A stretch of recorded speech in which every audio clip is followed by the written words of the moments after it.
What if the legends you grew up with, the dragons soaring through the skies, the graceful unicorns roaming enchanted forests, were not mere figments of imagination, but echoes of a reality now lost to time?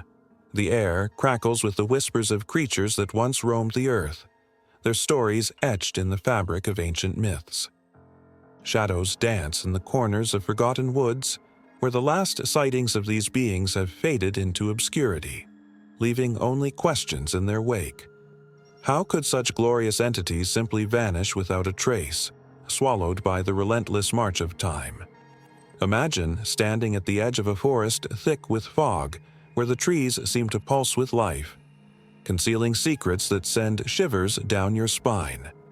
Each rustle of leaves could be a sign of something magnificent or malevolent lurking just out of sight. Countless tales speak of shimmering scales of dragons that once illuminated the night, or the soft hooves of creatures that could heal with a touch. Yet, as the sun sets, illuminating the land in shades of haunting gold and deepening shadows, what remains are only faint echoes of their existence, as if they were never there at all. The ground beneath your feet feels unstable, as though history itself is trembling, ready to reveal what has been buried.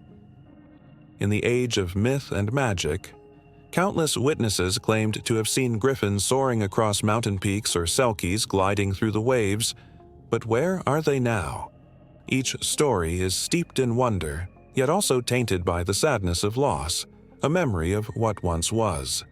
The silence of their absence hangs heavily in the air, a reminder that even the most magnificent beings are not immune to the passage of time. Consider the chilling possibility. What if these mythical creatures were not merely sidelined in a tapestry of folklore, but instead persecuted, hunted to the brink of extinction? The very thought sends a shudder through the soul, stirring a blend of sorrow and indignation. Were they driven into hiding? Their realms shattered, leaving behind only faint traces of their grandeur? As the moon rises, casting a ghostly glow over the landscape, the weight of unanswered questions presses down, urging the curious to seek the truth hidden in the twilight. With every heartbeat, the air thickens with tension, as if the earth itself is holding its breath, waiting for someone to uncover the stories long buried. The echoes of the past beckon with an urgency only the brave can hear, promising revelations that could change everything. What ancient forces conspired to erase them from existence? Who were the last to witness their splendor, and what price did they pay? The chilling thrill of the unknown hangs palpably in the air as shadows shift and the quest for answers begins. History is alive, and the lost creatures wait silently, their fate entwined with our own. As the night deepens, the hunt for truth escalates, leaving nothing but the longing for connection amidst the fading echoes of myth. On a moonless night, when the shadows stretched like fingers across the land, tales of creatures that defied reality flickered in the minds of those gathered around the fire. Hushed whispers danced with the crackling flames, stories of serpents with shimmering scales, majestic beasts soaring through the skies, and tiny fairies flitting about in the dark. These stories were not just figments of imagination, they were woven into the very fabric of human history. Long before the advent of science, when the world was still wrapped in the mists of mystery, communities clung to their myths like lifelines. They looked to the skies and the earth, searching for answers to questions that plagued their hearts. What lurked in the depths of the ocean? What haunted the forests? What lay beyond the mountains? In their quest for understanding, they gave life to creatures born of fear, wonder, and the yearning for connection. The ancient Greeks were among the first to give voice to these whispers, their myths sprawling like the vast horizon. The sirens, with their enchanting songs, lured sailors to their doom, embodying the dangers lurking beneath the calm surface of the sea.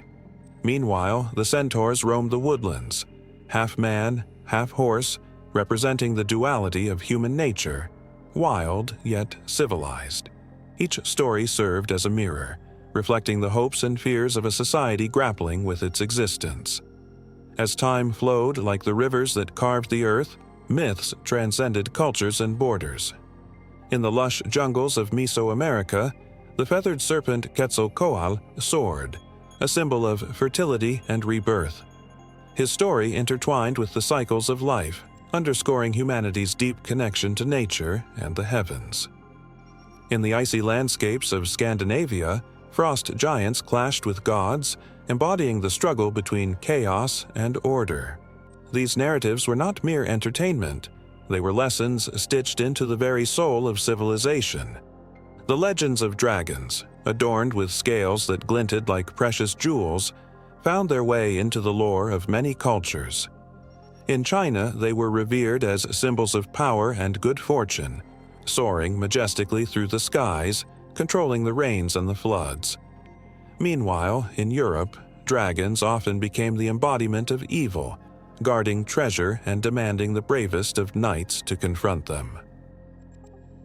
This duality marked a profound understanding of the world, a reflection of humanity's own struggles, victories, and flaws. The stories spread across continents, morphing and adapting as they entered new lands. The majestic griffin, with the body of a lion and the head and wings of an eagle, appeared in various ancient cultures, symbolizing the union of strength and wisdom. In the Middle Ages, tales of unicorns grace the pages of bestiaries, their purity and grace captivating the hearts of many. They became emblems of hope, an elusive promise of beauty in a world often marred by darkness. In the heart of Africa, the stories grew richer with the influence of the land and its people. The legendary creature known as the chupacabra, a blood-sucking beast said to haunt livestock, emerged from the shadows, its origins rooted in fear, desperation, and the desire for survival. Folklore became a tool for communities to explain the unexplainable, a means to cope with the harsh realities of life. Each myth served as a thread, intricately woven into the tapestry of human experience. As the ages turned, the Renaissance bloomed, bringing forth a surge of curiosity. Artists and scholars sought to understand the world, blending the realms of myth and reality. They painted dragons in vibrant hues, sculpted fairies in delicate stone, and chronicled the tales of mighty heroes. Literature flourished, with writers breathing life into characters who danced between the realms of possible and impossible. The line blurred, inviting people to believe that magic still existed in the cracks of everyday life. With the dawn of the Enlightenment, however, skepticism began to creep in. The wonders of science sought to explain away the fantastical. Yet, even as the rational mind took hold, the heart clung to the stories that had shaped human experience for generations. Young children listened wide-eyed to tales of mermaids and yetis, brushing against the boundaries of their own imaginations. Adults, too, found solace in these age-old stories, a reminder that wonder still existed in a world increasingly dominated by logic. In the modern era, mythical creatures continue to captivate hearts and minds, evolving with the times. From blockbuster films to best-selling novels, the stories have adapted, finding new life in contemporary culture. The phoenix, symbolizing rebirth and resilience, has soared through the ages, reminding humanity that even in destruction, there lies the promise of new beginnings. The werewolf, torn between humanity and ferocity, speaks to the internal struggles faced by many, a metaphor for the duality of existence. As the world hurtles into the future, the question remains: what lies ahead for mythical creatures? Will they continue to emerge from the shadows, shape-shifting to reflect the fears and hopes of each new generation? Or will they fade into the annals of history, mere relics of once vibrant imaginations? The stories, rich in emotion and steeped in history, persist, urging humanity to remember the power of belief and the beauty of the impossible. Each tale serves as a reminder that while the world may change, the allure of the fantastical remains timeless, waiting to be shared around the flickering firelight where shadows dance and dreams take flight. In the stillness of the Congo River, A thick mist rolled off the water, weaving through the ancient trees like a ghostly whisper. The air was heavy with the smell of wet earth and the calls of unseen creatures. Here, in this primordial landscape, legends breathed life, an echo of something that once walked the earth, something that danced along the line between reality and myth. Among these legends was the Mokele Mbembe, a name that sent shivers down the spine of every villager whose life revolved around the rhythms of the river. To the locals, the Mokele Mbembe was not merely a creature of the past, it was a living testament to their rich cultural tapestry. Elderly storytellers would gather around flickering fires, their faces illuminated by the flames, sharing tales passed down through generations. They spoke of an enormous beast, larger than a hippo with a long neck and a tail that could whip the water into a frenzy. It roamed the rivers and swamps, guarding its territory fiercely, and the stories were both a warning and an invitation.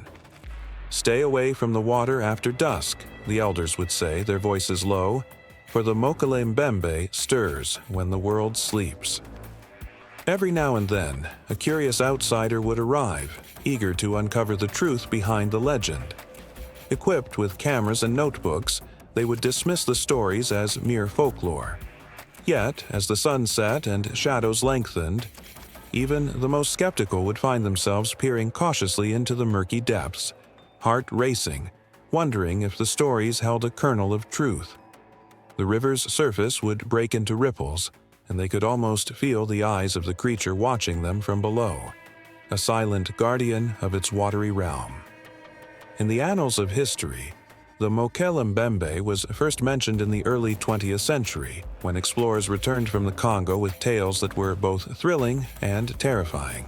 They spoke of a dinosaur-like creature, a living relic that had somehow escaped extinction. The name itself drew from the Lingala language, meaning "one who stops the flow of rivers." To the tribes, this was no mere nickname. It was a description steeped in reverence and fear. The beast was said to inhabit the lakes and rivers, always lurking just beneath the surface, its massive body invisible until it chose to reveal itself. Researchers from around the world have searched for signs of the creature, mapping out the dense jungles and navigating the treacherous waterways. Some reported sightings, fleeting glimpses of something colossal thrashing in the murky waters. But each search yielded nothing concrete, only whispers of its existence carried by the wind, leaving behind a haunting emptiness. The weight of unanswered questions hung heavily in the air. One night, amid the cacophony of frogs and insects, a young boy named Nico sat by the riverbank. His small frame trembled with a mix of excitement and fear, the tales of the Mokele Mbembe swirling in his mind like the eddies of the water before him. He clutched a wooden spear, a gift from his grandfather, who had often told him that courage and curiosity were powerful companions. "One day," his grandfather had said, "you will find your own truth." As Nico squinted into the inky blackness, a sudden commotion broke the silence. A mighty splash echoed through the night.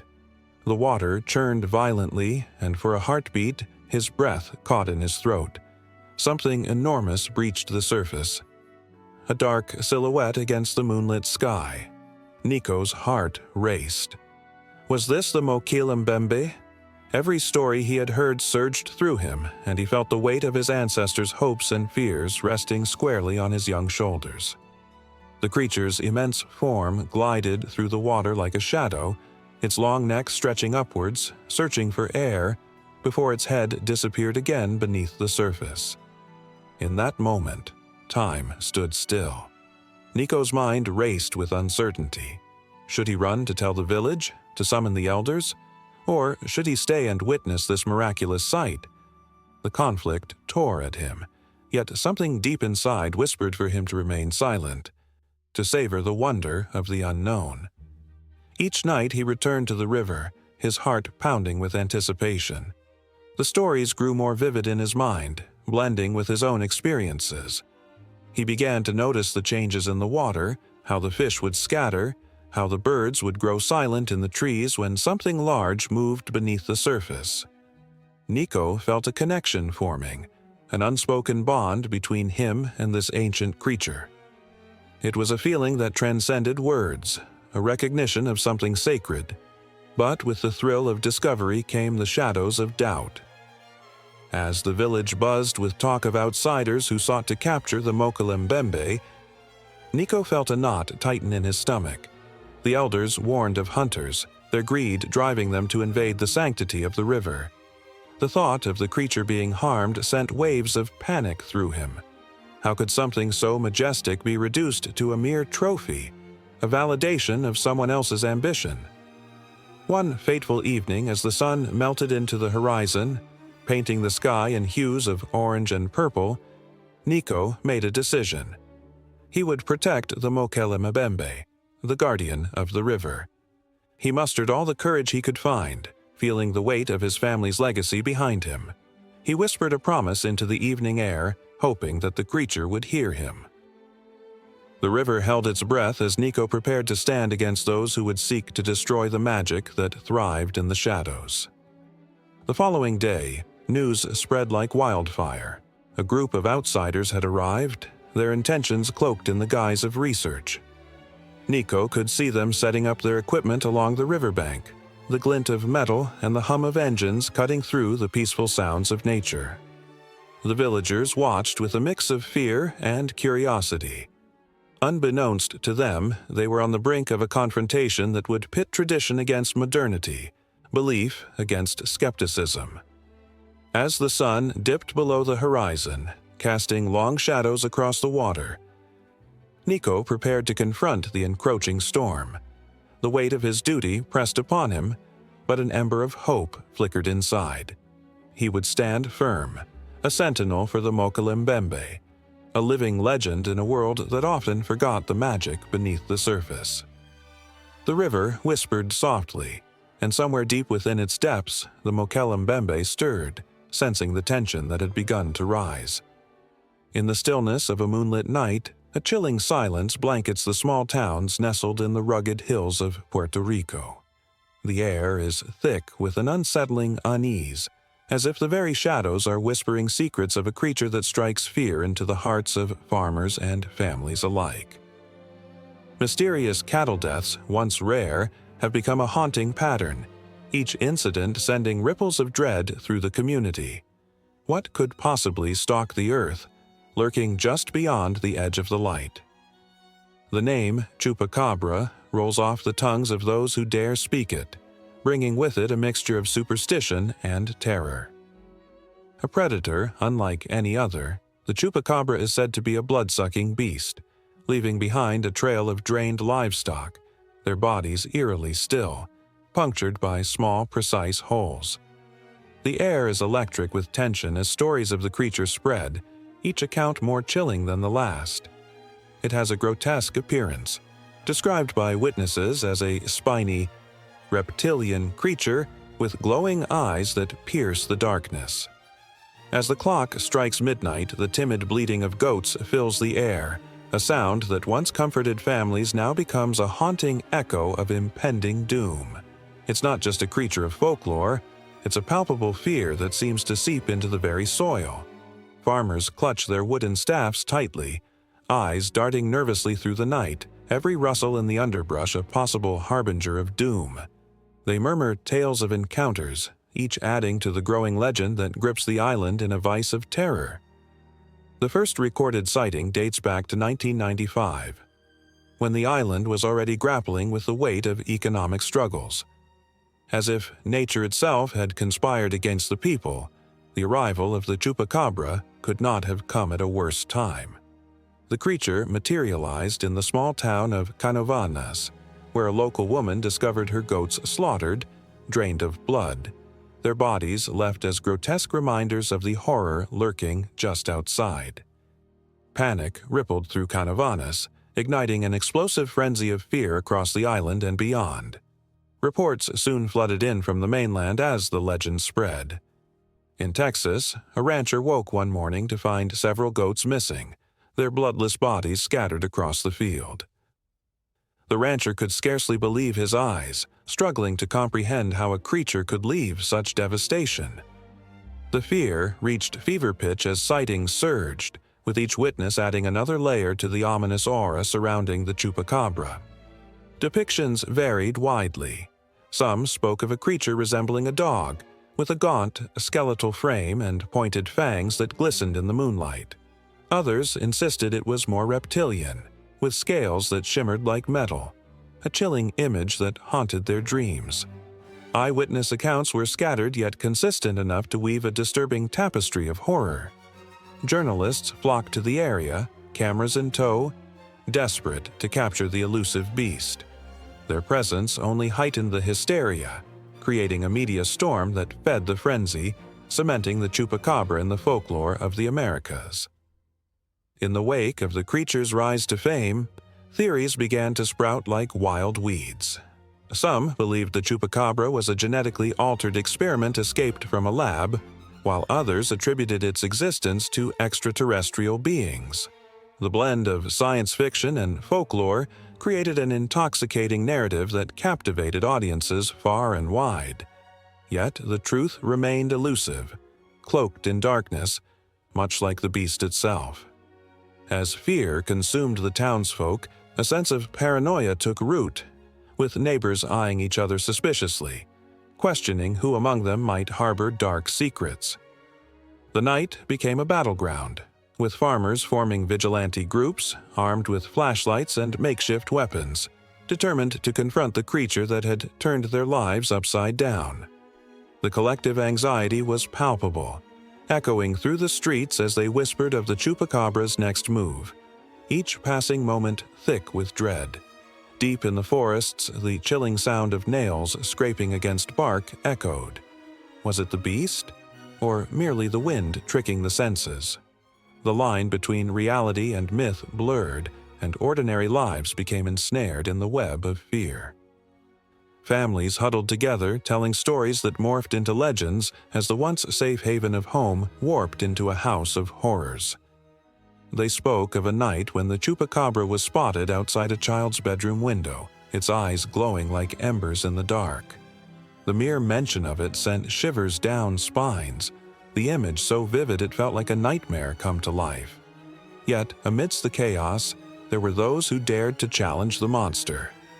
A local journalist, fueled by a thirst for the truth, ventured into the very heart of the beast's territory, armed with nothing but a camera and a burning determination to capture proof of the chupacabra's existence. As he crept through the underbrush, the air grew heavy, thick with the scent of damp earth and something more sinister. Every snap of a twig sent his heart racing, each shadow morphing into a potential nightmare. What would he find? Was he hunting a figment of imagination, or would he be the next victim of the creature that had gripped the nation? The anticipation crackled like static in the air. His pulse quickened, and with it came the realization that the chupacabra was not merely a beast. It was a reflection of humanity's deepest fears, a manifestation of the unknown that lurked in the dark corners of the world. Night after night, the tales continued to evolve, each rendition adding depth to the legend. Some claimed the creature could shapeshift, slipping between worlds. Others believed it had a hypnotic gaze that could paralyze its prey with terror. As the stories grew, so did the chupacabra's reputation, spreading like wildfire beyond the shores of Puerto Rico, igniting imaginations across the Americas. The search for evidence intensified, and as the moon hung high and full, the townsfolk awaited the next chapter in the saga of the chupacabra. They needed to know the truth, to confront the beast that had become an inescapable part of their lives. The air crackled with a restless energy, and in that tension lay the promise of revelation. A sense that something extraordinary was about to unfold just beyond the trees. Under the pale light of a silvery moon, Boatman Moor stretched like a sleeping giant, its ancient hills shrouded in a cloak of mist. The air hung thick with tension, a whisper of the unknown lingering just beyond the edge of the shadows. The occasional rustle of leaves and the distant hoot of an owl offered a reminder that nature was alive, yet an unsettling stillness loomed. It was as if the moor itself was holding its breath, waiting. For centuries, the tales of a phantom cat roaming these rugged landscapes have danced on the tongues of locals, spinning stories that blend folklore and fear. Some spoke of an enormous feline, taller than a man's waist, with fur as dark as the night sky, eyes glowing like coals in the dark. To the casual observer, it was mere legend, but for those who had glimpsed the creature, it was an experience that would etch itself into memory forever, a scar of terror hidden just beneath the surface of everyday life. In the early 1970s, a farmer named Derek Smith was tending to his sheep when he stumbled upon something that would forever alter the fabric of his small Cornish village.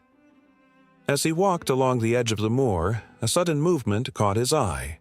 He froze, heart pounding, as a sleek figure slinked through the bracken. It was a creature unlike any he had ever seen.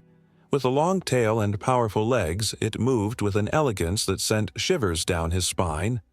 Was it just his imagination, or was the beast of Bodmin Moor finally revealing itself? The villagers, once protectors of their land, now whispered nervously in pubs and by the fire. "It's just a big cat," some insisted, "a lost pet." But others felt the weight of an ancient fear, tales of dark spirits and restless souls creeping back into their conversations. Old Mrs. Hawthorne, with her cracked hands and wise eyes, warned of the old legends, where creatures like this were harbingers of doom. She spoke of the time her grandfather had seen something terrifying in the moonlight, the same creature that had haunted his dreams till his death. As sightings piled up, the skeptics and believers began to clash, each side convinced of their truth. Reports of livestock found mutilated, a strange guttural growl echoing through the valleys, and the eerie silence that fell over the moor at dusk only fueled the fire. People began altering their routines. Children were told to stay close to home as the sun dipped below the hills, while others armed themselves with flashlights and sharpened sticks, emboldened by the thrill of the hunt, or perhaps by a foolish sense of bravado. On a foggy night, two friends, Tom and Jamie, decided to test their bravery. Setting out with a camera and a flashlight, they laughed, their voices echoing against the stone formations. Yet, laughter quickly faded when they stumbled upon large, unmistakable paw prints in the mud. Fresh, deep, and undeniably feline. The boys exchanged nervous glances, hearts racing, laughter replaced by a heavy silence. The shadows danced around them, and the howling wind seemed to carry a warning, a reminder of how small and fragile they were against the vastness of the moor. The night turned darker, the chill creeping into their bones. As they ventured further, the air thickened with anticipation. Suddenly, a rustle came from the thicket nearby, followed by a deep, throaty growl that sent a jolt of electric fear through them. Tom, driven by adrenaline, made a bold decision. "Let's go check it out." Jamie's protest dissolved into a frightened whisper as they moved closer, the flashlight beam cutting through the darkness like a knife. Through the brush, the boys could see a pair of glowing eyes watching them, unblinking and unafraid. Time seemed to freeze, their breaths caught in their throats. The beast's form began to emerge from the shadows, a creature so magnificent yet terrifying, muscles rippling beneath its pelt, a predator poised to strike. In that moment, all the myths spun by the fire.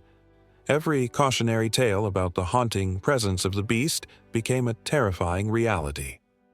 In a matter of seconds, the creature vanished, leaving only the echo of its growl behind. The boys stumbled backward, hearts racing, the thrill of the chase replaced by sheer panic. They ran, adrenaline propelling them forward, the moor fading into a blur of darkness and fear. But the presence of that phantom cat lingered in their minds, a haunting reminder of the wildness that still existed beneath the surface of their civilized lives. As the years went by, sightings continued. The beast of Bodmin Moor became a ghost story, a piece of the landscape woven into the very fabric of Cornwall. Locals still recounted experiences, the sudden disappearance of pets, the unmistakable sound of paws padding through the underbrush, and the lingering terror that wrapped itself around the moor like the mist that rolled in each evening. One morning, a couple hiking through the hills stumbled upon a discarded sheep carcass, its body torn and shredded. Panic surged through their veins. They hurried back to the safety of their cottage, their minds racing with the implications. Could it be the beast? The stories felt more real with each passing day, the line between myth and reality blurring like the fog that enveloped the moor.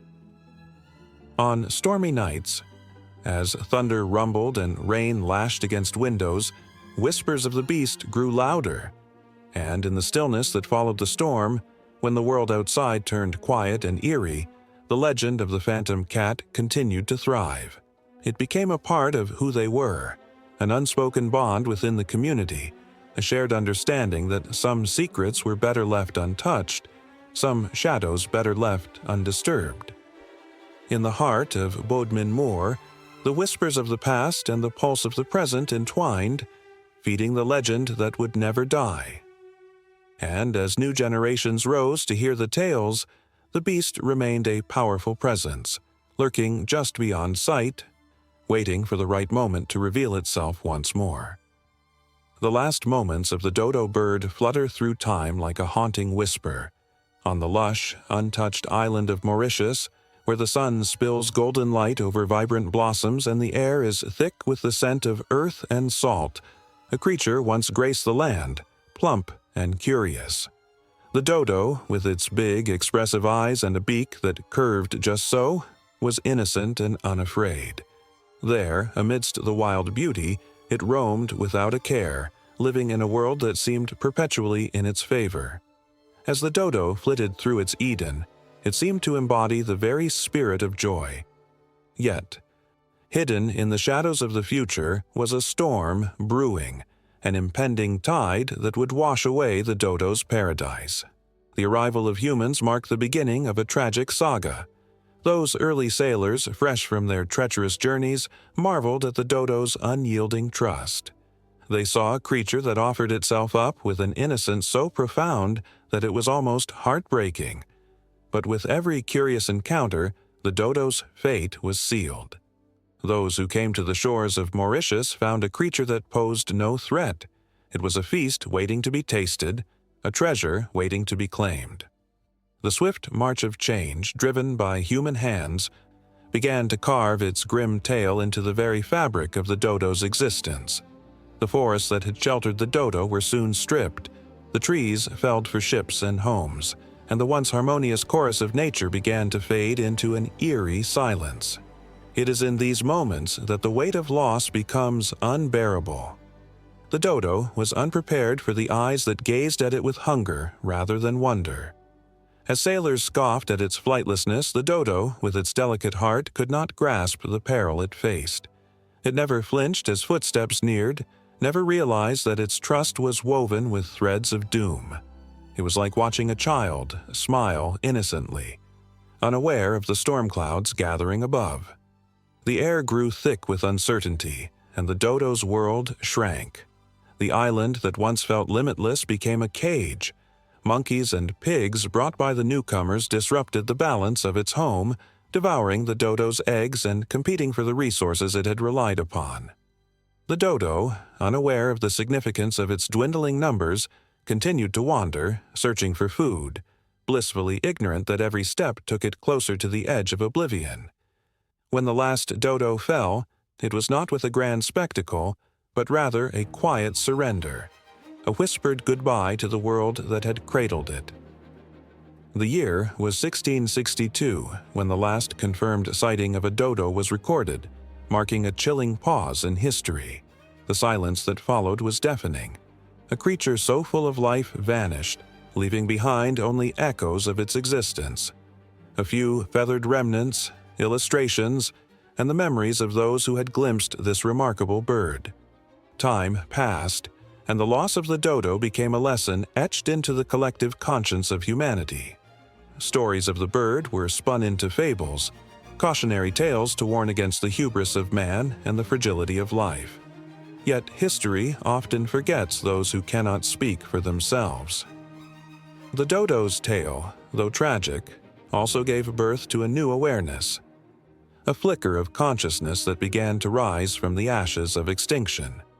As the world moved forward, the dodo became a symbol, a reminder of what can be lost in the blink of an eye.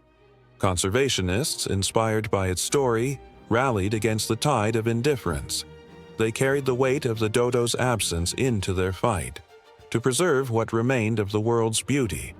That the dodo could no longer spread its wings became a rallying cry, a poignant reminder that life is not a given but a delicate dance on the edge of time. In the cool shadows of museums, the remnants of the dodo were studied, each bone telling a story of a life once lived, of a body that had thrived in a different era. Scientists documented its anatomy, piecing together the image of a bird whose spirit lingered long after its last breath.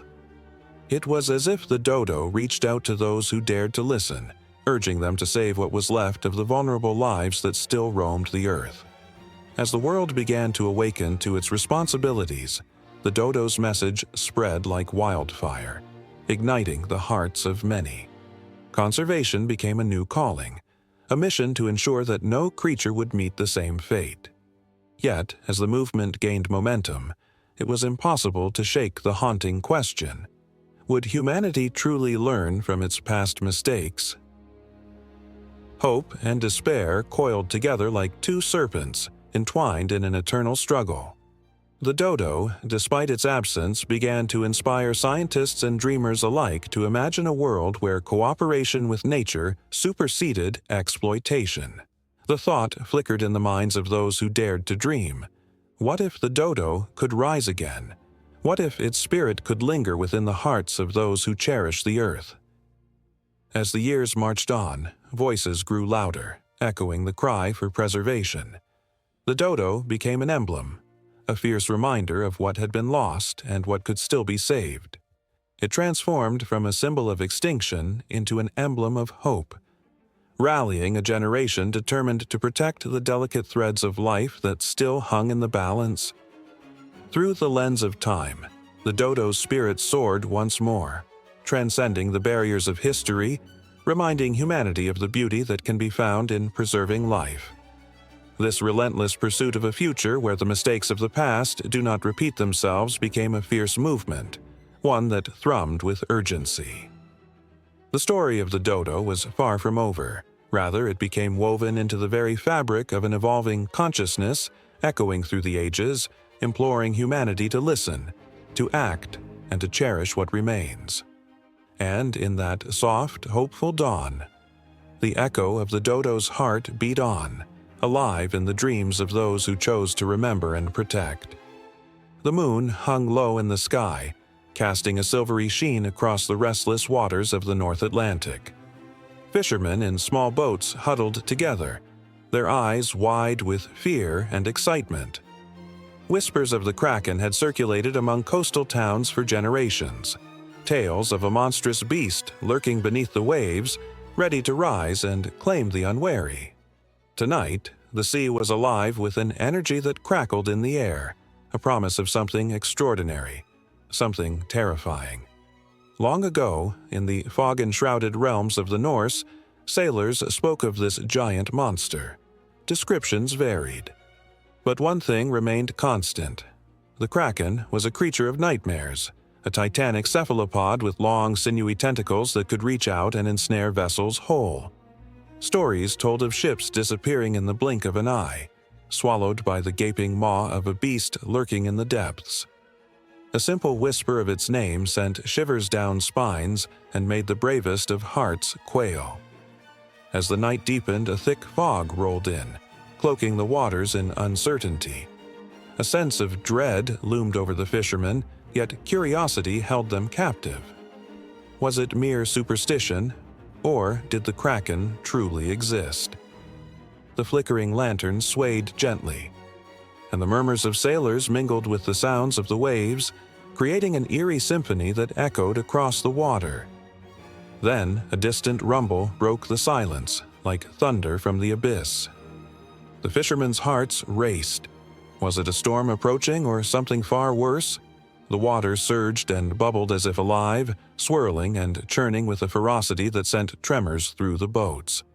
A figure began to emerge, massive and foreboding. The moonlight glinted off slick, glistening skin, revealing the dark silhouette of an enormous creature rising from the depths. Tentacles, thick as tree trunks, undulated gracefully, reaching out, searching, feeling the air above. The fishermen stood frozen. Their breaths caught in their throats, eyes wide with a blend of terror and awe. The legendary kraken had come to life before them, a manifestation of their deepest fears and wildest dreams. The creature's enormous head broke the surface, revealing glistening eyes that shone with an otherworldly intelligence. In that moment, the fishermen were no longer mere men. They had become the part of a timeless saga, a battle of man against myth. As the kraken thrashed its arm into the water, waves crashed against the boats, tossing them like leaves in the wind. Panic erupted, oars splashed, shouts of alarm pierced the night. But the fishermen could not tear their eyes away from the magnificent horror before them. One fisherman, brave yet terrified, dared to lean forward, his heart racing. He recalled tales told by his grandfather of the great beast that could drag whole ships under, of the sailors who vanished without a trace, swallowed whole by the abyss. These stories danced vividly in his mind. The image of the kraken was more than just a creature. It was a living embodiment of the unknown, a symbol of the sea's wrath and beauty. As the tentacles whipped through the water, he could almost hear the echoes of those long-lost souls, their laughter mingling with their cries. With an explosive splash, one of the tentacles struck the water beside him. The force sent a wave of icy water crashing against the boat, drenching the men to the bone. They struggled to maintain balance, panic seizing their hearts. How could they fight something so vast, so powerful? And yet, deep within each of them, a flicker of defiance ignited. The kraken was a legend, yes, but legends were tales spun from the threads of truth. As the creature thrashed, it revealed a glimpse of its true form. A body slick and glimmering, covered in barnacles and scars, a testament to its age and power.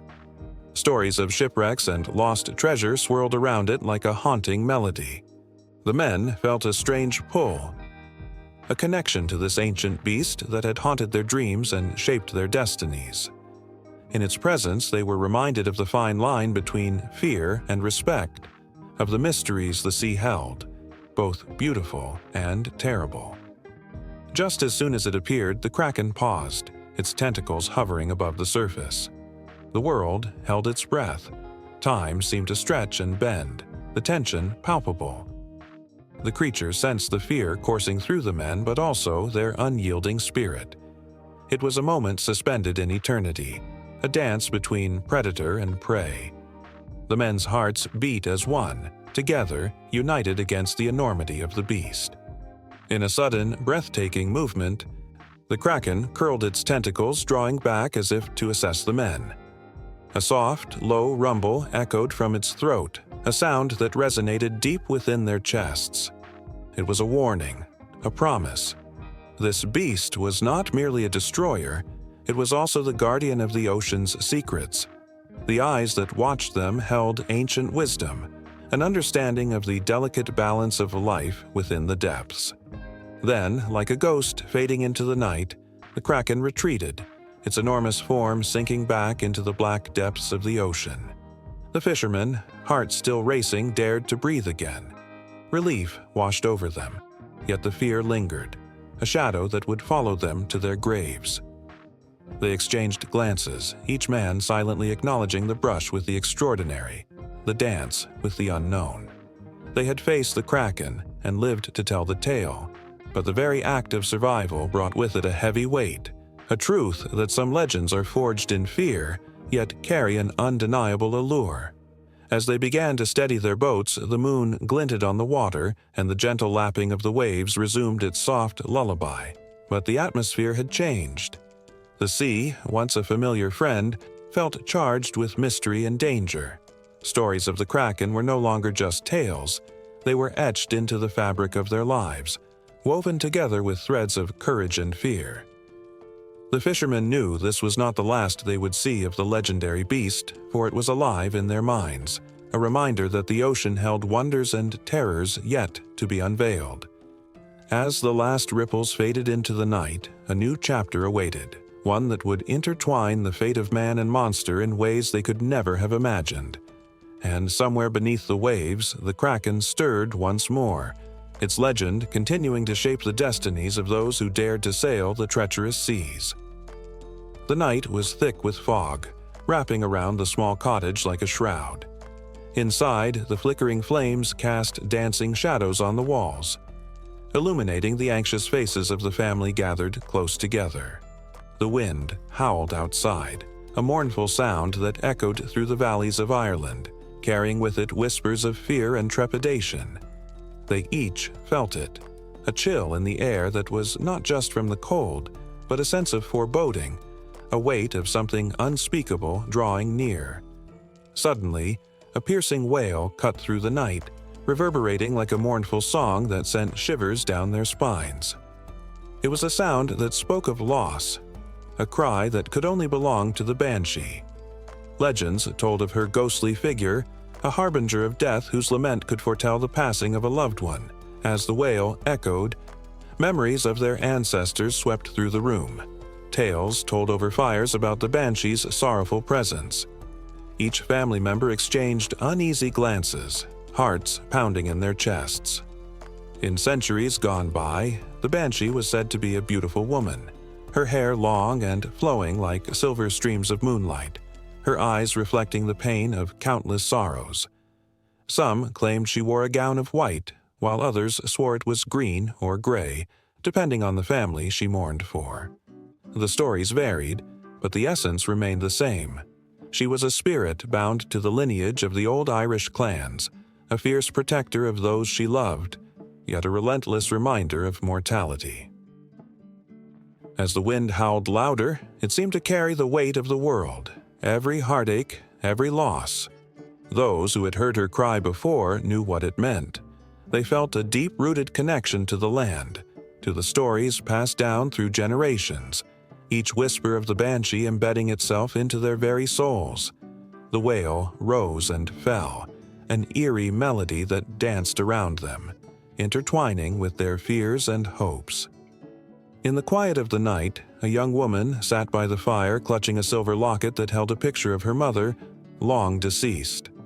The banshee's cry was a painful reminder that loss was intertwined with life, a truth that hung over her like a dark cloud.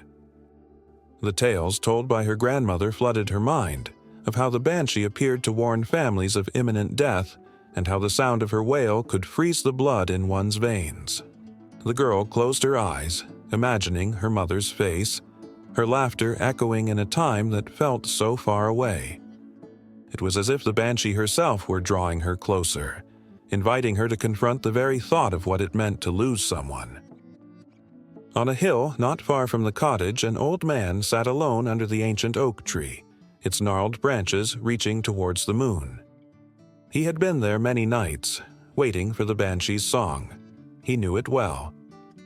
He had listened to it for years whenever illness claimed a friend or family member. But tonight, the air felt different. A sense of urgency coursed through him, igniting memories of all the lives he had seen extinguished, each one marked by the banshee's sad serenade.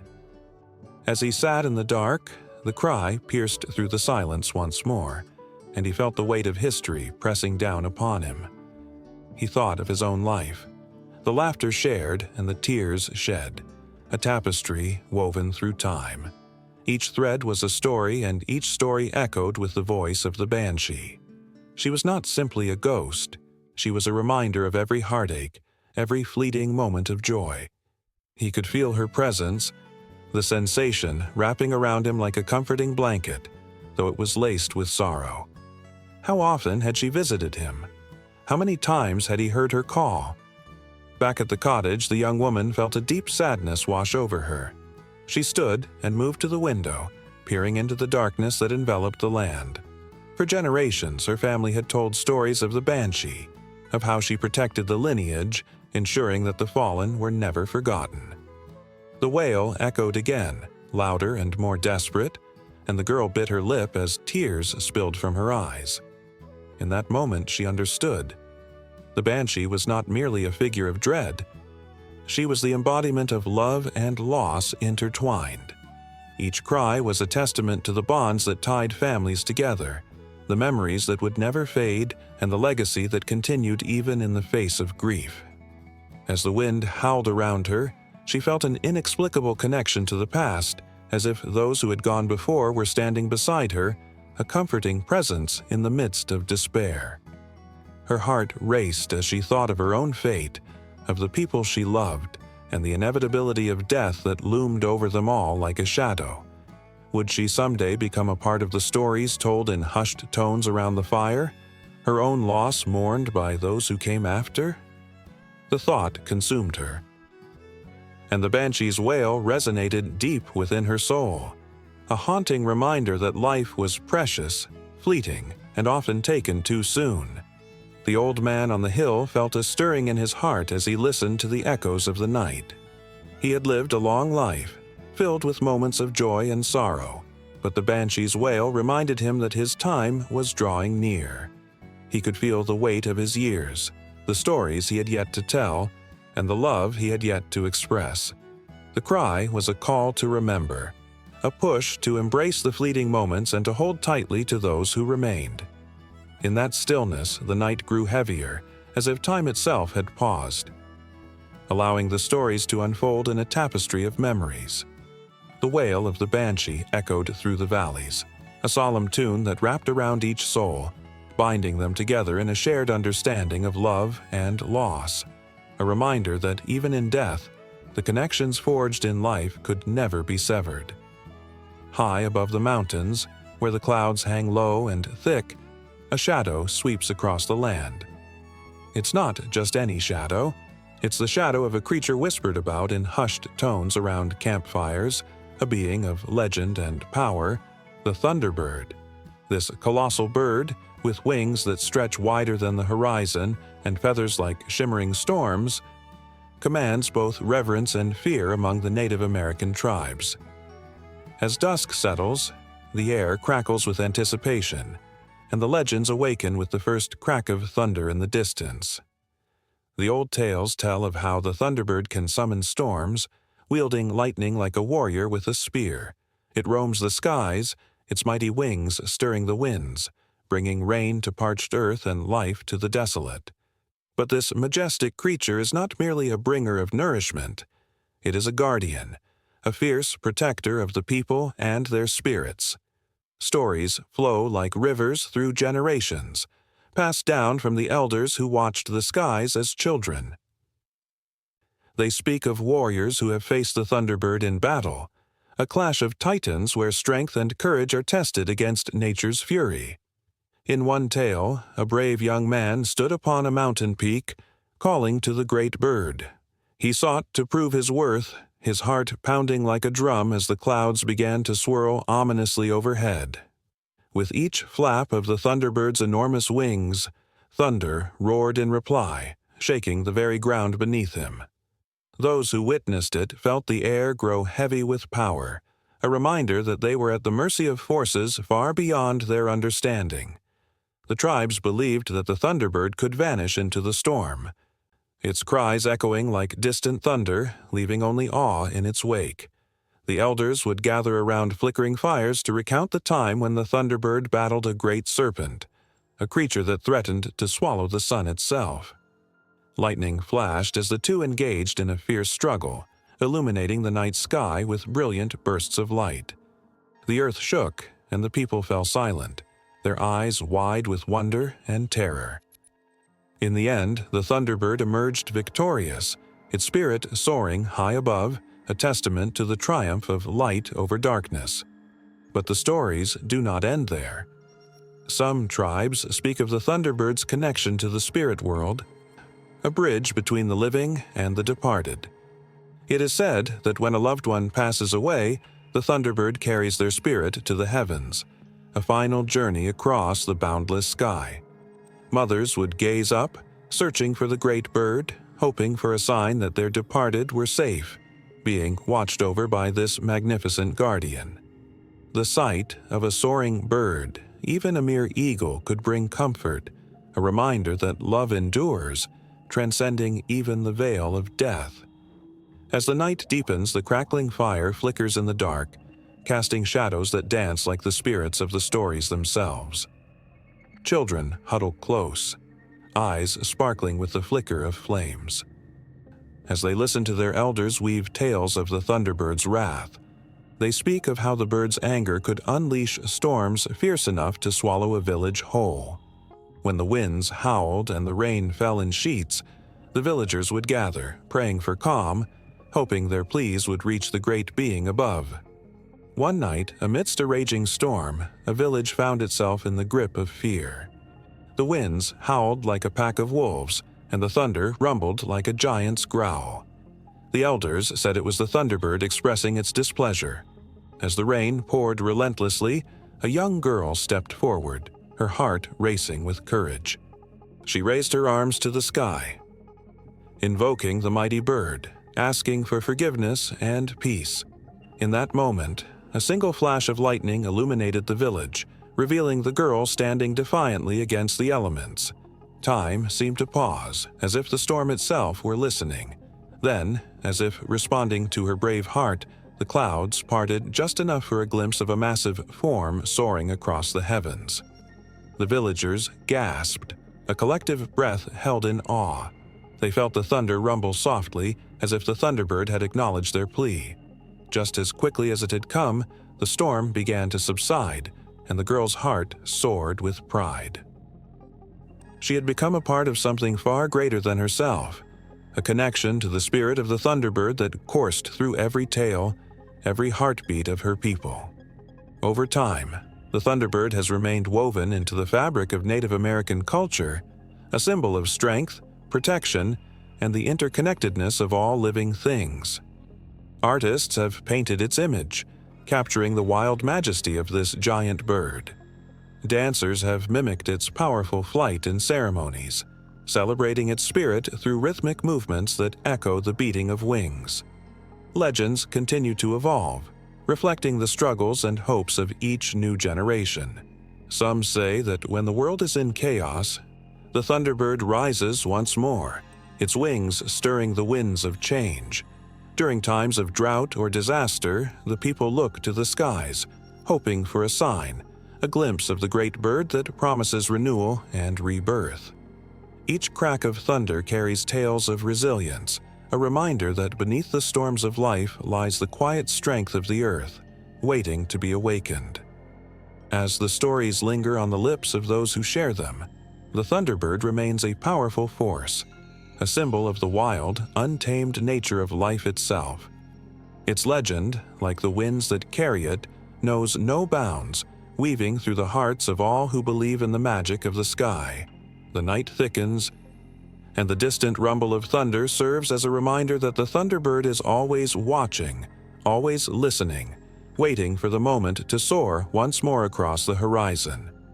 The tales intertwine, drawing the listener deeper into the legend, where every heartbeat syncs with the rhythm of the storms, and the sky becomes a canvas of dreams and fears, endlessly painted by the wings of the thunderbird. The chill of twilight settled over the pine barrens like a heavy blanket, wrapping the trees in shadows that seemed to stretch endlessly. A whisper of wind rustled the leaves, carrying with it the eerie sound of distant howls, an unsettling symphony that warned of something lurking just beyond sight. For generations, tales had rippled through New Jersey, tales that kept children awake at night and made even the bravest souls hesitate before stepping into the woods. Stories of a creature so bizarre, so terrifying, that it sent shivers down the spine of anyone who dared to speak its name: the Jersey Devil. This creature, with its devilish wings and sinister horns, was said to have been born in 1735. The cursed child of Mother Leeds, a local woman who, tired of having too many children, cried out in despair that her next would be a devil. As the story goes, her lamentation became reality when the child emerged, a hideous being with the body of a kangaroo and the face of a horse, a creature that should never have existed. It was an omen, a harbinger of doom that would haunt the Pine Barrens for centuries. The cries of the newborn echoed through the dense woods, mingling with the sounds of the forest, and as villagers rushed to her home, they found only the echoes of the child's wails, now replaced by a chilling silence. The legend unfolded in the flickering candlelight of taverns, where the air was thick with the scent of smoke and ale. Old men spun yarns, their eyes wide with fear as they recounted the creature's rampage through towns, its wings beating like thunder as it swooped down to terrorize anyone within reach. Farmers claimed to have lost their livestock, while children whispered tales of encounters that left them pale and trembling. The Jersey Devil became a nightmare not just for the townsfolk, but for anyone who dared enter its domain. In 1909, the creature unleashed its terror anew, a wave of panic sweeping across the state. Reports flooded in, each more bizarre than the last. People claimed to see it flying overhead, its eerie silhouette cutting through the moonlight. One night, a group of boys dared each other to venture into the woods, armed only with flashlights that flickered like their wavering courage. As they stepped into the darkness, the temperature dropped and the air grew heavy with anticipation. Each rustle in the bushes sent their hearts racing, each snap of a twig a reminder that they were not alone. Suddenly, a shrill scream pierced the quiet, freezing them in place. It echoed through the trees, wrapping around them like a vice. Eyes wide with terror, they turned, their flashlights illuminating the gnarled branches that seemed to reach for them, as if the forest itself were warning them to leave. Just when they thought they could escape the nightmare unscathed, a shadow darted past, a blur of movement that sent them running, their breaths quickening as they fled the unseen predator. "The Jersey Devil," they whispered, "is always watching."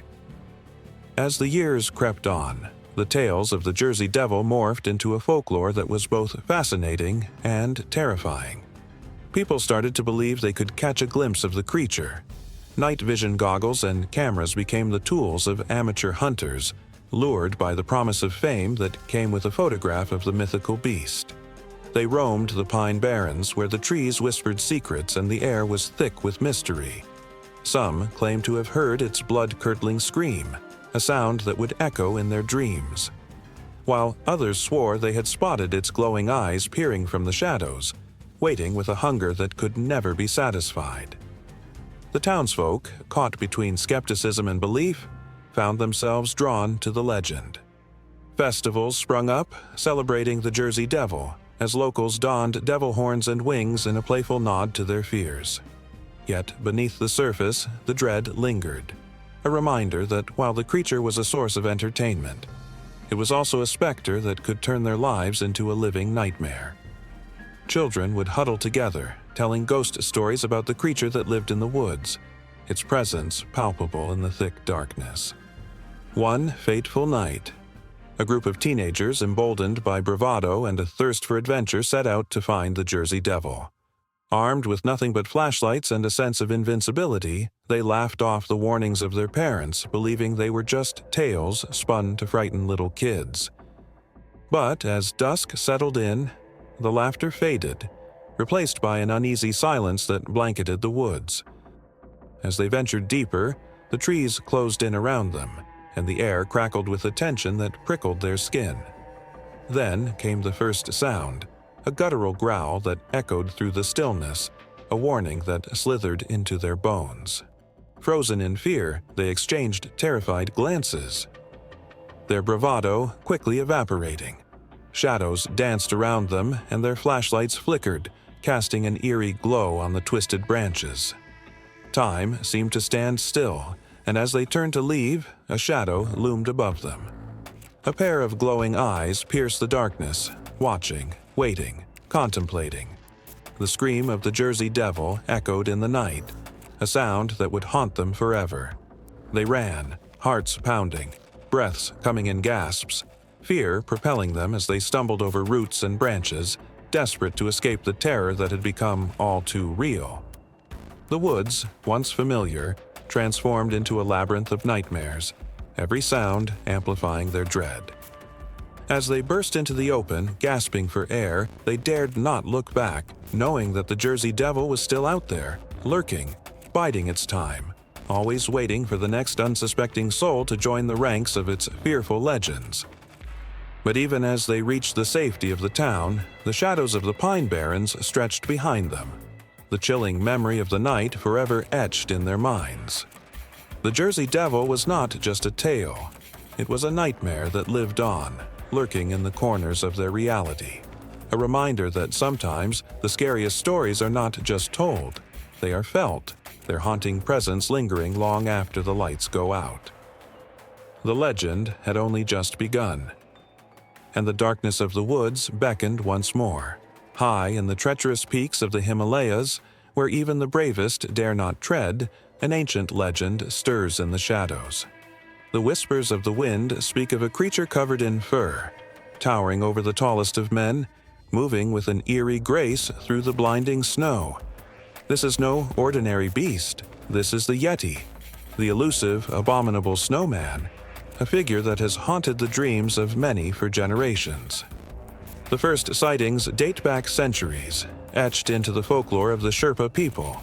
They speak of great footprints leading away from their villages, enormous imprints that could only belong to something extraordinary. As the sun dipped below the jagged peaks, casting long shadows over the icy landscape, unease settled in the valleys. Stories would spread like wildfire around the flickering fires, tales of a creature that roamed the mountains, its presence both revered and feared. Each tale added weight to the legend, filling the hearts of listeners with a mix of dread and curiosity. In 1921, a British expedition led by Charles Howard Barry ventured into these remote areas, their eyes wide with wonder and trepidation. As they trekked through the unforgiving terrain, they found themselves captivated by the legend. The team reported seeing huge footprints larger than any human foot, and this discovery sent shivers down their spines. Their hearts raced, caught between the thrill of adventure and the fear of the unknown. What had left those enormous tracks? Was there truth to the tales spun by the Sherpas, or were they merely figments of imagination strewn across the vast, empty spaces of the mountains? As the explorers pushed further, the temperature dropped, and the biting winds howled around them, carrying with them the eerie sound of something just beyond sight. Every crack of ice sounded like a footstep, every rustle of snow like the whisper of the Yeti itself. The night brought fear alive in the hearts of even the most seasoned climbers. They could almost feel the creature lurking just outside their camp, watching, waiting. Was it a guardian of the mountains, or a predator stalking its prey? Skepticism followed the growing interest in the Yeti. Scientists and explorers alike grappled with the idea of a creature so extraordinary existing in today's world. In 1951, the famed climber Eric Shipton captured a photograph of what he claimed to be a Yeti footprint. This image sparked a frenzy, igniting imaginations everywhere. But with each sighting, each grainy photograph, skepticism and belief clashed like thunderclouds in the night sky. Was it merely a trick of light?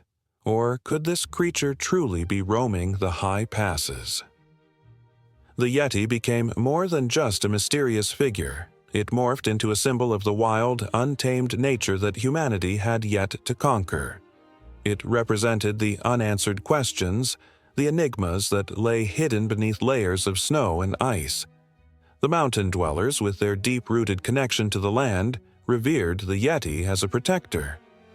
To them, it wasn't just a monster, but a being deserving of respect, reflecting their culture's harmony with nature. As decades passed, expeditions became more frequent, fueled by the relentless search for proof and the allure of fame. In the 1970s, the infamous Yeti scalp surfaced, claiming to be a piece of the creature itself. Scientists examined it, only to declare it a mere hoax, a mummified piece of a different animal. The disappointment was palpable, yet the legend remained unbroken. For every proof of fraud, new stories emerged, tales of climbers who claimed to have seen the Yeti, their eyes wide with a blend of excitement and fear. Every account was steeped in emotion, a reflection of the human spirit facing the unknown. In 1986, a team of climbers reported hearing a chilling howl that echoed through the valleys, sending icy tendrils of fear down their spines. Could it be the Yeti calling out from the depths of the mountain? The air grew thick with tension, and as the night swallowed the light, fear transformed into something almost palpable. It was as if the very mountains held their breath, waiting for the next chapter in this tale of myth and mystery. The line between myth and reality began to blur, and the Yeti took on a life of its own, becoming a global phenomenon.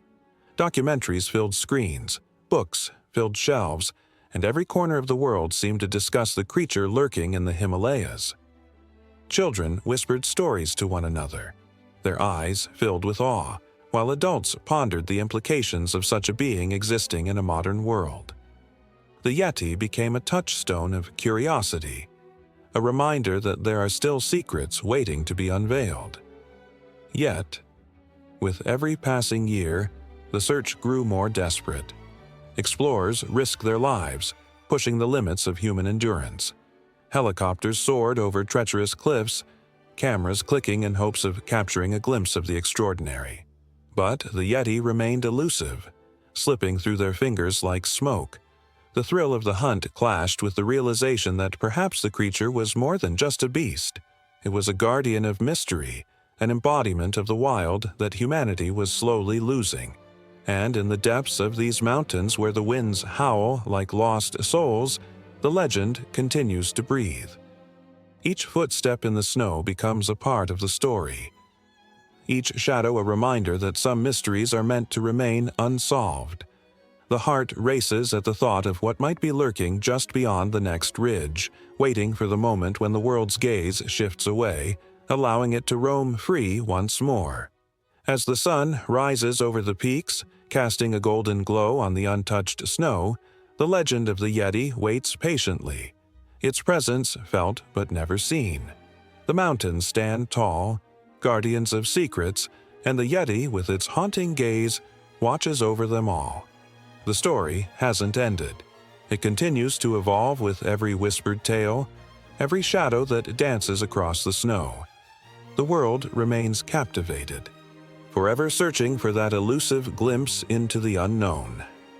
In the shadow of the towering Alps, where the air is crisp and the mountains loom like ancient sentinels, whispers of the Tatzelwurm drift through the villages nestled within the valleys.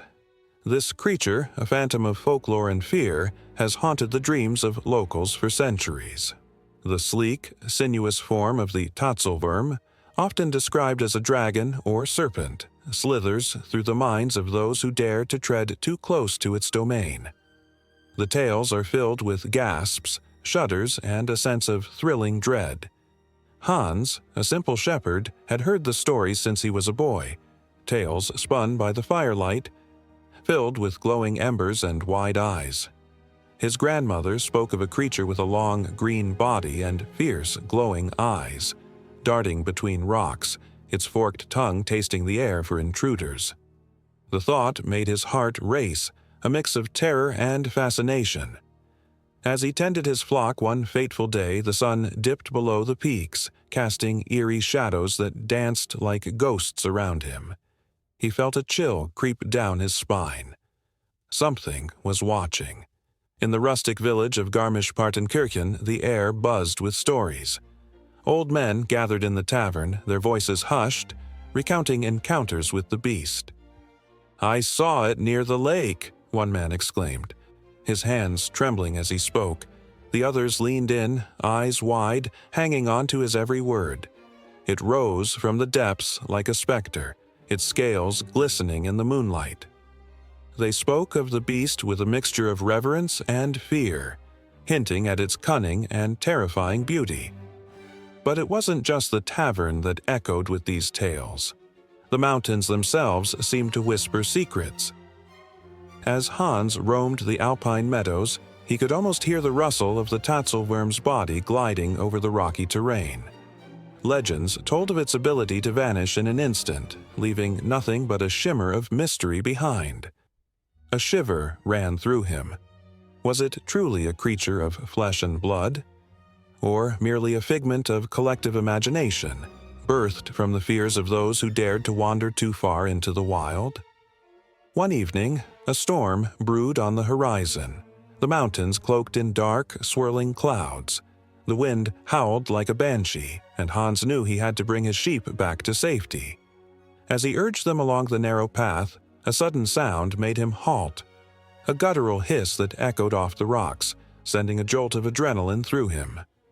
Heart pounding, he turned just in time to catch a glimpse of something moving in the shadows.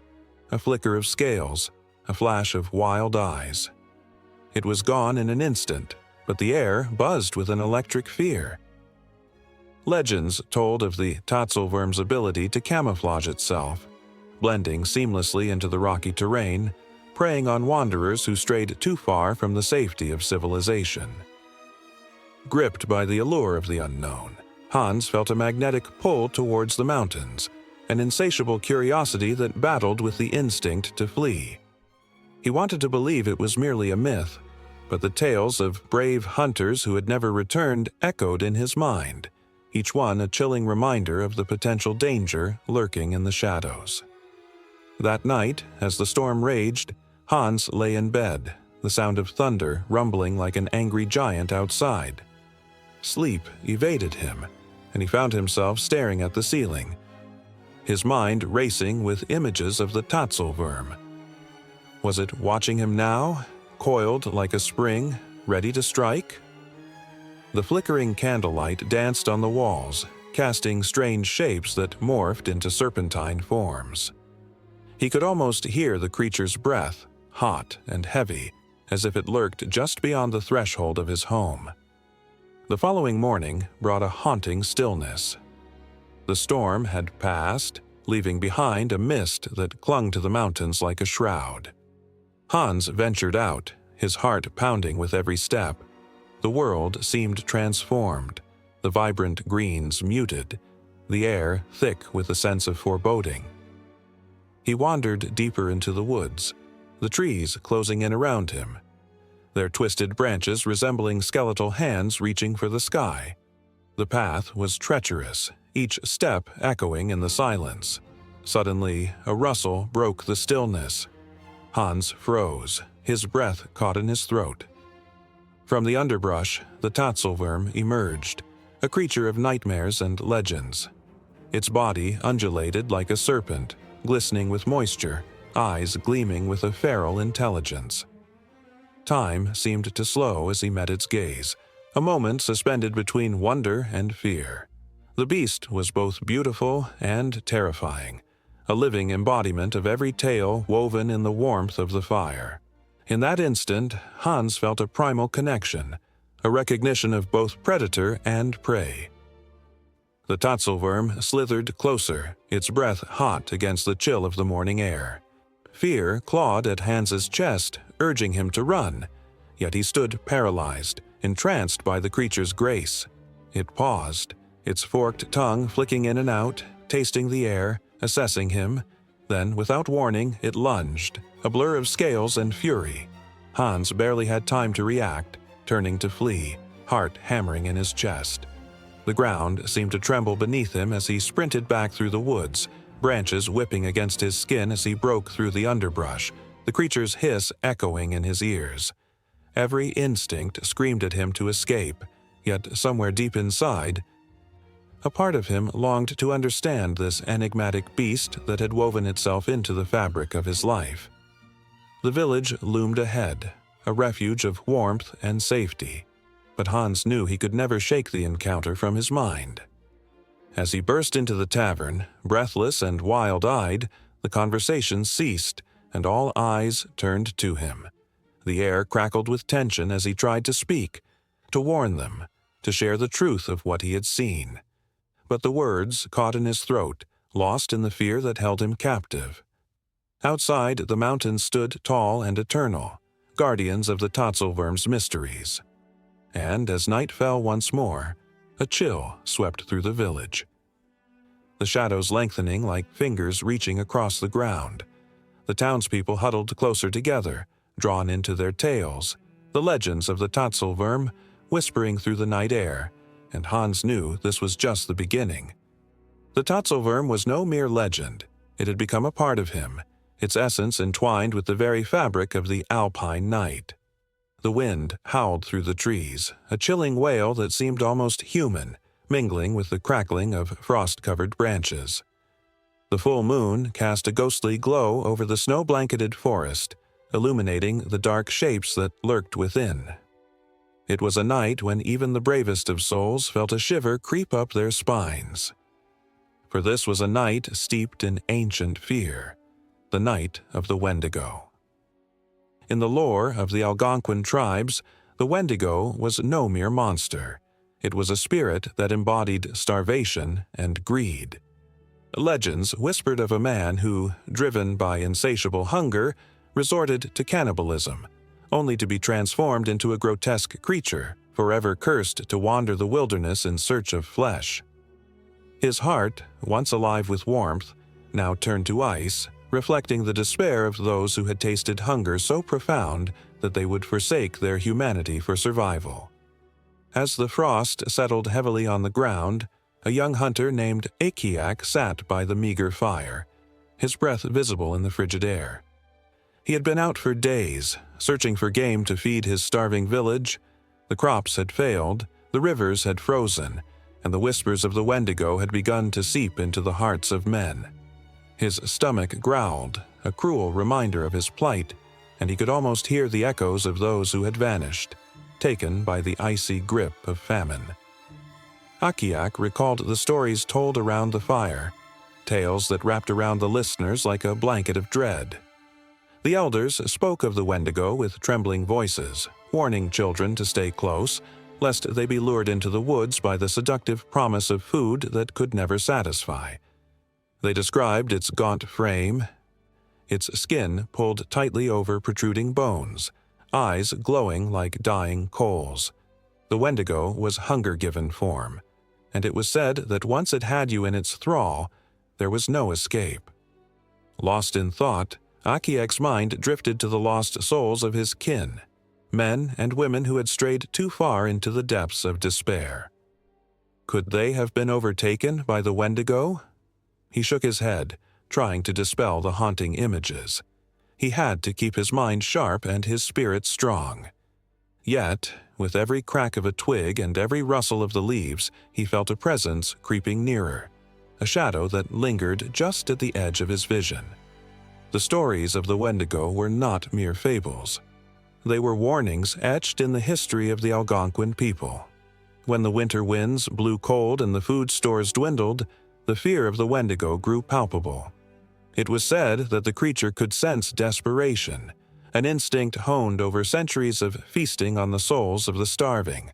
The deeper the hunger, the stronger the call of the Wendigo became, turning kin against kin in a twisted dance of survival and madness. Then came a sound that made Akiak's heart race, a soft, almost melodic cry blending into the wind. It was a voice, sweet and sorrowful, calling to him from the darkness. "Akiak," it whispered, "come find me." The voice was familiar, yet it twisted something inside him.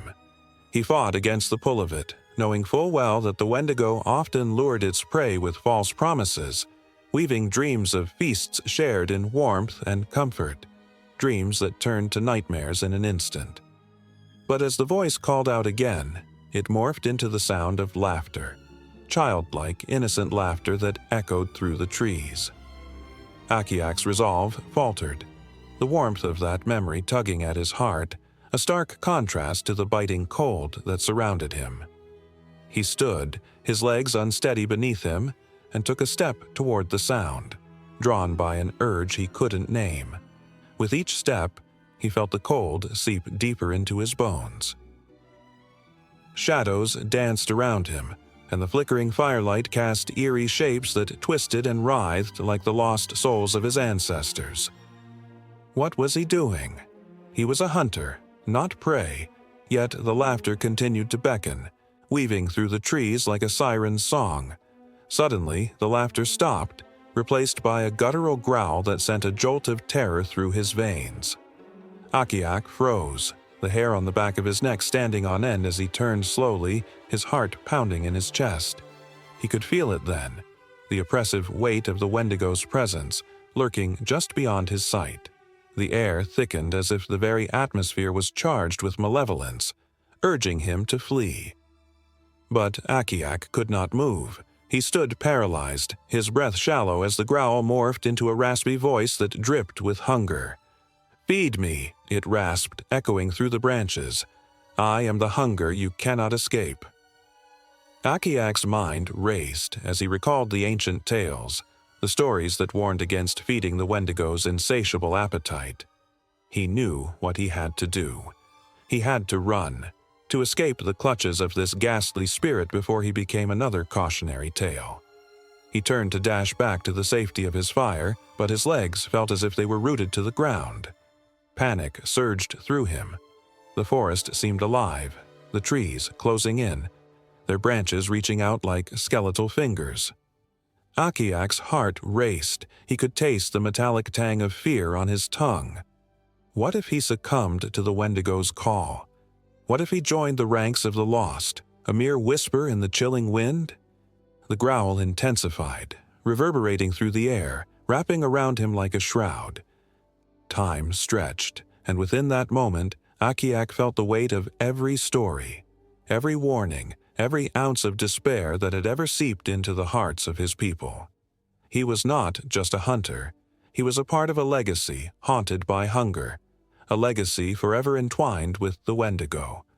As he finally broke free from the unseen grip of fear, he sprinted through the trees, each footfall echoing the primal rhythm of survival. But behind him, the Wendigo was relentless, a shadow chasing him deeper into the woods, a reminder that in the cold grasp of famine and desperation, the line between man and beast could blur. The forest swallowed him, darkness closing in, and Akiak realized that this night would etch itself into his soul, intertwining his fate with that of the Wendigo forever. The sun dipped low on the horizon, casting an eerie glow over the ancient land of Persia. Shadows danced across the rugged mountains, whispering secrets of the past. In the twilight, a chill ran through the air, as if the world held its breath, waiting for the night to unveil its mysteries. Among these mysteries was a creature so fearsome, so otherworldly, that its name sent tremors through the hearts of even the bravest warriors. The Manticore. The Manticore, a beast born from the depths of nightmares, was said to possess the body of a lion, the tail of a scorpion, and the face of a man twisted in eternal torment. Legends painted this creature as a hunter of unparalleled skill, a predator whose roar echoed like thunder across the valleys, striking terror in the hearts of all who heard it. Villagers spoke of the Manticore around flickering fires, their voices trembling as they recounted tales of its insatiable hunger and cunning intelligence. They said it could mimic human speech, luring unsuspecting travelers deeper into the wilderness, where escape was a fleeting hope. One evening, a young boy named Kaveh ventured into the outskirts of his village, driven by a reckless curiosity that burned brighter than his fear. The elders had warned him of the Manticore, sharing stories drenched in horror and despair, but Kaveh had always found their tales more thrilling than frightening. As he wandered through the dense thickets, the air thick with the scent of damp earth and wild flowers, a shiver of excitement coursed through him. He felt alive, as if every sound, the rustle of leaves, the distant croak of frogs, was a call to adventure.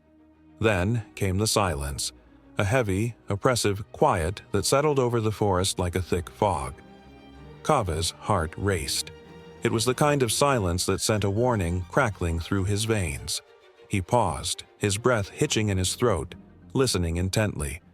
And then, from the shadows, he heard it, a low growl, rumbling deep, vibrating through the very ground beneath his feet.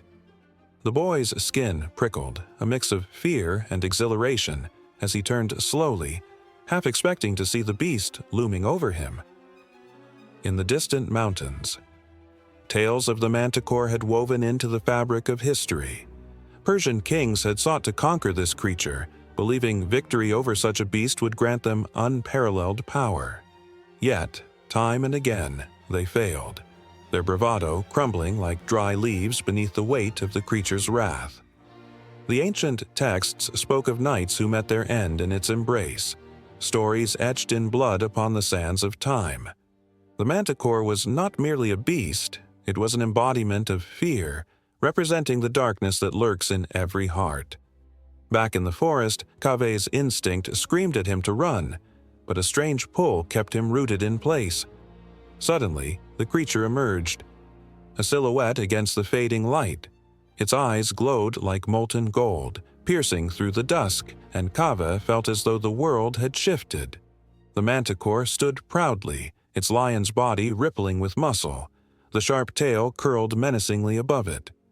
The sight was breathtaking and horrifying at once, a living testament to the stories that had haunted his dreams. Kave felt a primal fear grip him. The manticore's face twisted with an expression that seemed to convey both rage and sorrow, a reflection of the pain of existence itself. In that moment, Kave understood the terror that had besieged his village for generations. The manticore was not just a monster, it was a tragic figure. Lost and alone, bound to its nature in a world that sought to destroy it. The silence shattered as the creature let out a deafening roar, echoing through the trees and rattling the very air round Kave.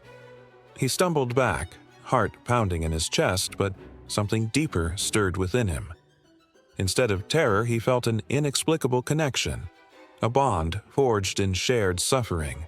Both the boy and the beast were trapped in their fates, longing for understanding in a world that only knew fear.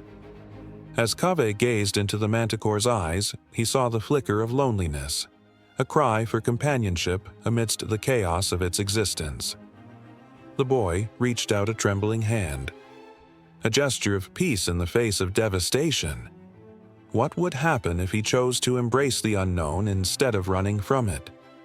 The stories echoed in his mind, the warnings of the wise saturating his thoughts, but his heart urged him forward, daring him to challenge the darkness. The creature's tail flicked, a warning to stay back, yet Kave pressed on. Memories of laughter and warmth from his village felt distant against the weight of the present moment. He longed to understand this beast, this embodiment of fear that had haunted his dreams and those of his kin. As the air thickened with tension, the boy whispered softly, pouring his heart into his words. "I am not here to fight you. I want to know you." The manticore paused, its eyes narrowing in curiosity. For a heartbeat, the world held its breath. It seemed to consider the boy's words, weighing them against centuries of pain and isolation. The shadows shifted around them, and Kave dared to step closer, feeling an overwhelming sense of purpose. He knew he was teetering on the edge of a precipice. One misstep could lead to calamity. But in that moment of uncertainty, he felt the stirring of hope, a fragile, flickering flame that could ignite a bond between two lost souls. Suddenly, the tranquility shattered. A rustling sound erupted from the underbrush, bringing with it a wave of panic. Figures emerged, hunters armed with spears and torches, driven by the age-old desire to claim the manticore's life. Kave's heart raced once more as he turned to face his pursuers, the sight of them sending a jolt of adrenaline through his veins. He knew that if they succeeded, the creature would be lost forever, its story silenced beneath the weight of their greed and fear. In that split second, Kave made a choice. He stood between the manticore and the hunters, his voice trembling but resolute. "Stop! This creature is not your enemy." As he shouted, the manticore, in a moment of instinct, let out another ferocious roar, but this time, it was not just a sound of menace. It was a call to arms, a fight for freedom that echoed through the ages. The hunters hesitated, uncertainty creeping into their hearts, and Kave seized the moment. Every instinct screamed at him to flee, yet at that moment he felt more alive than ever. He was not merely a boy in the forest, he was an advocate for the misunderstood, a bridge between two worlds that had long been at odds. Each heartbeat pulsed with urgency, and the air crackled with the electricity of the impending clash. This was no longer just a battle against a beast. It was a fight for understanding, for companionship in the face of fear. Kaveh stood tall, his heart racing, knowing that whatever happened next would echo through the annals of time, forever altering the fate of the manticore, the hunters, and perhaps even himself. The moon hung low over the water, casting a shimmering silver trail across the waves, a silken ribbon leading to the horizon. The night air was thick with the scent of salt and mystery, whispering secrets of the deep. On a lonely stretch of rocky coastline, the world held its breath. Here, legend and reality danced on the waves, entwined like the stories passed down through generations, tales of lost love and haunting grief. It was here that the Selkies, seals that could shed their skins to become human, wove their magic. The villagers spoke of them in hushed tones, voices trembling with a mixture of reverence and fear. They recounted the tales of fishermen who had spotted beautiful women emerging from the ocean, skin glistening like the morning dew. These Selkies were said to be enchanting, their laughter bright like the sun breaking through stormy skies. But lurking behind their beauty lay a sorrow that chilled the bones. For every Selkie that found love, there were those cursed to return to the sea, forever longing for a life on land they could never fully claim. On a night heavy with the promise of rain, a young fisherman named Ewan stood on the shoreline, heart pounding like a war drum. His father had warned him about the Selkies. They were both a blessing and a curse. But Ewan felt an undeniable pull, a connection that sparked within him like lightning in the dark. He yearned to see one, to touch the shimmering skin and understand the allure that had captivated so many before him. As the waves crashed against the rocks, a shadow flickered just beneath the surface. Ewan's breath caught in his throat. Was it just his imagination, or was someone, surfacing? With each heartbeat, the anticipation surged, electrifying the air around him. Then, with a grace that seemed otherworldly, she emerged. The Selkie stood before him, water cascading from her hair. Her skin like polished stone under the moonlight. Her name was Aisling, whispered on the lips of the wind. Ewan felt the world tilt, as if the very stars had conspired to lead him to this moment. Aisling's eyes, deep and full of untold stories, locked onto his with a fierce intensity. In that gaze, he saw the depths of the ocean, the battles of love and loss, and the weight of longing that made her both beautiful and sorrowful. He stepped closer, heart racing, unsure of the rules governing their worlds. "You're real," he breathed, half in awe, half in disbelief. Aisling smiled, but the smile did not reach her eyes. "I am real, but my heart belongs to the sea." Ewan's heart sank at her words. He wanted to capture this moment, to hold on to it as tightly as he could. "Stay with me," he implored, reaching out to touch her hand. But as he brushed against her skin, a shiver ran through him, like ice water in his veins. Her laughter danced around him, sweet but edged with a sorrow that felt ancient. "I cannot," she replied softly. "The sea calls to me. Its song is my blood. I am bound by tides and currents, by storms and sunlit days." The wind picked up, swirling around them as if the ocean itself was crying out in protest. Ewan's heart raced as he grappled with the truth of her words. Love could be a tempest, a force that tore apart hearts and lives, but the connection between them was undeniable, a thread woven through the fabric of fate itself. As the clouds gathered ominously overhead, Aisling's expression shifted, shadowed by the weight of danger.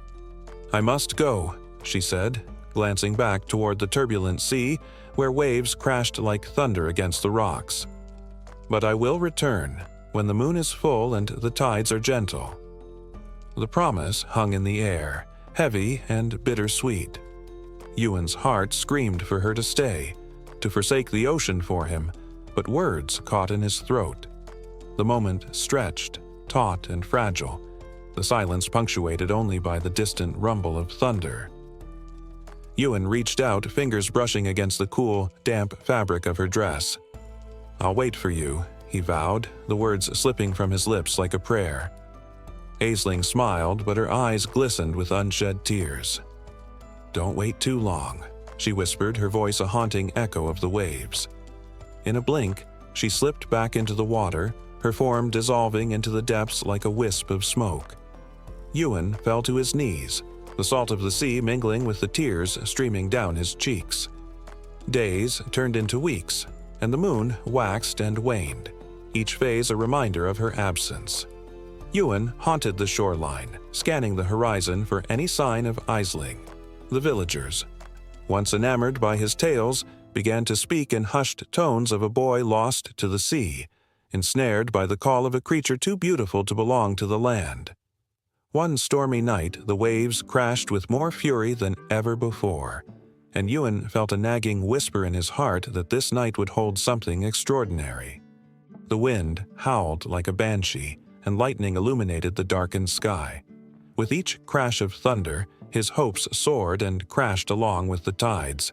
Then, as if summoned by the storm itself, Aisling emerged, her silhouette framed against the wild, churning sea. She was drenched, hair whipping around her face, but in her eyes burned a light that pierced through the darkness. Ewan's heart soared as he ran to her, the world around them fading away. "I returned," she gasped, breathless as if she had swum through the tempest itself. The connection between them ignited once more, drawing them closer, their fingers intertwining like the roots of ancient trees. The storm raged, but in that moment they were cocooned in a bubble of their love, a fragile sanctuary in a world that threatened to tear them apart. But the sea is a jealous lover, and the waves roared with the promise of retribution. The sky darkened further, clouds swirling like an angry beast. Ewan could feel the tension building. An invisible line stretched to its breaking point. "Aisling," he breathed, fear creeping into his heart. "We must go before the storm takes you back." Yet Aisling stood her ground, defiance and fear battling within her. "This is my home, Ewan. I cannot choose between two worlds." Her voice trembled, and for a moment, uncertainty clouded her enchanting gaze. Ewan reached out to her, desperation clawing at his insides. "I will fight for you," he vowed, as lightning illuminated the intensity of his love. "I won't let the sea take you."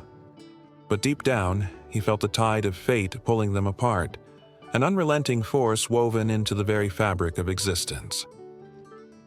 As the waves crashed higher and higher, Aisling began to shimmer, her form flickering like a candle in a storm. Ewan's heart raced. The truth of their love was an echo against the relentless power of the ocean. Would love be enough to defy the call of the sea, or would it ultimately claim her back, casting her into the depths of despair? The storm raged on, and with each heartbeat the boundary between land and sea blurred, threatening to consume them both. Ewan grasped her hands tighter, refusing to let go, knowing that whatever lay ahead, their destiny was entwined like the dance of the waves beneath the moonlight.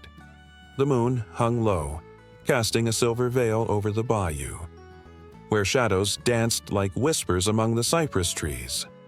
In the distance, the sound of a single owl echoed, its haunting call a warning to the unknowing. The air was thick with humidity, wrapped around the small town of St. Martinville like an unwelcome shroud. As the sun dipped below the horizon, a chill crept through the swamp, stirring up tales that had been passed down through generations. Tales of the Rougarou, the Cajun werewolf. Tonight was different. Even the crickets seemed to hush as a sense of foreboding settled over the land. Locals spoke in hushed tones about the beast that prowled the darkness, a creature born of a curse, a blend of human and wolf. Driven by a hunger that could not be tamed, the old folks gathered at the cafe told stories over steaming cups of coffee, their voices trembling with fear and reverence. "You can hear it howling," one whispered, her voice quaking.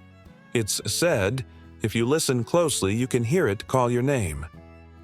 Across town, 12-year-old Lucian sat on the porch of his family's wooden house, the warm night air wrapping around him like a comforting blanket. He had always been fascinated by the legends spun from the mouths of his elders. They were more than just stories. They were warnings, cautionary tales meant to keep curious children like him from wandering too far into the marshy depths. But tonight, curiosity twisted in his gut, and the thrill of fear beckoned him like a siren's song. His grandmother, Memere, had told him of the Rugaru, a man cursed for his cruel deeds, condemned to roam the bayou under the cover of darkness, forever seeking redemption. "The beast is both hunter and hunted," she would say, her eyes narrowing with intensity. "It is a part of our history, a part of us."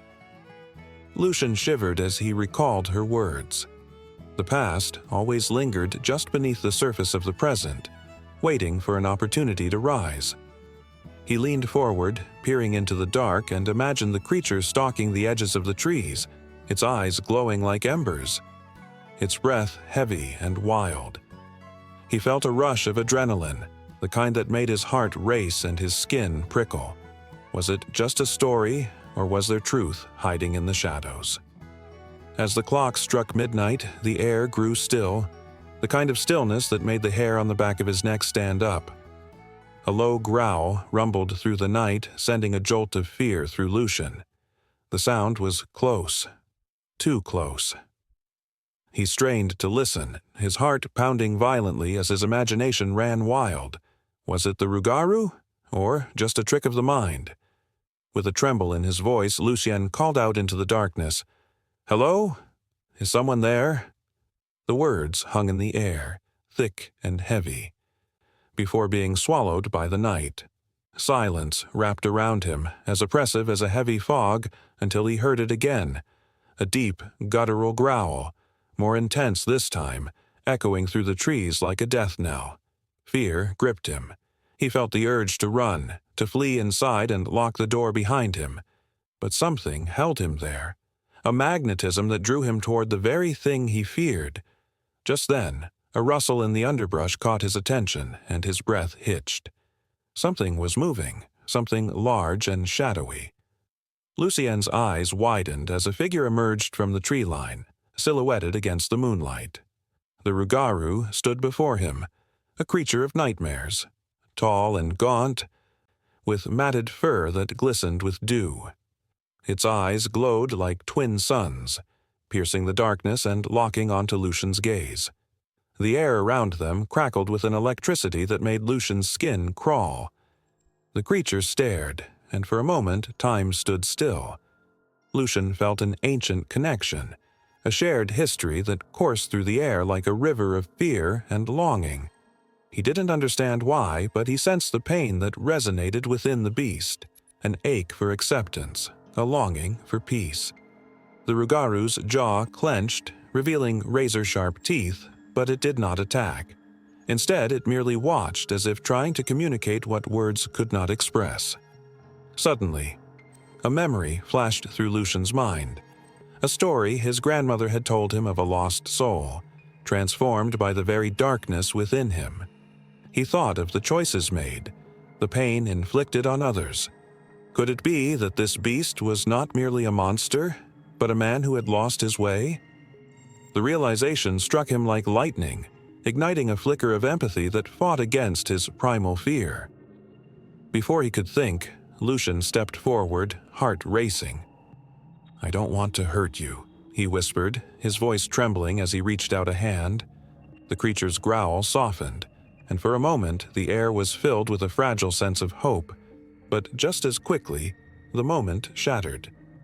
The Rugaru let out a howl that reverberated through the bayou, sending shivers down Lucian's spine. It turned and vanished into the shadows, leaving behind only the sound of rustling leaves and the echoes of a fading growl. Lucien stood frozen, heart racing as the fear of the unknown clawed at him. Behind him, the old cafe buzzed with life, laughter mingling with the clatter of dishes, oblivious to the battle fought just beyond the porch. Lucien's mind raced, the image of the Rugaru burned into his memory. He felt an urgency building within him, a need to uncover the truth behind the legend. Who was this creature? What had it done to deserve such a fate? And what responsibility did he have in this tale of horror and yearning? As the night deepened around him, Lucien realized that the line between man and beast was not as clear as he once thought. The stories had not prepared him for this moment, where he stood at the edge of an ancient curse, caught in a web of fear, legend, and the pulsing heart of the bayou that held them both captive.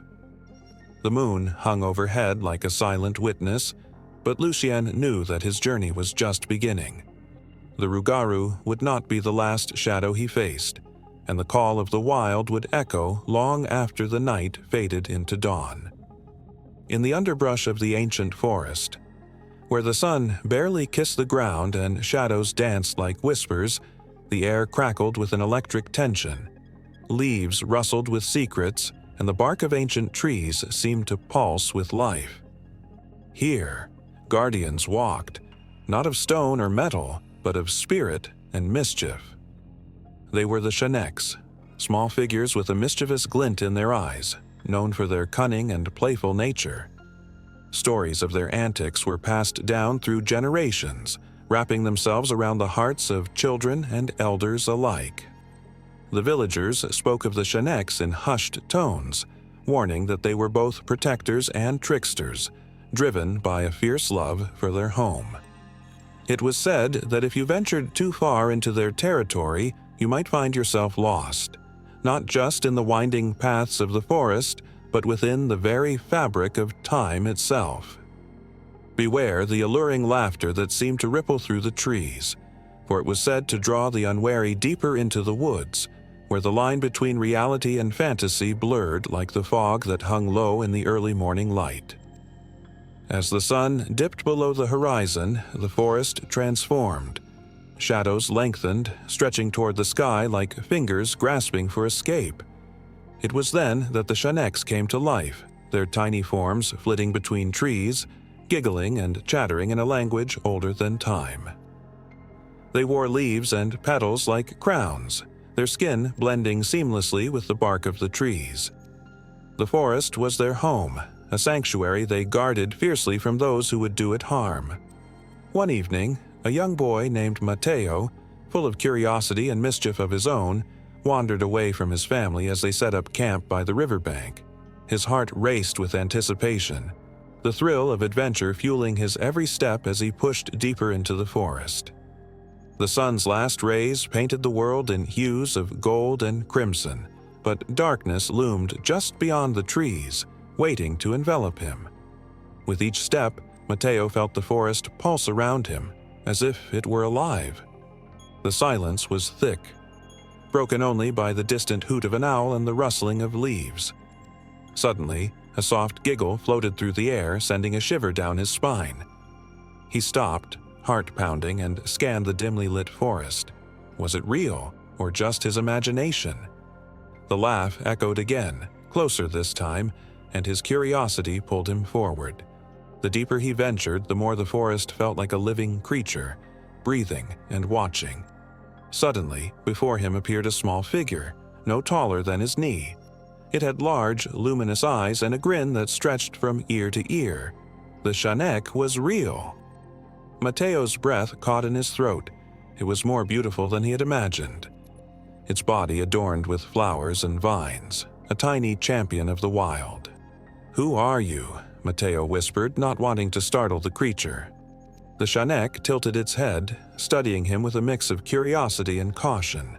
With a childlike glee, it hopped forward, beckoning Matteo to follow. The boy felt a strange pull, as if the Shanek was both inviting him and warning him to tread carefully. Together, they weaved through the trees, past sparkling streams and glowing mushrooms that lit the path like stars fallen from the sky.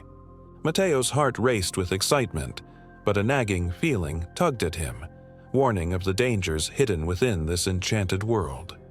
As they ventured further, the air thickened with magic. Matteo saw the Shanek interact with the forest, whispering to flowers, coaxing the streams into laughter, and even playfully teasing the butterflies. Each moment was filled with wonder, yet the boy couldn't shake the feeling that something was about to change. Suddenly, a low growl echoed through the woods, freezing them both in place. Mateo's heart sank as he turned to see shadows creeping toward them, dark and menacing. The Shaneke's playful demeanor vanished, replaced by fierce determination. With a swift motion, it grabbed Mateo's hand, leading him away from the danger. "Run!" it urged, its voice a mix of urgency and fear. Mateo sprinted beside the Chanek, the forest now a blur of colors and sounds. Twigs snapped underfoot, and branches reached out like clawing hands, but they pressed on, their bond forged in the fires of survival. The growl grew louder, reverberating through the trees, and Mateo's heart pounded in his chest. He didn't know what hunted them, but the Shanek's fear was palpable, and it fueled his own. They darted through thickets and leaped over fallen logs, the world around them shifting from playful to perilous in an instant. But just as hope began to wane, they stumbled upon a clearing bathed in moonlight. For a heartbeat, everything seemed to pause. Mateo felt the weight of the forest's magic surround him, a barrier against the darkness that chased them. The Shanek turned to him, eyes bright with determination. "They want to take the forest from us," it said, breathless. "But we will not let them." Before Mateo could reply, the shadows slithered into the clearing, morphing into dark figures, twisted and warped. They loomed over the boy and the Chanek, an embodiment of despair that clawed at the edges of the boy's spirit. Mateo stood tall, fueled by an unfamiliar courage, realizing that he was not just a boy lost in the woods. He was a protector of something far greater. The Shanek, sensing the boy's resolve, raised its tiny fists, rallying the forest spirit. In an instant, the trees responded. Vines erupted from the ground, wrapping around the dark figures, pulling them back into the depths of the forest. The air shimmered with energy as the magic of the Shaneks surged to life, intertwining with Mateo's newfound strength. As the shadows writhed, something shifted within Mateo. He understood the weight of the forest's protection, the bond that tied him to these guardians. He was no longer just a curious boy. He was part of this enchanted realm, a beacon of hope against the encroaching darkness. The creatures struggled, their growls turning to shrieks of fury as the brilliance of the forest enveloped them. Mateo felt the pulse of the earth beneath his feet, a rhythm of life that resonated with his own heartbeat. He didn't know what would happen next, but he knew one thing. He would stand with the Shaneks, defending the beauty of the forest against all odds. And as the last of the shadows vanished into the night, the forest sighed in relief, the laughter of the Shanek ringing through the trees once more. The boy and the guardian stood side by side, united in purpose, as the night unfurled its mysteries around them, and the stories of the Shanek whispered through the leaves, echoing into the endless expanse of time. In the dense jungles of the Congo River Basin, whispers of an ancient creature linger in the damp air like the mist that clings to the trees. The locals speak of the Mokelembembe, a being whose very name sends shivers down the spine. Some say it is a dinosaur, a remnant of a time when the earth was ruled by massive reptiles, prowling through the shadows of thick foliage. Others regard it as a ghost of legend, a figment of imagination born from the depths of folklore. On a humid afternoon, a group of adventurers, fueled by curiosity and the thrill of the unknown, trekked into the heart of this emerald labyrinth. With every step, the jungle seemed to come alive, its sounds a symphony of rustling leaves and distant animal calls. The sunlight filtered through the canopy, casting dappled patterns on the ground like the fleeting glimpses of a dream. Yet, beneath this serene beauty lay an undercurrent of tension. These explorers carried with them not just gear and supplies, but also the weight of their hopes and fears. The burden of whether the Mokelembembe was merely a tale spun by the ancients or something far more real. One member of the group, a young ethnobiologist named Clara, felt her heart race as they approached a murky riverbank. "This is where the sightings have occurred," she whispered. her voice barely breaking the spell of the jungle. The stories she heard as a child danced in her mind like shadows, tales of massive footprints imprinted in the mud and of a creature that could rival the very giants of the past. What if it's true? Clara thought, her breath hitching in her throat. She could almost feel the weight of history pressing down upon her, a connection to a world long vanished. As the team set up camp, the atmosphere shifted. The laughter and banter that once filled the air faded, replaced by an electric tension. They shared stories around the flickering campfire, accounts of locals who claimed to have seen the great beast, descriptions of a long neck and a massive body partially submerged in the river. The flickering flames cast eerie shadows on their faces, illuminating a mix of skepticism and wonder. Some laughed it off, while others nodded solemnly, feeling the pull of the unknown. Night descended, wrapping the jungle in a velvet darkness that felt both protective and ominous. Clara found herself lying awake, staring at the stars that peeked through the gaps in the leaves. The sounds of the jungle were more pronounced now, with the calls of night creatures echoing through the air. Suddenly, a low rumble resonated from the river, and Clara shot up, her heart pounding. What was that? A trick of the mind or a sign of something lurking beneath the surface? Her curiosity ignited. She tiptoed away from the camp, drawn by the sound like a moth to a flame. As she approached the water's edge, the moonlight revealed a rippling surface, a mirror reflecting the haunting beauty of the night. Clara's breath caught in her throat as she thought she saw a massive shape gliding just below the surface. It was gone in an instant, but she could almost feel the water's movement, a gentle surge that sent chills racing down her spine. Was that real? She whispered to herself, unable to shake the feeling that she was being watched. The tales of Mokalembembe began to swirl in her mind, not as mere stories, but as a testament to the unknown, a reminder of how little humanity truly understood about the world around them. The next day, the team set out to investigate the area further. Clara's heart pounded with anticipation, each rustle of leaves igniting her imagination. They stumbled upon a series of strange tracks in the mud, impressions that sent a thrill of excitement through the group. The footprints were massive, far larger than any known animal. "This could be it," one of the men exclaimed, eyes wide with enthusiasm. Clara knelt down, tracing the edges with her fingers, her mind racing with possibilities. But the joy was short-lived. As they followed the trail, unease began to creep in. The dense foliage seemed to close in around them, the vibrant greens morphing into a claustrophobic maze. Suddenly, a loud crash echoed through the trees, sending birds flying from their perches in a flurry of feathers. Clara's heart raced as the group froze, fear mingling with thrill. What could it be? The jungle was alive with a sense of foreboding, its beauty now a mask hiding something ancient and powerful. Clara's imagination spiraled, conjuring images of the Mokalembembe rising from the water, a beast of legend asserting its dominance over the land. As the sun dipped lower in the sky, casting long shadows that danced like spirits, the group reached a clearing. In the center stood a large, shimmering pool fed by the river, the water a deep emerald green.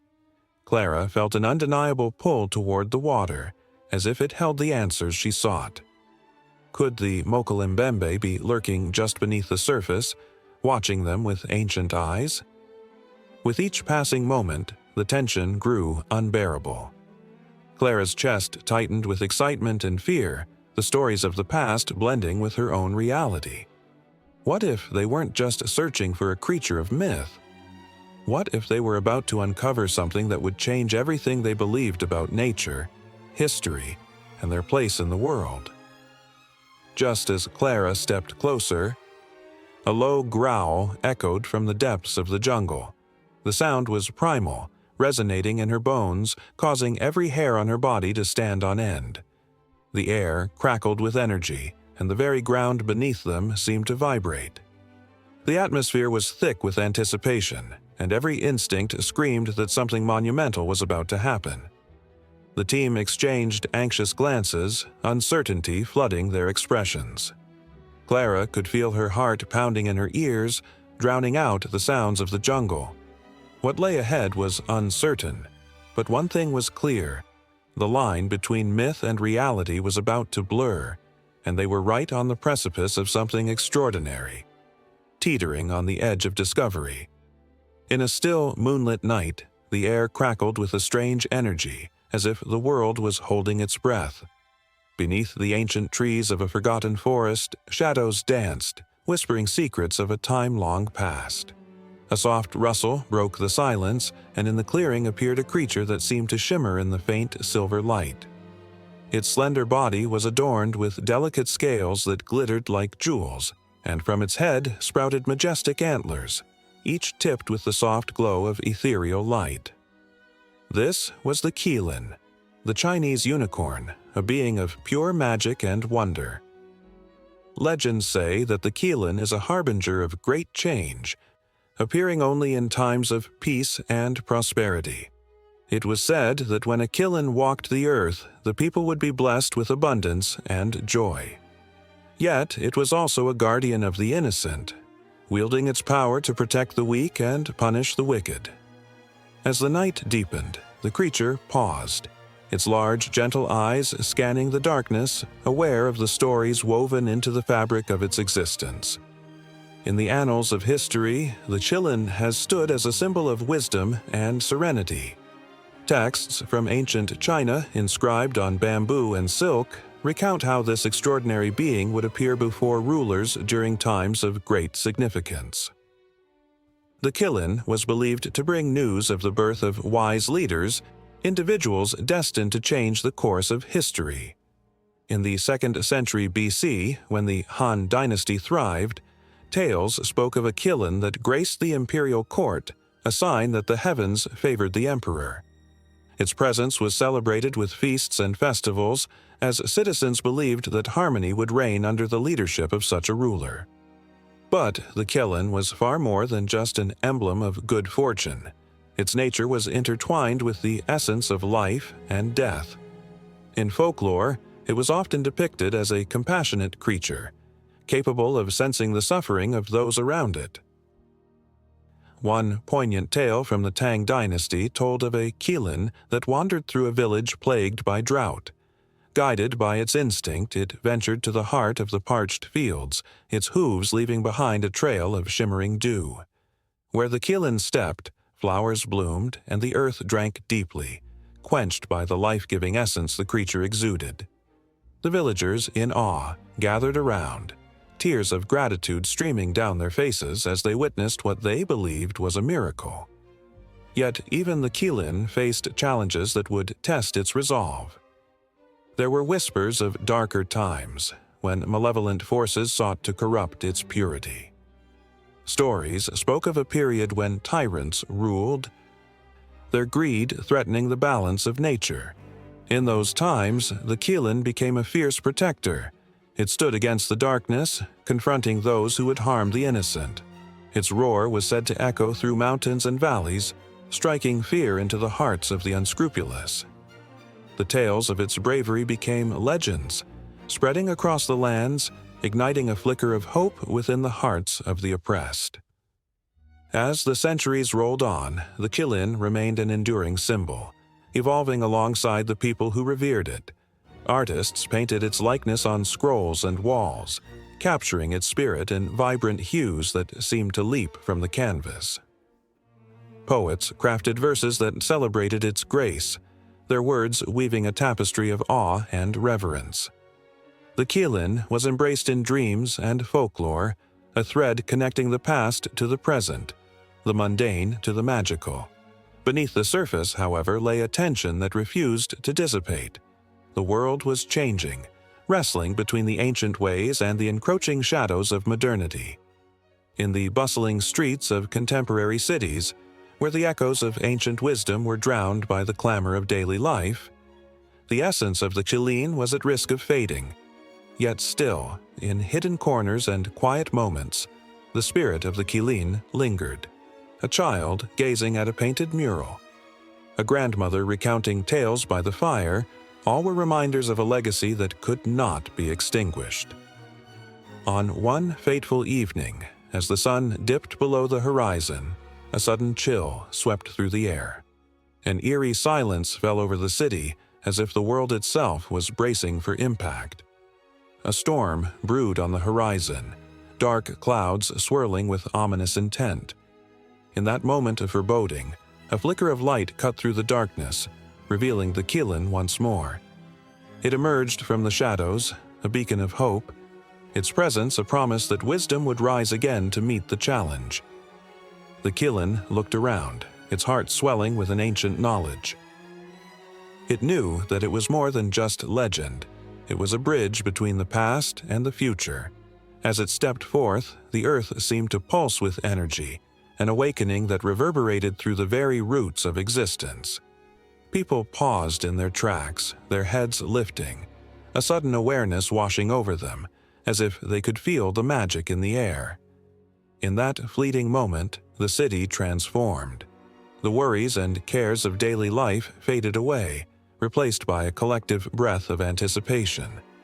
A child pointed, eyes wide with wonder, while an adult felt a stirring deep within their soul. Could it be? Could the stories be true? The Kiln stood tall, shimmering under the moonlight, a reminder that even in the face of darkness, light could prevail. As the storm broke above, thunder rumbled like a distant drum, and the rain fell like tears of joy. The Kiln began to move, its steps graceful and deliberate, leading a procession of hope through the streets. One by one, people joined, drawn to the creature's undeniable energy. Hearts raced, spirits soared, and for that brief moment, the world felt united in purpose. Yet, as quickly as it began, the scene shifted, leaving the Kiln to navigate the storm alone. Its path was fraught with anticipation, yet the shadows lurked, waiting to challenge the purity it embodied. In the distance, a figure emerged, eyes glinting with envy. Darkness sought to quench the light, and the dance between good and evil resumed, a battle as old as time itself. As the storm raged on, the fate of the Kiln hung in the balance, its journey just beginning, the echoes of ancient tales intertwining with the pulse of the present. The night was alive with potential, and the world held its breath, waiting for what would come next. In the crisp air of an Icelandic evening, shadows lengthen and the sun dips below the horizon, casting a golden hue over the rugged landscape. A sense of something hidden lingers in the air, a whisper of ancient stories waiting to be told. Few know that just beyond the sight of the ordinary, the huldufolk, the hidden people, watch with curious eyes, their presence an intertwining of myth and reality that sends shivers down the spine. Legends speak of these elusive beings, often described as beautiful, fair-skinned, and indistinguishable from humans, except for their innate ability to blend seamlessly with the natural world. They are said to dwell in rocky outcrops, moss-covered hills, and secluded dells, their homes carved out of the very earth itself. The landscape of Iceland seems to pulse with life, each boulder and curve of the hill suggesting that perhaps, just perhaps, the stories are true. Elders in small villages recount tales passed down through generations. Around crackling fires, they speak of encounters with the huldufolk that sent chills racing down the spines of listeners. A farmer once claimed that his best sheep had vanished, only to find them later frolicking in a hidden field, surrounded by a circle of laughter that echoed like distant music. What had seemed like a mundane day turned into a brush with the enigmatic. Was it a trick of the light? Or had he truly glimpsed the hidden people, their laughter ringing through the air like a siren's call? Tourists clad in boots and warm jackets often tread lightly across the land, unaware of the silent watchers who observe their every step. One such visitor, a young woman named Iele, arrived with a curiosity that burned like a flame. She had heard the stories but considered them mere fables spun to entertain children. Yet, as she wandered through the lush valleys, something tugged at her heart. a sensation of being watched, a flicker at the corner of her eye. She paused, glancing at a rocky mound that seemed to rise higher than the others.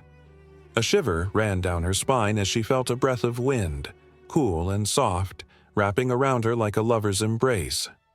That night, she settled into her lodge, her heart racing with excitement and unease. The tales of the Huldu folk began to weave themselves into her dreams. She saw flashes of gleaming eyes and hair like spun gold, laughter carried on the wind. The next morning, Ellen awoke with a singular purpose, determined to find out if the hidden people were real. She armed herself with stories from the locals, a map marked with places rumored to be Huldufolk territory, and set out again. As she climbed toward a notorious hill, the air grew thick with anticipation. Each step felt heavier, almost as if the ground itself was urging her to turn back, but the pull was irresistible. She reached the top and gazed out at a breathtaking vista. Valleys sprawled beneath her like a patchwork quilt, and in that moment she felt a connection, an invisible thread linking her to the land. The sun began to dip low, casting long shadows that danced eerily across the terrain. It was then that she heard it, a soft melody, ethereal and sweet, sweeping through the air like a lullaby. Ellen followed the sound, heart pounding, breath quickening. It led her to a secluded grove where the light flickered strangely, as if the sun itself had decided to play hide-and-seek. There, among the trees, she caught sight of them, figures cloaked in twilight, their laughter mingling with the rustling leaves. They danced, light on their feet, moving with a grace that seemed otherworldly. If she blinked, they would vanish, but Ellen was transfixed, unable to look away. The realization crashed over her like a wave. These were the Huldu folk. Fear and wonder battled within her. Ellen remembered the stories of those who had angered the hidden people, crops failing, livestock disappearing, misfortune following like a shadow. Caution tinged her thoughts, yet the desire to witness their beauty overpowered her fear. For a heartbeat, she stepped forward, breaking the invisible barrier that separated her world from theirs. At that moment, the laughter stopped. The air thickened, anticipation crackling like electricity. The figures turned toward her, eyes glimmering, piercing through the veil of shadows. Ellen felt her heart race as she stood frozen, caught between two worlds. The Huldu folk seemed to communicate without words, a blend of curiosity and caution mirrored in their expressions. They glided closer, the music resuming, yet a tension hung in the air, an unspoken question. Would she join them, or would she turn back? The ground beneath her feet began to shift, and Ellen could feel the pulse of the earth, the heartbeat of 1,000 stories waiting to be told. She hesitated, feeling the weight of the legends pressing down on her. What if she crossed that threshold and never returned? The tales warned of those who had been lured by the Huldu folk. Lost in a forever dance, their laughter echoing through the hills, never again to be seen by human eyes. Yet the allure was too strong. Just as she took a step forward, a sudden breeze swept through the grove, rustling the leaves and scattering petals like confetti. The Huldu folk paused, their expressions shifting from caution to something warmer, something inviting. In that fleeting moment of connection, Ellen felt an overwhelming sense of belonging, as if she had stumbled upon a long-lost family. And then, just as suddenly, they vanished, leaving Ellen standing alone in the fading light, the echoes of their laughter lingering like a haunting melody. The grove felt still, almost mournful, as if the very air sighed for their absence. She was struck by a longing so deep that it felt like a physical ache, the realization that the hidden people were real, yet forever out of reach. With her heart pounding and her mind racing, she turned back, retracing her steps. The sun dipped lower, shadows stretching long across the ground, but the magic of the moment clung to her like a cloak. There was no doubt in her mind now. The stories were not just tales. They were warnings, invitations, and connections to something much greater than herself. As she made her way down the hill, Eileen couldn't shake the feeling that the Huldu folk were still watching. Their laughter whispering through the leaves, urging her to remember, to tell the stories that had been forgotten. The hidden people were not just part of the landscape. They were a part of each person who dared to believe, a reminder that the lines between myth and reality often blur in the most unexpected of ways.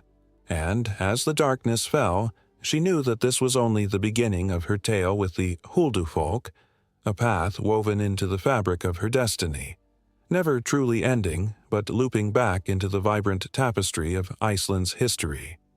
The winds howled across the rugged Orkney Islands, twisting through ancient stones and whispering secrets of a time long forgotten. On the edge of a cliff, the sea crashed violently against the rocks, sending up salty sprays that mingled with the air's chill. It was here that the folk tales of the Nukkalavi, the fearsome horse demon, took root, feeding on the imaginations and fears of those who dared to listen. In the dim light of dusk, shadows loomed larger than life, and the tales of parents grew more fervent as night approached. They spoke of a creature that roamed the land, a monstrous hybrid of horse and man, with skin like raw flesh and eyes that glowed with an eerie fire. This was no ordinary beast.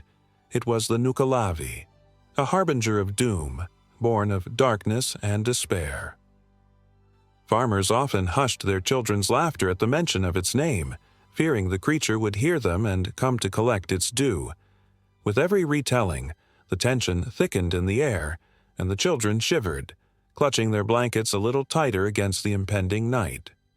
The islanders remembered the stories of long ago when the Nukkalavi would rise from the depths of the sea, mist swirling around its hooves, its breath a foul miasma that blackened the crops and sent livestock fleeing in terror. Those who encountered the creature often spoke of its spine-chilling shriek, a sound that echoed like the wailing of lost souls, a warning that sent dread racing through the veins of all who heard it. They recalled the fields that lay desolate in its wake, the land scorched and barren, a testament to the demon's wrath. There was no mercy for the unprepared. As the evening wore on, a group of young men gathered in a warmly lit tavern, their laughter a thin veil over the fear that lingered just beneath the surface.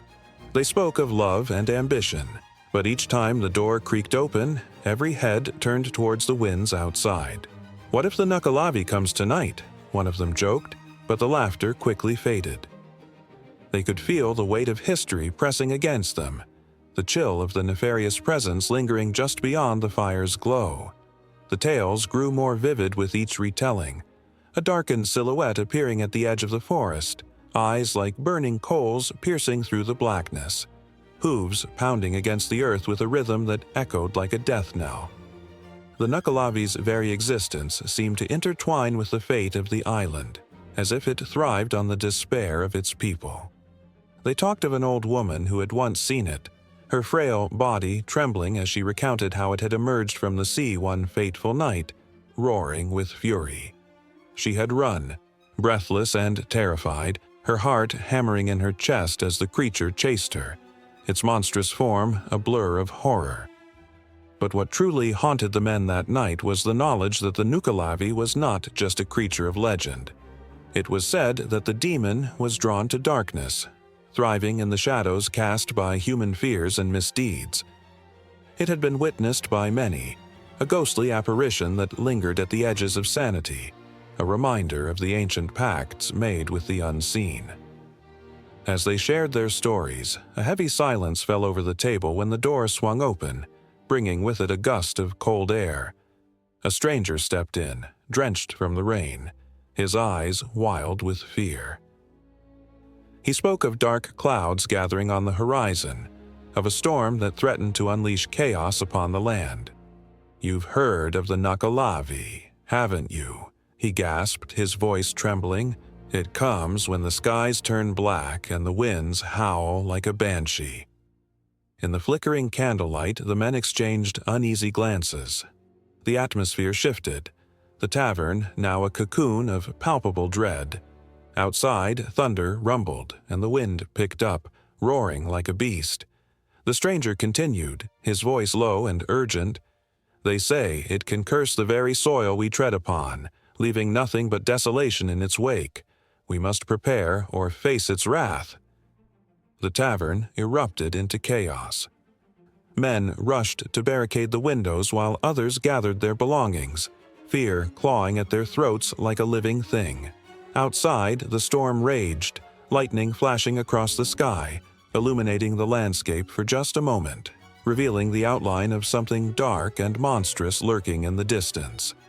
A scream erupted from the gathering storm, piercing through the roar of the winds, a cry that sent chills down spines and ignited a primal fear within every heart. With each flash of lightning, the silhouette grew more defined. It was larger than the largest horse, its limbs twisted and grotesque, gnarled like the roots of an ancient tree. The eyes glowed with malevolent intent, and as it drew closer, the stench of decay filled the air, suffocating the men with its presence. The tavern, once a refuge from the dark, now felt like a trap. They could feel the very ground tremble beneath them, a reminder of the Nucalavi's power. As the door burst open, the creature's shadow enveloped the tavern, and a chill swept through the room. Faces turned pale, hearts raced, and all thoughts of bravado faded into sheer terror. The ancient stories were no longer just tales. They were a living nightmare, an entity that had stepped from the pages of history into their reality. The stench of fear filled the air, and the men huddled together, their eyes wide with horror. As the creature's blood-curdling scream pierced through the night, a sound that echoed across the island, reaching every corner, every heart. The Nucalavi had returned, and with it, the certainty that the past was never truly buried. On a night where the moon hung low, casting an eerie light over the desolate landscape, whispers of an ancient curse danced through the air like a chilling wind. Shadows shifted in the corners of the forest, where trees twisted and turned under the weight of age-old secrets. Here, the line between man and beast blurred, and the howls that echoed in the distance spoke of something primal, something that had roamed the earth long before time was measured. Centuries ago, in the dark heart of medieval Europe, fear gripped the townsfolk of a small village nestled against the mountains. They spoke in hushed tones of a creature that prowled the night, a man who could transform into a wolf.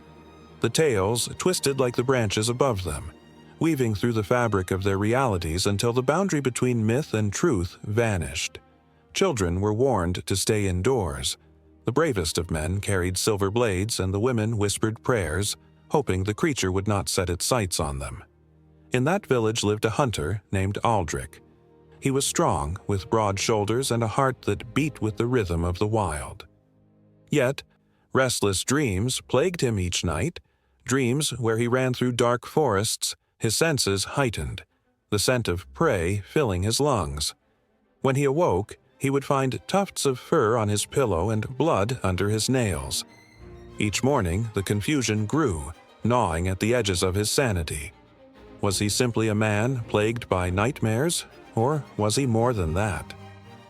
The villagers soon noticed the changes in Aldrich. He moved with a grace that seemed unnatural, and his eyes glinted with an intensity that sent shivers down the spines of those who dared to meet his gaze. Whispers turned to accusations, and fear became a weapon sharpened by ignorance. They began to see him as the beast, holding torches and pitchforks, ready to rid themselves of the evil that had seemingly taken root among them. As the moon waxed full, the villagers gathered around the flickering flames of a bonfire, their faces illuminated with both fear and determination. "We must end this," one man roared, his voice rising above the crackling fire. "We cannot allow this monster to destroy us." Aldrich stood at the edge of the gathering, his heart pounding. He could feel the power surging within him, but he fought against it, knowing that to succumb would mean losing everything he held dear. Yet, on that fateful night, the pull of the moon was unbearable. As the villagers turned their backs, Aldrich felt the transformation begin. He ran into the woods, limbs stretching, bones cracking, hair sprouting in wild chaos. With each heartbeat, he surrendered to the beast inside.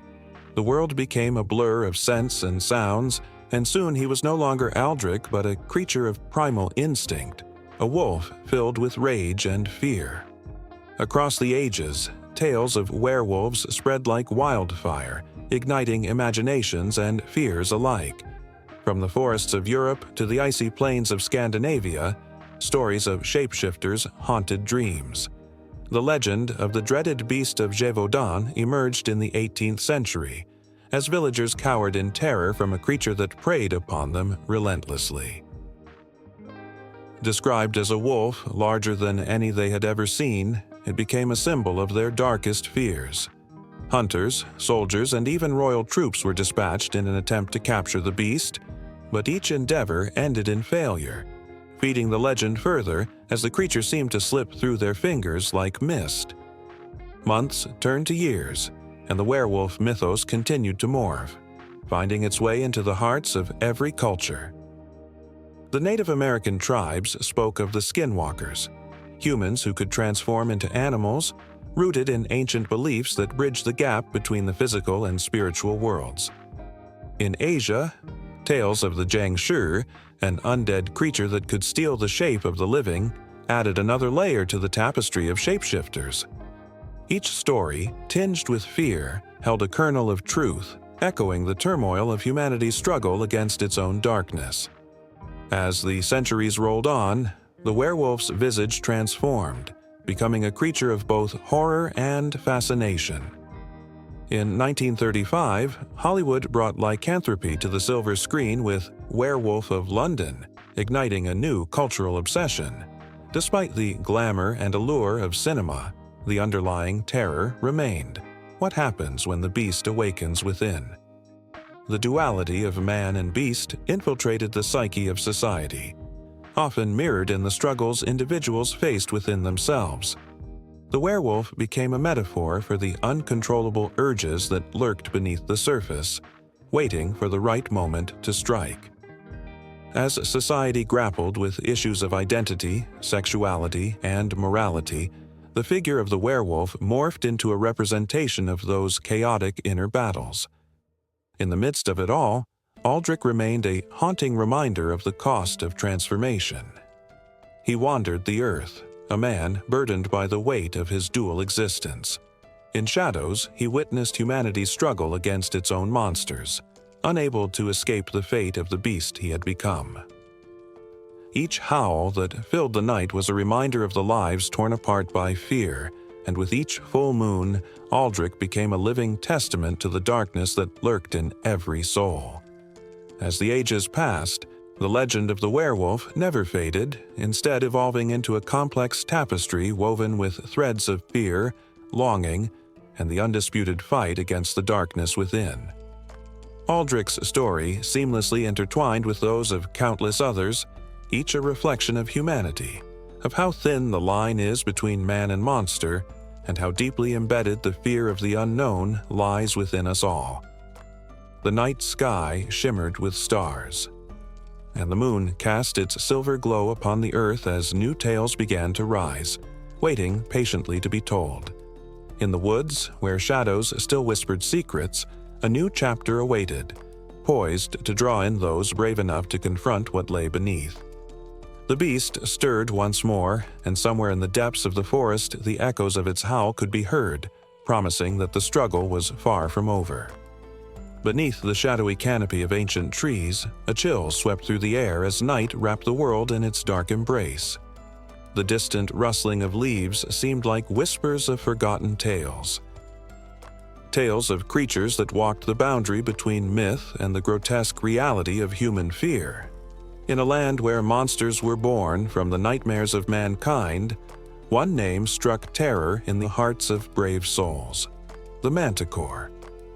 This beast, with the body of a lion, the wings of a dragon, and a tail that ended in poisonous spines, was more than just a figment of imagination.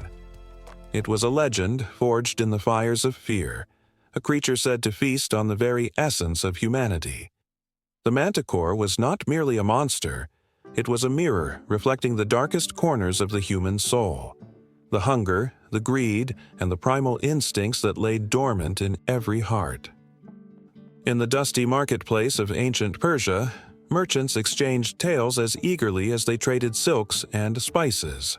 An old man, his beard long and white like the clouds, captivated listeners with his stirring account of a village ravaged by the manticore's insatiable appetite.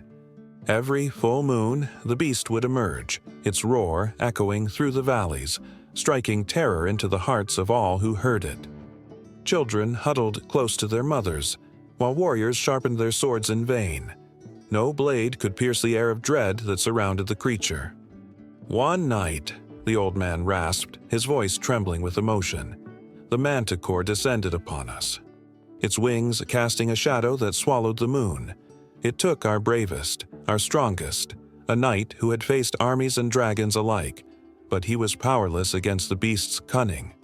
It lured him in with a soft, sweet voice, whispering promises of glory, only to reveal its true nature when he was too close to escape."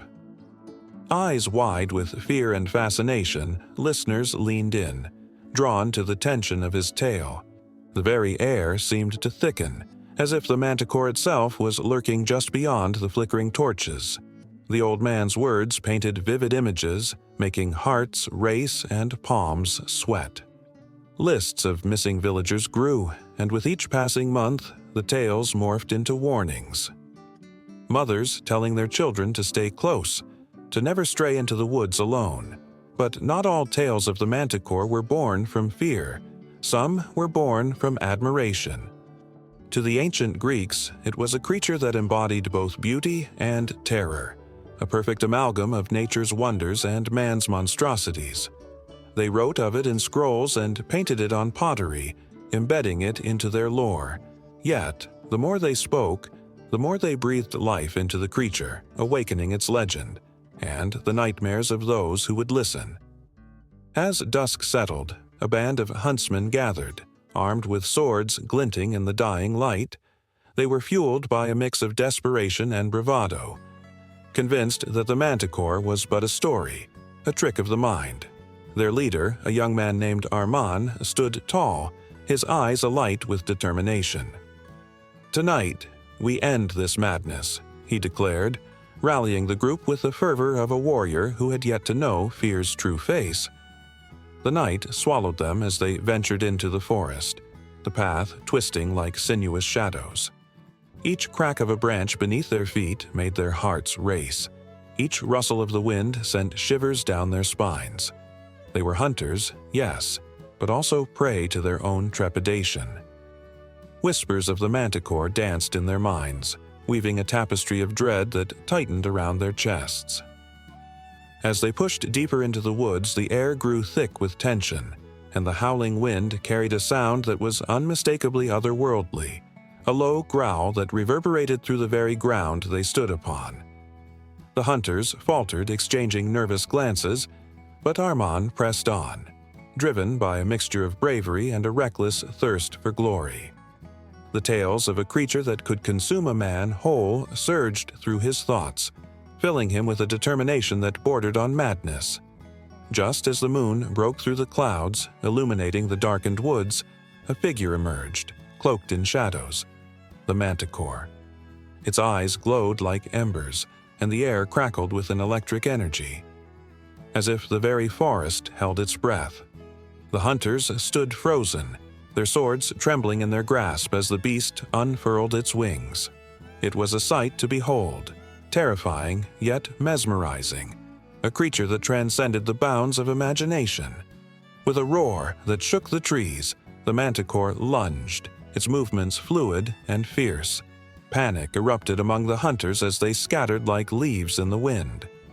Armand's heart pounded in his chest as he fought every instinct urging him to flee. Instead, he faced the beast, eyes locked with its fiery gaze. In that moment, he saw not just a monster, but a reflection of the savage nature that lay dormant within every human. The manticore, sensing his courage or perhaps his folly, hesitated, and in that heartbeat of stillness, Armand glimpsed the truth. The creature was more than a man-eater. It was a symbol of humanity's darkest desires, the hunger that could never truly be satisfied.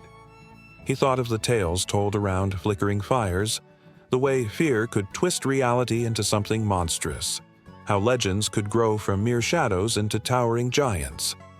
As the beast circled him, Armand's resolve hardened. With a swift motion, he raised his sword, but the manticore was not just a foe. It was the embodiment of every fear, every regret, every secret buried deep within the soul. The air crackled, and as their worlds collided, the lines between hunter and hunted blurred, creating a tapestry of chaos and revelation. In the heart of that wild encounter, with the moon casting a pale light over the struggle, the world around them faded. Shadows danced, and for a moment, time stood still. The ancient stories echoed in the trees, a reminder that some myths are born not just from the desire to scare, but from the need to confront the darkness that lies within. And as the manticore roared and the battle raged, the true nature of humanity hung in the balance, waiting, watching, hungry for resolution. The sun dipped below the horizon, casting long shadows across the rugged Australian bush. Whispers of wind rustled through the trees, carrying with them an air of mystery and something unexplainable. As the twilight crept in, a shiver ran down the spine of anyone who dared to wander too far into the dense thickets. Here, among the towering eucalyptus and wild underbrush, stories of the Yowie lingered like the scent of damp earth after a rainstorm, unshakable and unnerving. The Yowie, often compared to North America's Bigfoot, is the stuff of both folklore and fear. For centuries, the indigenous peoples of Australia spoke of a great hairy creature that roamed the outback, a guardian of the land and a harbinger of dread for those who dared to cross its path. The tales were as varied as the landscapes of Australia itself. Some spoke of the Yowie as a protector, while others described it as a terror, lurking just beyond the flickering light of campfires, watching with eyes that glowed like embers in the night. In the early 1800s, European settlers started to document their encounters with this elusive being. Farmers reported missing livestock, and hunters returned home with frantic tales of a massive figure seen darting between the trees. "It was a beast unlike any other," one settler recounted, his voice trembling as he spoke. Shadows danced around the flickering flames, creating an atmosphere thick with suspense. It was tall, covered in hair, and walked on two legs. It could vanish in an instant, blending into the night like a ghost. As the sun vanished, the bush took on an eerie quality. The calls of nocturnal creatures echoed, a cacophony that seemed to amplify one's fears. Stories of the Yowie came alive in the dark, seeping into the minds of those who listened. An old Aboriginal elder, with a voice that scratched like gravel, recounted a chilling tale of a group of hunters who stumbled upon the creature's lair. They described a clearing filled with enormous footprints, far too large to belong to any known animal, and a deafening silence that enveloped them the moment they stepped inside. It was as if the very air held its breath, waiting for something to happen. In 1976, the Yowie leaped from whispered folklore into the realm of modern intrigue when a businessman claimed to have seen it near the Blue Mountains. He described a towering figure covered in matted brown hair standing among the trees. The news spread like wildfire, igniting a frenzy. Enthusiasts armed with cameras and recording gear began to flock to the area, driven by a mix of excitement and dread. The search for the Yowie became a nationwide obsession, with countless sightings reported across the continent. Each encounter painted the creature as more than just a myth. It became a symbol of the wild, untamed mystery that Australia held close to its heart. Yet, the Yowie was not just a creature of fear, it was a part of the land's identity. The whispers about it wove themselves into the fabric of Australian culture. Children gathered around campfires, eyes wide with wonder as their parents spun tales of brave explorers who had encountered the beast. grown men and women found themselves inexplicably drawn to the stories, the thrill of the unknown igniting a sense of adventure. The Yowie became a legend, a reminder that there were still wonders hidden away in the vastness of the unknown. But as the years went by, the excitement turned into skepticism. Skeptics dismissed sightings as misidentifications of native animals or the result of overactive imaginations. Yet, even in the face of doubt, the stories persisted. Encounters continued to surface, often accompanied by blurry photographs and shaky video footage that left viewers questioning what was real. In every shadow, there seemed to lurk the possibility that the Yowie was watching, waiting, just beyond the reach of light. As the night deepened, a palpable tension filled the air. The trees rustled and the sound of snapping twigs echoed through the wilderness, sending chills rippling through anyone caught off guard. Was it merely the wind, or was it the Yowie, stepping silently through the underbrush? The whispers of the past intermingled with the present, creating an almost tangible sense of connection, a bridge between ancient lore and contemporary intrigue. A group of adventurous souls set out one moonlit night, determined to capture evidence of the creature that had haunted their dreams. Armed with flashlights and their hearts pounding, they ventured into the dense thicket. Each step felt heavier, the shadows growing longer and darker. They shared nervous laughs, but the giggles quickly faded into stunned silence as a guttural roar ripped through the tranquility of the night, shaking their bones and sending them scrambling for safety. It was a sound unlike anything they had ever heard, raw and primal, echoing through the trees like a thunderclap. The thrill of the hunt morphed into sheer terror, and the weight of the Yowie's presence became almost unbearable.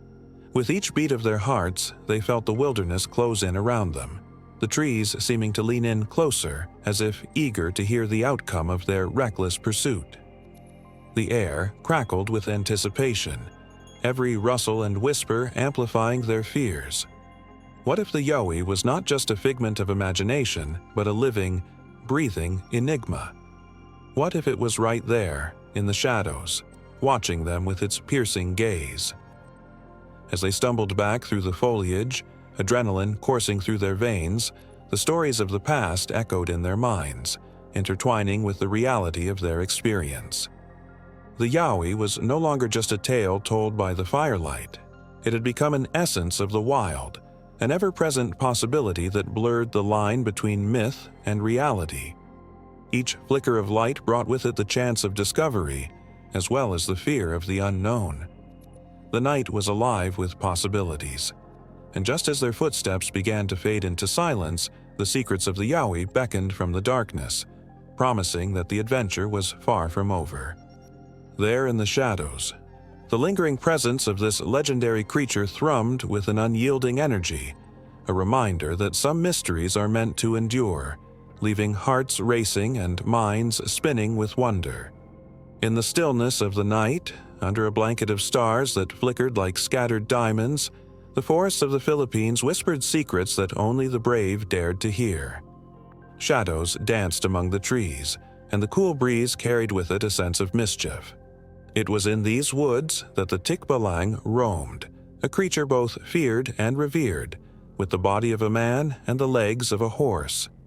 Stories of the Tikbalang echoed through villages, igniting the imaginations of children and sending shivers down the spines of adults. His form was striking, a tall, sinewy figure draped in the darkness, with long, flowing hair that glimmered in the moonlight. His eyes glowed amber, piercing through the night, and when he smiled, or rather when he grinned, a sense of dread settled in the air. For the Tikbalang was not just a creature of the night, he was a trickster, a master of illusions. He delighted in leading travelers astray, turning familiar paths into twisted mazes where the lost would wander until dawn. Legends told of how the Tikbalang could shift his appearance, taking on the guise of a handsome man, beckoning with an inviting smile. Many a heart was ensnared, only to discover too late that they had been lured into an enchantment. A maiden, her heart racing with excitement, might find herself enamored, but as the moonlight waned, reality would unravel, revealing a creature of wild chaos. The laughter that echoed through the trees was not that of joy. It was a sound that sent chills down the spine, the embodiment of the spirit's playful cruelty. Villagers spoke in hushed tones of the Tikbalang's antics. They recounted tales of farmers who, after a long day in the fields, found their way home turned into a puzzle. Paths they had walked 1,000 times morphed into winding trails that led them deeper into the woods, where the trees grew thick and the air grew heavy. It was said that the Tikbalang would appear at such moments, watching with an amused expression as the bewildered traveler scratched his head in confusion. He would laugh softly, a sound like rustling leaves, before disappearing into the shadows, leaving only the echoes of his presence behind. The legend of the Tikbalang was rooted not just in fear, but also in history. In pre-colonial times, when the archipelago was a tapestry of tribes and customs, the Tikbalang held a sacred place in the folklore. Ancient tales tell of a time when the Tikbalang was a spirit guardian, a protector of the land who ensured balance among nature and humanity. But as stories evolved through the ages, so did the Tikbalang's reputation. He became a figure of rebellion against authority, a symbol for the oppressed. The colonizers who sought to tame the land found themselves entangled in the pranks of this mystical being, their intentions thwarted by his cunning. On nights where the moon hung low and full, those brave enough to venture out would sometimes leave offerings at the base of ancient trees, hoping to appease the spirit. A handful of rice, a bit of fruit, or a woven garland of flowers were thought to earn the Tikbalang's favor, granting safe passage through the woods. But there were also those who disrespected the land, who laughed in the face of legends. They too became part of the Tikbalang's stories, often finding themselves lost, their laughter replaced by desperate cries for help. The air thickened with tension as the sun dipped below the horizon, casting long shadows that twisted and turned. A group of friends, emboldened by stories and the thrill of adventure, decided to traverse the forest one fateful night. Laughter filled the air, but beneath it lay a current of unease. A shared awareness of the legends that danced through their minds. They had heard the warnings but brushed them aside, thinking themselves clever enough to escape the clutches of an ancient spirit. As they ventured deeper, the path began to shift beneath their feet. The trees closed in around them, their gnarled branches reaching out like fingers, eager to ensnare.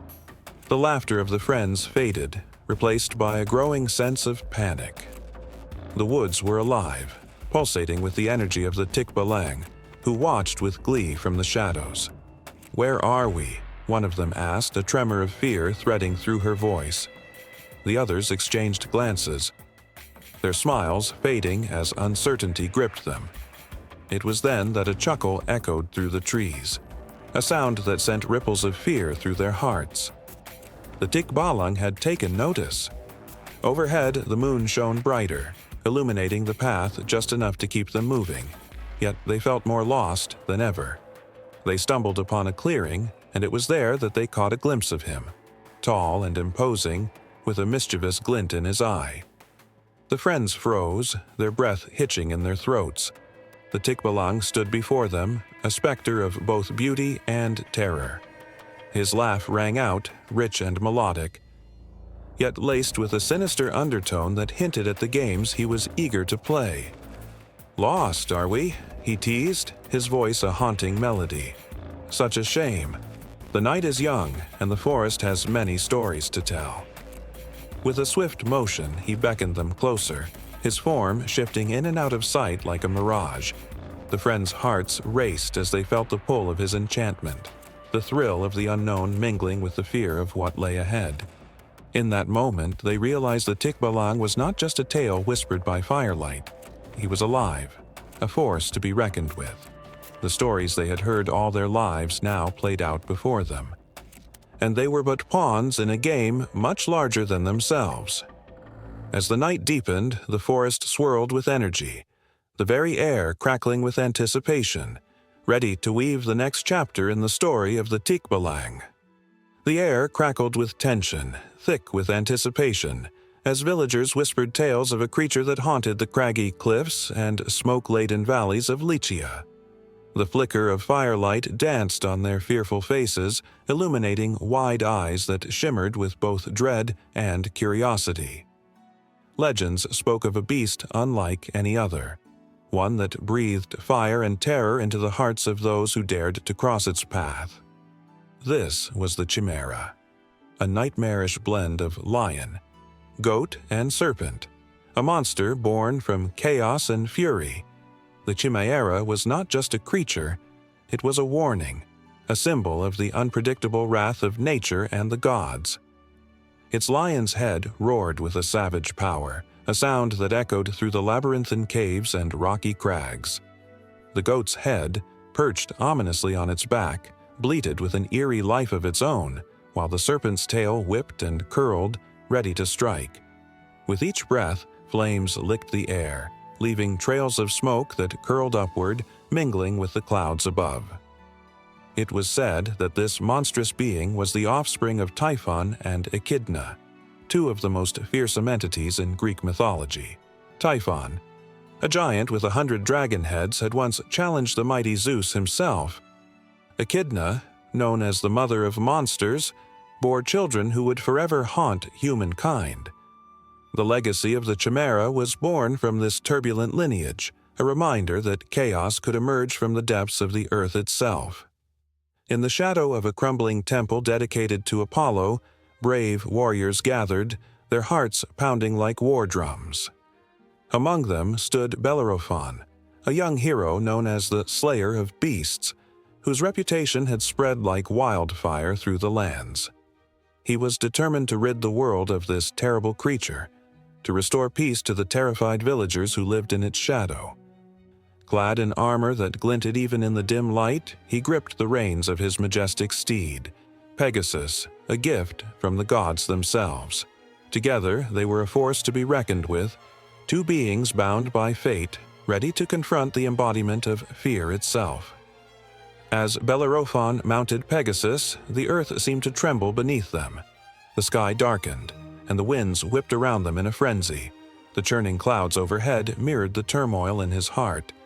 This was not merely a battle against a beast, it was a clash against the very essence of fear that had gripped the land. He felt the weight of the village's hopes on his shoulders, their eyes filled with both admiration and desperation. Would he be the one to bring salvation, or would he become another victim of the Chimera's fiery wrath? With a surge of determination, he urged Pegasus into the sky, soaring above the rugged landscape. The world below shrank as they ascended, a tapestry of greens and browns fading into the distance.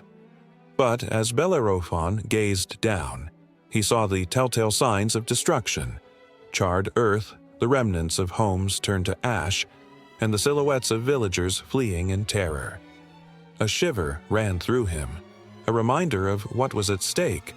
Suddenly, a roar split the air, a sound that sent chills cascading down his spine. The Chimera emerged from its lair, its three heads snapping and snarling in a display of primal fury. Flames erupted from its lion's mouth, illuminating the darkening sky with a hellish glow. Bellerophon felt the heat wash over him even from a distance, reminding him of the danger that lay ahead. This was no ordinary foe. It was a living nightmare, capable of incinerating everything in its path. Pegasus responded to Bellerophon's fear with a fierce determination of its own. The winged horse dove toward the ground, and Bellerophon knocked an arrow to his bow, his heart racing in rhythm with the pounding of Pegasus's wings. He steadied his breath, focusing on the creature below. This was his moment, the culmination of everything he had trained for. As they approached the Chimera, the world seemed to slow, the sounds of battle fading into a haunting silence. With a mighty leap, Pegasus soared just above the Chimera's outstretched claws. In that split second, Bellerophon released the arrow, a glimmering projectile aimed at the beast's heart. But the Chimera was quick, twisting its body with a ferocity that caught him off guard. The arrow missed its mark, embedding itself in the rocky ground below. The creature's lion head turned toward him, eyes ablaze with fury, and Bellerophon felt the rush of heat from its fiery breath wash over him like a cruel embrace. Desperation set in. But he was no quitter. He commanded Pegasus to rise higher, dodging the snapping jaws that sought to end his quest. The battle unfolded like a dance of death in the sky, a deadly game of cat and mouse. Each time Bellerophon struck, he felt the weight of destiny close in around him. The villagers' faces flashed in his mind, hope, fear, determination, despair, all mingling into a singular purpose. With one last, defiant roar, the Chimera unleashed another torrent of flames, illuminating the evening sky with a brilliant, terrifying light. Bellerophon's heart raced as he realized that his next move would determine the fate of not just himself, but everyone below. He could not falter now. He could not let fear dictate his actions. The battle was more than just a conflict, it was a struggle against the darkness that threatened to consume everything he held dear. As Pegasus swooped low again, Bellerophon prepared for one final strike. The air was thick with the scent of smoke and sulfur, a reminder of the Chimera's deadly power. With a steady hand, he nocked another arrow and whispered a silent prayer to the gods. This was his moment, a moment that would echo through time, carving his name into the annals of history. The tension was palpable, an electric charge that hung in the air as he took aim, ready to face the monster head-on. The ground trembled beneath them, a prelude to the storm that was about to erupt. With courage pulsing through his veins, Bellerophon's heart beat in synchrony with the relentless battle that was unfolding, a battle that would forever alter the fabric of myth and legend. The wind howled through the craggy cliffs of Sicily, a haunting whisper echoing the tales of ancient gods and monsters. Below, the waves crashed violently against the rocks, each splash a reminder of the chaos that lurked just beneath the surface. It was here, in this unforgiving land, that the fates of three sisters entwined with destiny, fear, and betrayal. Medusa, the most infamous of the Gorgons, stood alone at the edge of the world, her tangled hair like a mass of serpents hissing softly in the breeze. Each snake was alive with its own wild spirit, their eyes glinting with a feral hunger. Once a beautiful maiden, Medusa had been cursed, transformed into a monster by Athena's wrath after a heinous act in the temple. The memory of her past life clung to her like an ill-fitting garment, a painful reminder of beauty lost, of laughter turned to silence. Her sisters, Steno and Euryale, were not just monstrous shadows of their sister, they were fierce warriors in their own right. Steno, with her sharp wit and fiercer temper, was often the first to strike when intruders dared to trespass. Euryale, the eldest, bore her own burdens, the weight of sorrow and wisdom in her gaze. Together they formed an unyielding trio, their bond forged in shared pain and fierce loyalty. But the world outside their rocky lair was unkind, filled with relentless hunters and greedy men seeking glory. Stories of the Gorgons had spread like wildfire, twisting the truth into grotesque tales of terror. They were painted as monsters, but deep down, they were victims of fate, trapped in a cycle of fear and misunderstanding. On a stormy night, an ambitious hero named Perseus approached their dwelling, guided by tales of glory and the promise of eternal fame. Armed with a reflective shield and gifts from the gods, he sought to claim Medusa's head, believing the trophy would elevate him to legendary status. The wind howled louder, as if warning him against the folly of his quest. Medusa sensed him before he arrived, a tingling at the nape of her neck that sent shivers down her spine. The sisters huddled together, their fear mingling with a flicker of defiance. "He thinks he can take what's left of us," Steno hissed, her serpents snapping in agitation. "He underestimates the strength of our bond." Euryale held her sister's gaze, her eyes reflecting a depth of sorrow. But what if he succeeds? What if he steals the last of our power? The sisters had long accepted their fates, but the thought of losing Medusa to yet another cruel twist of fate ignited a protective fury in their hearts. As Perseus ventured forth, the atmosphere thickened with tension. He approached cautiously, heart pounding with both dread and excitement, ready to face the fears that whispered in the shadows. With each step, the air grew colder, and the jagged rocks seemed to close in around him. Medusa, standing resolute, faced the intruder. Her once beautiful features were now twisted with anguish, a mask of sorrow that belied her fierce spirit. "Why do you seek me, warrior?" she called out, her voice echoing against the cliffs like a mournful tune. "Do you not fear the fate that awaits those who dare to confront a Gorgon?" Perseus faltered for a moment, taken aback by the sadness in her voice. He had come to slay a monster, not to confront a tortured soul. Yet the stories had painted her as a villainous creature, and doubt clawed at his resolve. Could a monster possess such depth of feeling? In a moment of vulnerability, Medusa exposed her heart, revealing a glimpse of the innocent girl she once was, a girl who dreamed of love, laughter, and freedom. "I was cursed for something that was not my fault," she confessed, her voice trembling. "I did not choose to become this. I am not the monster you think I am." The weight of her words hung in the air, heavy with unspoken pain. Perseus shifted, his mind racing.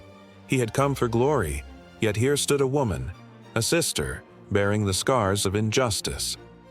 The serpents writhed on her head, sensing her turmoil, their hisses a warning against the vulnerability that threatened to consume her. Stheno, unable to bear the heart-wrenching scene, surged forward, her eyes blazing with fury. "You come here to destroy us, yet you do not understand the power of our pain. You do not understand what it means to be hunted for something you did not choose." The fury in her voice filled the air, a primal scream echoing off the cliffs. The tide swelled in response, waves crashing with renewed ferocity, mirroring the tumult in their hearts.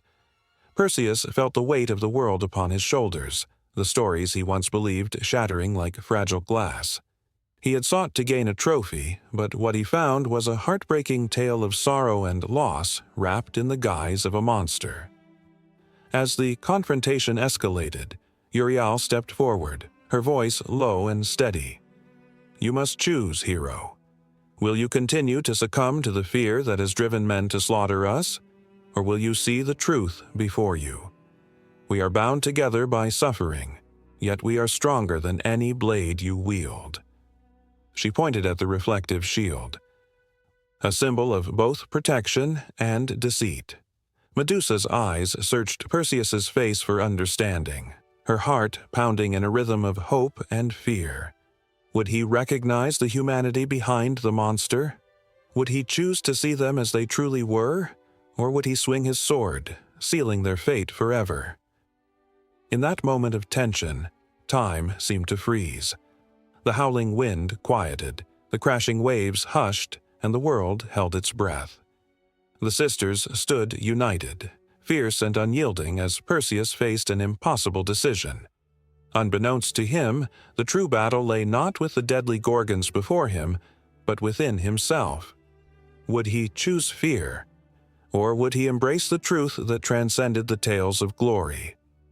As the weight of the moment hung in the air, the fate of the Gorgons, and perhaps even of mankind, teetered on the edge of a knife, ready to plunge into darkness or find a glimmer of light. In the stillness of a moonlit night, the surface of the water shimmered like 1,000 diamonds scattered across a sheet of black velvet. The air was thick with an unsettling silence, broken only by the occasional croak of a distant frog. Yet, beneath that calm exterior, something stirred, something ancient and terrifying. The bunyip, a creature of folklore and myth, lurked just out of sight, stirring unease in the hearts of those who dared to venture too close to the water's edge. Across the Australian landscape, stories of the bunyip whispered on the winds, curling around the ears of children and adults alike.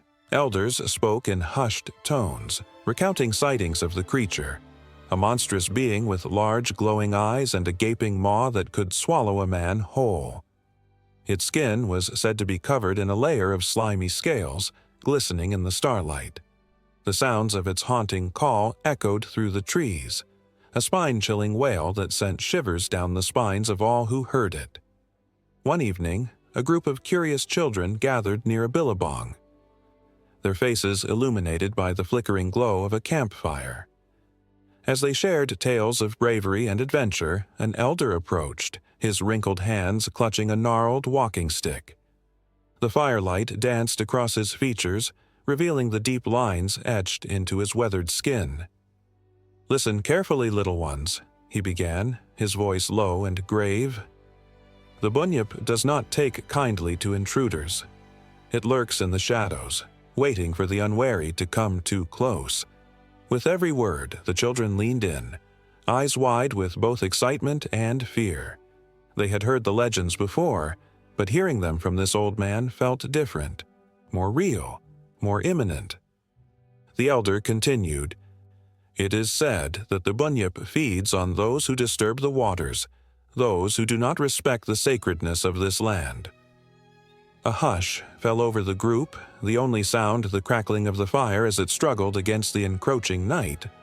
As the story deepened, the air around them seemed to shift, thickening with an electric tension.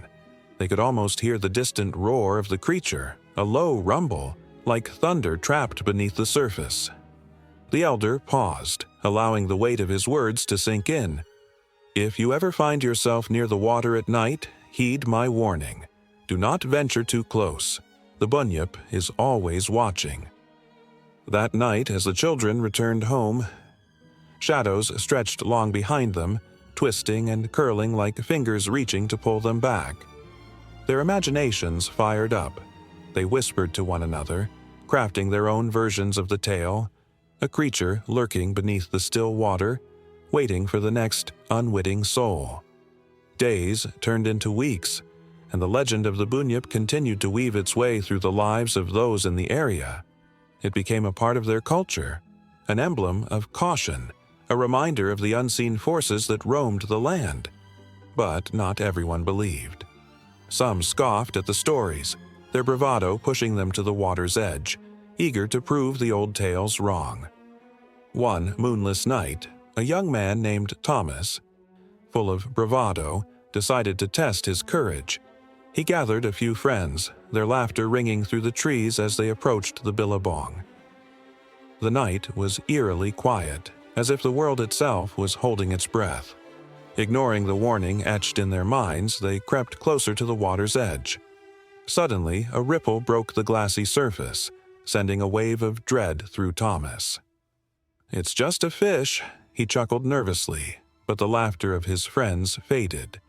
Instead, a low growl echoed from beneath the water, vibrating through the ground, filling the air with a palpable fear. Thomas's heart raced as he took a step back. The thrill of the dare quickly replaced by a visceral urge to flee. Then came the unmistakable sound, a chilling, mournful cry that echoed through the darkness, rattling their bones and tightening their throats.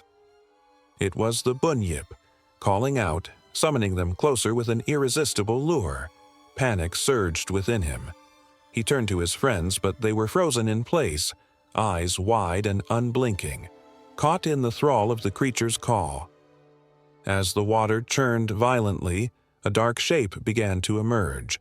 Massive and terrifying, the creature's silhouette loomed, its eyes glowing like two fiery orbs piercing through the night.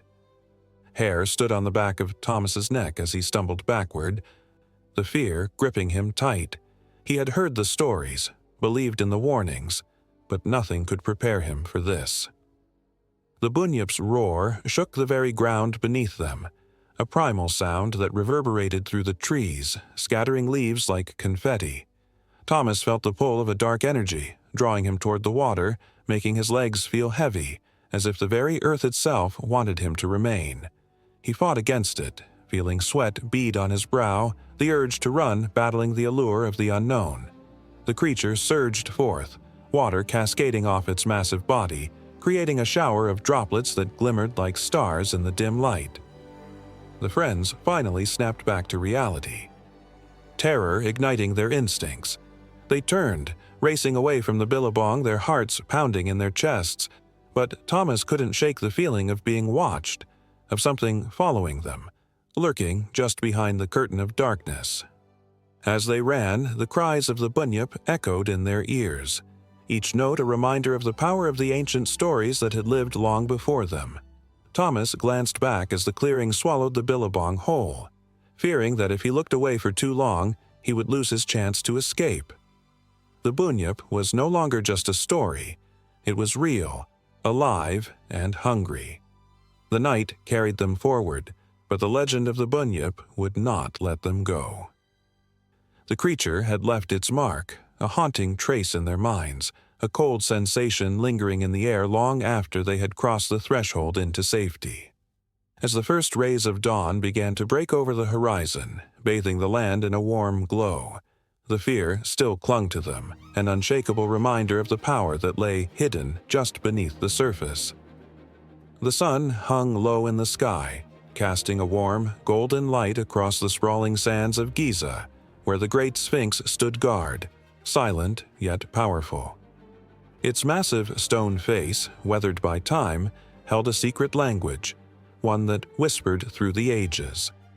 Eyes that had seen empires rise and fall now stared into the horizon, as if waiting for someone daring enough to pose a question.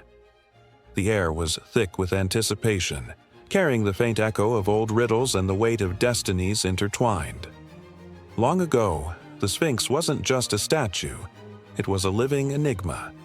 Ancient Egyptians revered it, believing it to be a protector, a guardian of profound knowledge.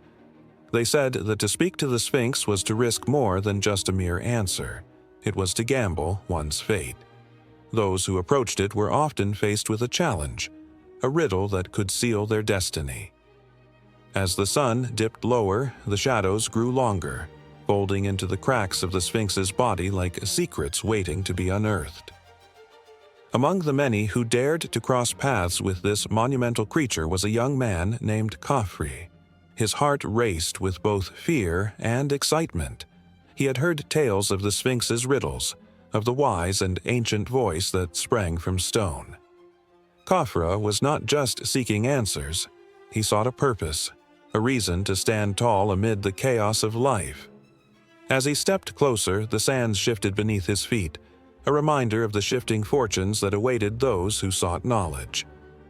What walks on 4 legs in the morning, 2 legs at noon, and 3 legs in the evening? Came a voice, deep and resonant, as if the very stone had come to life. Khafre's breath hitched in his throat. It was the riddle of the ages, a puzzle that had perplexed many before him. He felt the heat of the sun prick the back of his neck, and for a moment he was lost in thought. The Sphinx seemed to lean in, its expression both patient and unyielding. The answer danced on the tip of his tongue. He recalled his childhood, the times he had watched his father, a proud man, walk with a strong stride. He remembered the cane his father had used in old age, the way it had become a part of him. It was all so clear. "A man!" he shouted, his voice echoing across the desert. The Sphinx's lips curled slightly, and for a split second, the young man felt the weight of the world lift from his shoulders. But this moment of triumph was fleeting, for the Sphinx wasn't done. "Tell me, young seeker," the voice rumbled again, "what is it that you desire most in life?" Khafre's heart raced anew. This was no simple riddle. This was a question that cut to the very core of his being. He had come seeking answers, but now he realized he was being asked to bare his soul. Did he wish for wealth? Fame? Love? The truth was, he sought understanding, a connection to something greater than himself. "I long to find my purpose," he admitted, his voice trembling. The Sphinx's eyes sparkled with an ancient wisdom. "To find purpose is to find your truth," it replied, a deep rumble that seemed to resonate with the very earth beneath Khafre's feet. "But remember, truth is not always easy to bear. Are you prepared to face your fate? Khafra felt a chill skitter down his spine, a shiver that echoed the idea of fate as both a gift and a curse. The Sphinx seemed to watch him closely, its gaze piercing through the veil of uncertainty. His heart thundered, and 1,000 questions filled his mind. What lay beyond the riddle, beyond this moment? What choices would he have to make that could alter the course of his life forever? Just then, a gust of wind swept across the sands, raising tiny whirlwinds that danced around him. The atmosphere crackled with energy, and Khafra felt as if the very universe was bending toward him, urging him to make a decision. Was it bravery or foolishness that had led him here? He wondered if all the seekers who had come before him had felt this same surge of fear mixed with exhilaration. The Sphinx seemed to sense his turmoil. Fate is not a straight path, young one. It is a winding road filled with challenges and choices. You must confront the shadows of your past and the brightness of your future. Are you prepared to step forward? The question hung in the air, heavy with implication. Khafra's heart raced, every beat echoing the weight of the moment. What kind of challenges awaited him? Would he be able to bear the burden of his choices? As if sensing his hesitation, the Sphinx leaned closer, its voice a low whisper that stirred the grains of sand. Every riddle is a mirror reflecting your truth. The answers lie within you, waiting to be unveiled. But beware, the answers you seek may not lead you to the place you desire. The words sent a shiver down Khafra's spine. It dawned on him that the Sphinx was not merely a guardian of knowledge, it was a gatekeeper of the soul. Each riddle, each answer, was a step toward unveiling his true self. But with each step, he knew he risked more than just failure. He risked the unraveling of everything he thought he understood about life, love, and destiny. The sun dipped below the horizon, casting a fiery glow over the sands as twilight began to creep in. Khafra stood before the Sphinx, grappling with the enormity of his journey. Each question posed, each answer given, was a step toward a fate that was being woven in that very moment. To walk away was to leave behind a piece of himself, but to engage was to plunge headlong into the unknown. In that moment, Khafra made a choice. He took a deep breath, feeling the warm desert air fill his lungs, and nodded slowly, signaling his readiness to face whatever fate awaited him. The Sphinx tilted its head, a faint smile playing on its lips as if to say, "So it begins." With the night falling softly around them, the journey into the depths of riddles and fate was just beginning, an endless loop of questions and revelations waiting to unfold.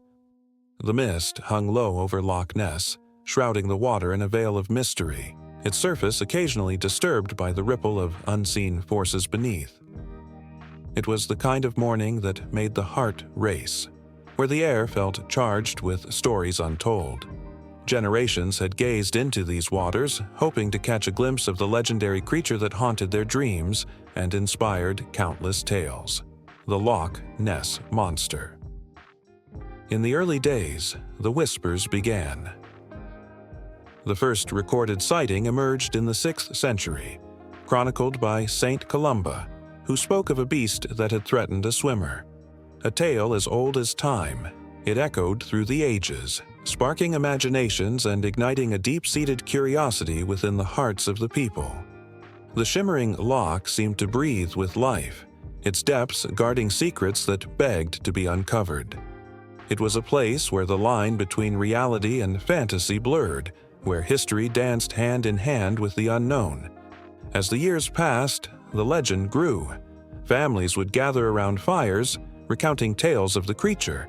Was it a giant eel, a prehistoric survivor, or something more ethereal? A guardian of the loch? The questions hung heavy in the air, the uncertainty both thrilling and terrifying. Locals would nod knowingly, their eyes sparkling with the thrill of belief as tourists began flocking to the shores, cameras in hand, hoping to capture the elusive figure that had captivated the world. In the 1930s, the legend took a dramatic turn.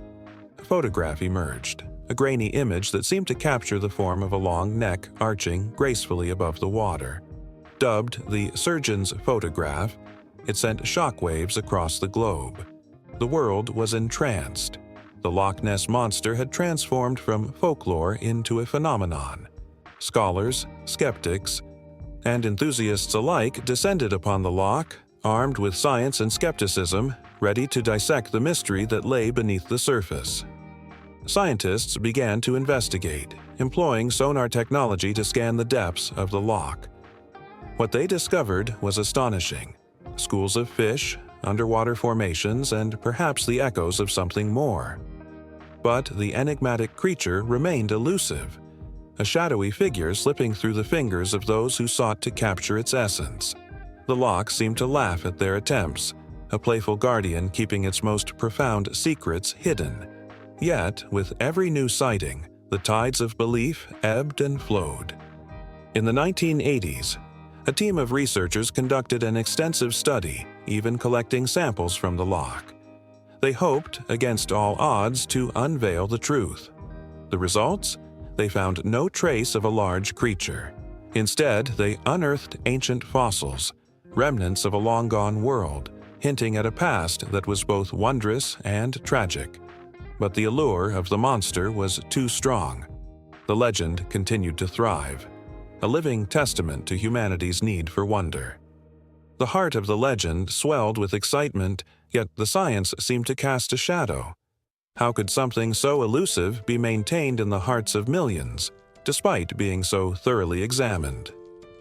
The mystery deepened, drawing more and more people to the shores of Loch Ness.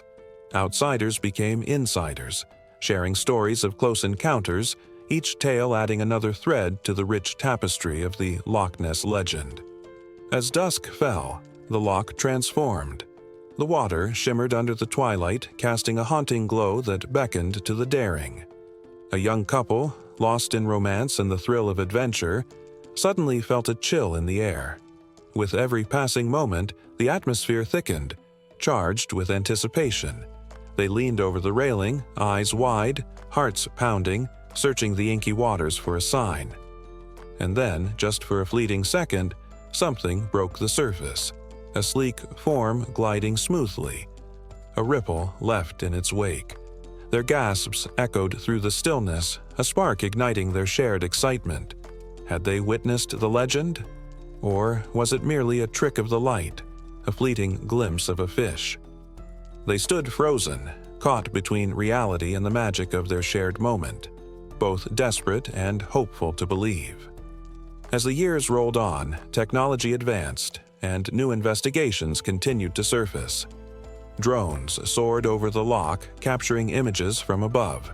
Advanced sonar could penetrate the depths with an unprecedented clarity. Each effort seemed to promise the revelation of the truth, yet the monster, if it existed, remained a phantom. The suspense lingered, a bittersweet reminder of humanity's quest for understanding in a world full of enigmas. The stories told by the locals became richer, steeped in history, yet infused with the thrill of the unknown. Old fishermen shared tales of strange sounds echoing across the water at night, while children recounted their own encounters, their eyes wide with wonder. The Loch Ness Monster, whether real or imagined, became a part of the fabric of Scottish culture, a thread woven into the identity of those who called this tranquil place home. As the sun dipped below the horizon, casting long shadows over the loch, the legend felt alive, pulsing with an energy that echoed through the ages. The air hung thick with the promise of adventure, each ripple in the water a reminder of the secrets still waiting to be discovered. The Loch Ness Monster had become more than just a creature of the deep. It was a symbol of hope, curiosity, and the unquenchable thirst for the extraordinary, luring countless souls to its shores, forever entwining their fates with the whispers of the loch. In that haunting embrace of twilight, the legend thrived, unyielding as the waters held their breath, waiting for what might come next. The biting wind howled through the trees, a mournful sound that echoed in the deep, dark woods of northern Canada. The branches twisted and turned like skeletal fingers reaching out into the unforgiving night. It was here, where the sun dared not linger, that a legend lived. A haunting tale that sent shivers down the spines of all who dared to listen. The Wendigo, a creature born from hunger, was said to stalk these very woods. With the heart of a man and the insatiable appetite of a beast, it roamed the frozen landscape, always searching, always wanting. Legends whispered of its gaunt frame, emaciated but towering, with glowing eyes that pierced the dark like lanterns. It was a manifestation of greed and despair, a reminder of what one could become if they strayed too far from the path of humanity. In the early years of the 20th century, a small village nestled among these trees found itself at the mercy of a brutal winter. Days turned into weeks, and the snow fell like a shroud over the land, burying everything beneath its icy grip. The villagers, relying on their meager supplies, began to sense an unease. Tensions ran high as hunger gnawed at their bellies, turning neighbor against neighbor. As the days grew colder, whispers of the Wendigo began to circulate, creeping into the corners of their minds like a thief in the night. It was during this time of unrest that Thomas, a hunter known for his bravery, ventured into the woods in search of food. He was determined to provide for his family and return with meat. As he trudged deeper into the snow, the silence enveloped him like a thick fog. The crunch of his boots was the only sound, a stark contrast to the haunting stillness around him. The trees loomed overhead, their branches heavy with frost, as if they bore witness to his every step. But the deeper Thomas went, the more he felt an unsettling presence.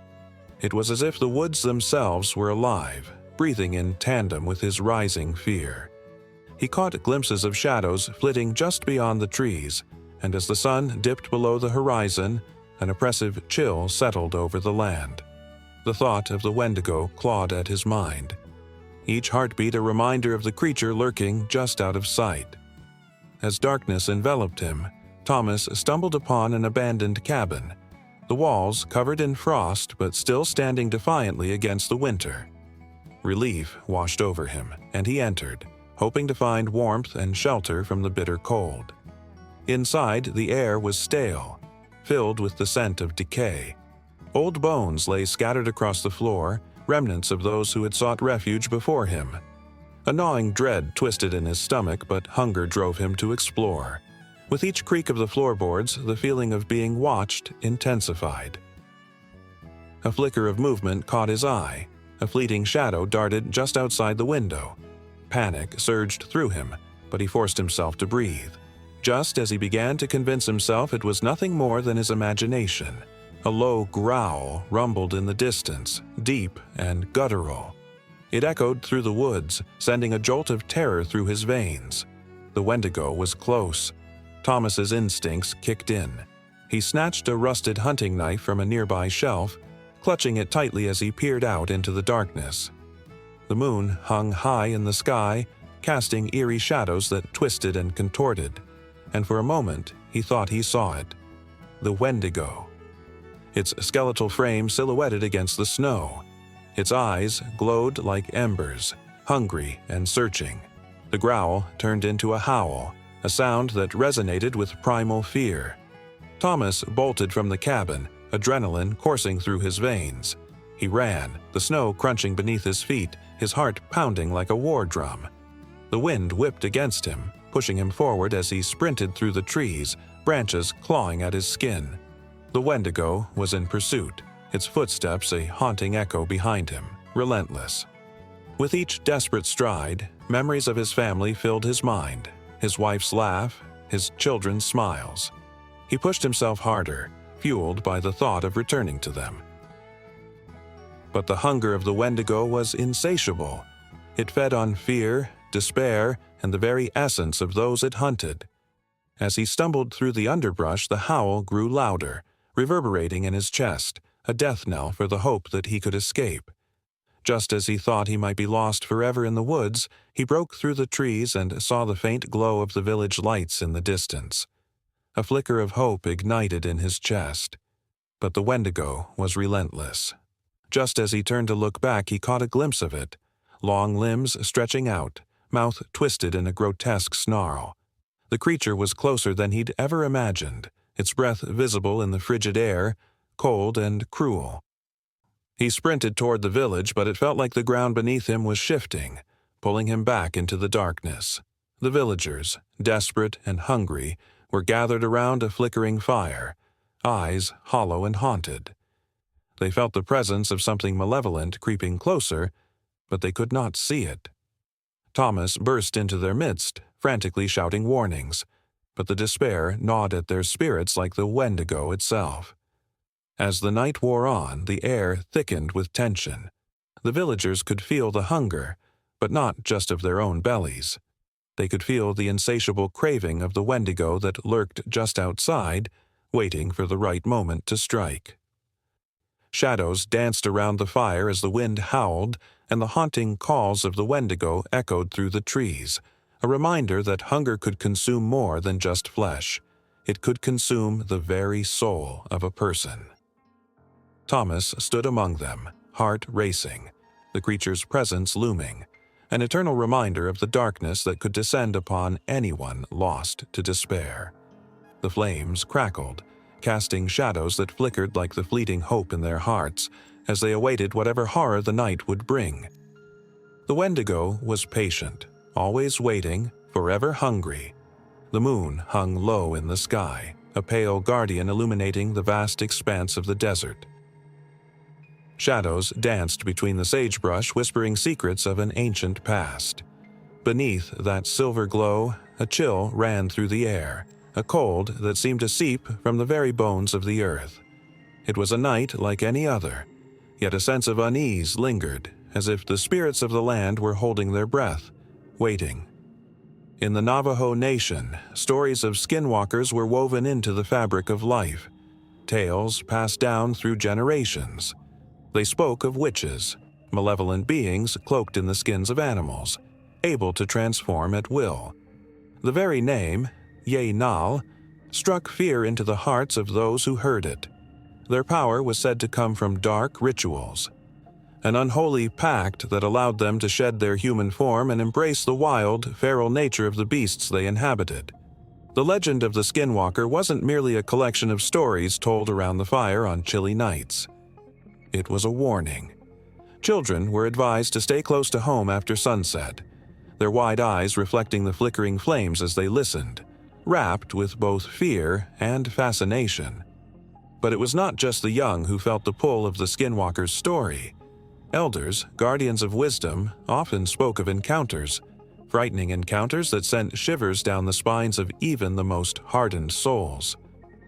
One such tale emerged from a small Navajo village nestled against the backdrop of rugged cliffs and expansive skies. It was a place where the whispers of the wind held a language all their own, and the rocks bore witness to a time when the world was young. Here, a family was haunted by an unsettling presence.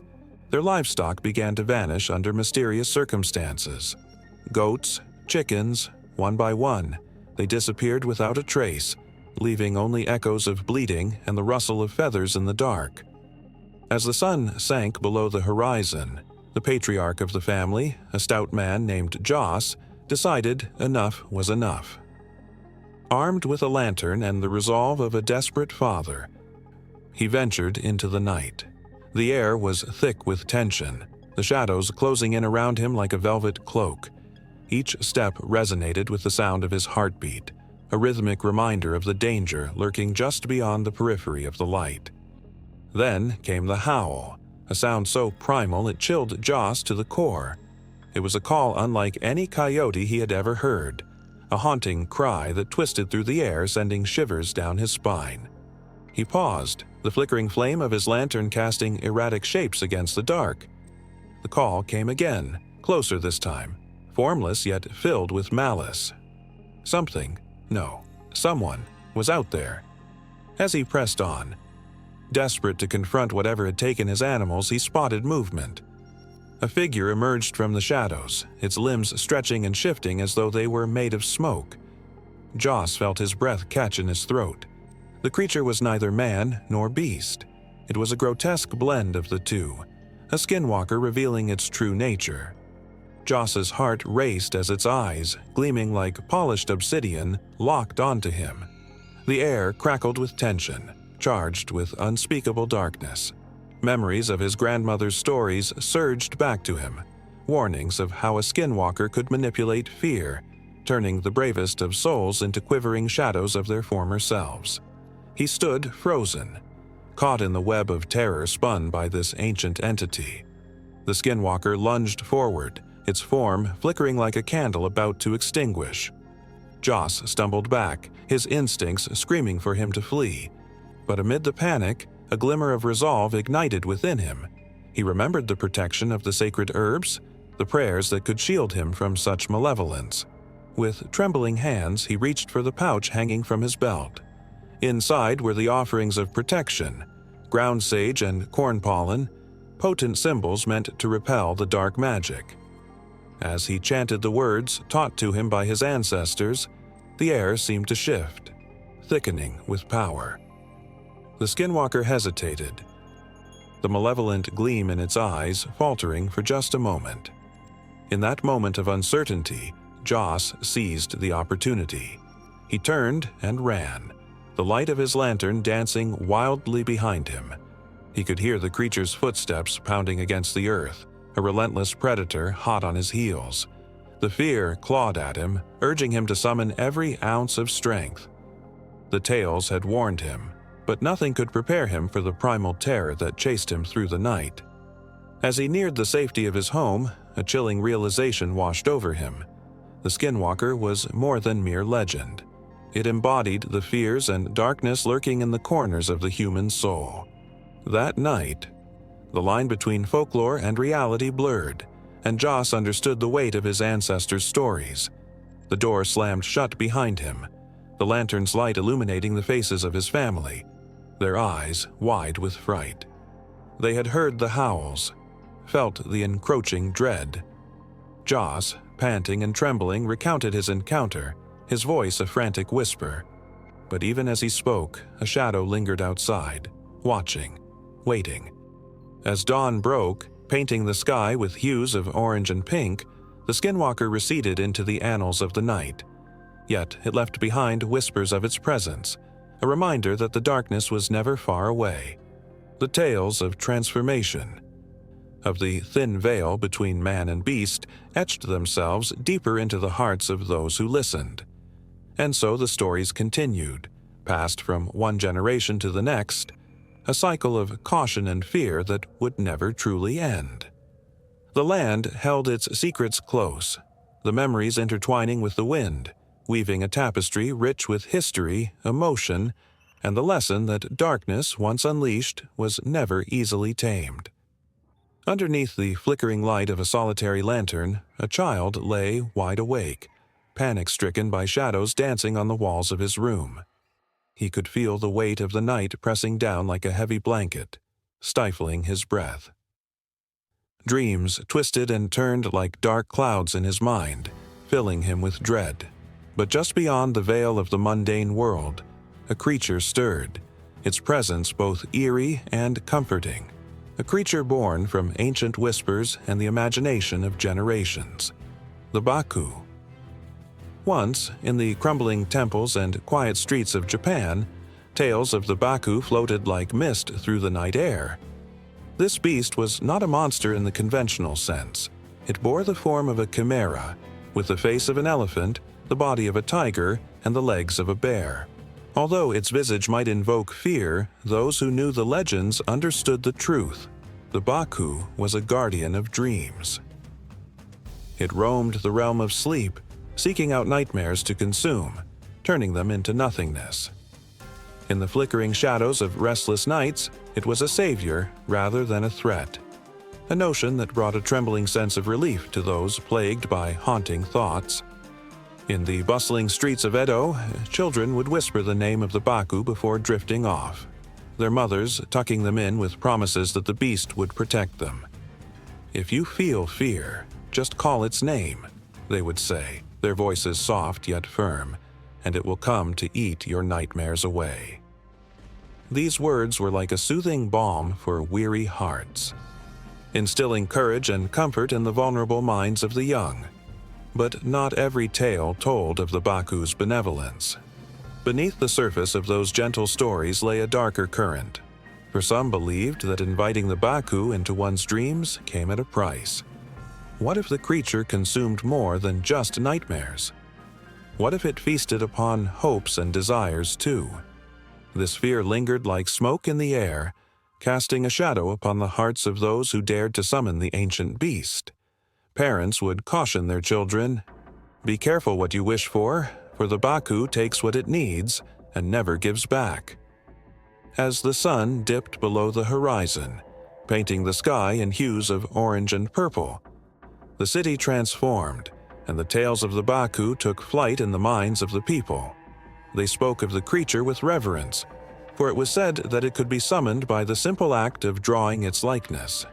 With each stroke of charcoal on paper, a child would invoke the creature's presence, hoping to banish the demons that lurked in the shadows of their slumber. One stormy night, a young girl named Aiko, burdened by dreams of loss and despair, decided to take matters into her own hands. With trembling fingers, she sketched the Baku, each line filled with longing for peace. The winds howled outside her window, but inside, a strange calm enveloped her as she whispered the creature's name. "Baku, please come and eat my dreams." As if summoned by her very breath, a chill swept through the room. The lantern flickered violently, casting eerie shadows that twisted and turned across the walls. Aiko's heart raced, caught between hope and fear. She could feel the air thicken, pulse with an invisible energy as the Baku materialized before her. A magnificent, otherworldly presence. It loomed like a dream made flesh, and for a moment, she was both terrified and enraptured by its beauty. "Do you wish to rid yourself of nightmares?" it asked, its voice a low rumble, echoing like distant thunder. Aiko nodded, unable to form words, her heart pounding in her chest. The Baku stepped closer, its eyes glowing with a strange light, piercing the veil of her fears. In that moment, Aiko felt a curious mix of hope and trepidation. What might the creature take in return for its promise of peace? As the Baku leaned in, the air shimmered with dreamlike energy. Aiko's darkest fears swirled around her like a storm, the visions of loss and sorrow manifesting in the air. With a mighty inhale, the Baku drew forth her nightmares, devouring them whole. The shadows dissipated, and Aiko felt lighter, as if a great weight had been lifted from her spirit. But in that moment of relief, a whisper of dread flickered in her heart. Had she given too much? Had she surrendered a part of herself to the beast? The legends echoed in her mind, tales of those who had lost their dreams altogether, swallowed up by the Baku's insatiable hunger. As her heart raced, she wondered what it might mean to live without hope and desire. Her dreams were not just shadows. They were the essence of who she was. Aiko's thoughts tumbled like leaves in the wind as she grappled with the enormity of her choice. Outside, the storm began to rage, lightning splitting the sky like jagged teeth. The Baku, sensing her turmoil, turned its gaze toward her, its glowing eyes now filled with understanding. "I do not take without reason," it murmured, its voice soothing yet firm. "But the balance of dreams and nightmares must be respected." In that moment, the bond between Aiko and the creature deepened, a silent understanding passing between them. She realized that to summon the Baku was to confront her own fears and hopes. It was a dance of light and shadow, a balance she had to learn to navigate. The air hummed with a potent energy, and Aiko felt the pull of destiny, as if the very fabric of her dreams was woven into the essence of the Baku. In the depths of her heart, she knew that she was not just a passive dreamer, she was an active participant in her own story. And the Baku was more than a mere beast. It was a guide through the twilight of her soul. As the night raged on, the boundaries between her waking life and her dreams blurred, and the whispers of fate beckoned her to embrace the power within. In the misty hills of ancient Ireland, where shadows danced like whispers, the ground trembled beneath the weight of legends. There, the Fomorian giants loomed, dark figures with twisted forms and eyes that glowed like dying embers. Their laughter echoed through the valleys, a sound that sent shivers down the spines of anyone who dared to listen. These were not mere stories to frighten children. They were the very essence of chaos and darkness woven into the fabric of Irish myth. The tales told of a time when the Fomorians ruled with an iron fist, their presence a blight upon the land. They were creatures of the storm, rising from the depths of the sea with bodies that seemed to be forged from shadows themselves. Their size was monstrous, towering over the tallest trees, their arms like thick trunks, and hands that could crush stone as easily as a child crushes a flower. They were the embodiment of fear, the dark side of nature that no one could tame. Legends spoke of their leader, Bólar, a giant with a single eye that could unleash destruction with a mere glance. When that eye opened, it was said that the skies darkened and a chill swept across the land. Farmers would abandon their fields, and children would hide beneath their beds, not daring to breathe until the storm passed. Bólar was not just a giant, he was a force of nature, a reminder that the world could be as cruel as it was beautiful. The Fomorians were not just mindless brutes, they were cunning and strategic. They understood the balance of power, and they thrived in the chaos they created. They would descend upon the villages, demanding tribute, food, livestock, anything to sate their insatiable hunger. The sight of them marching through the fields was enough to turn the bravest warriors to stone. Their very presence sucked the joy from the air, leaving only despair in their wake.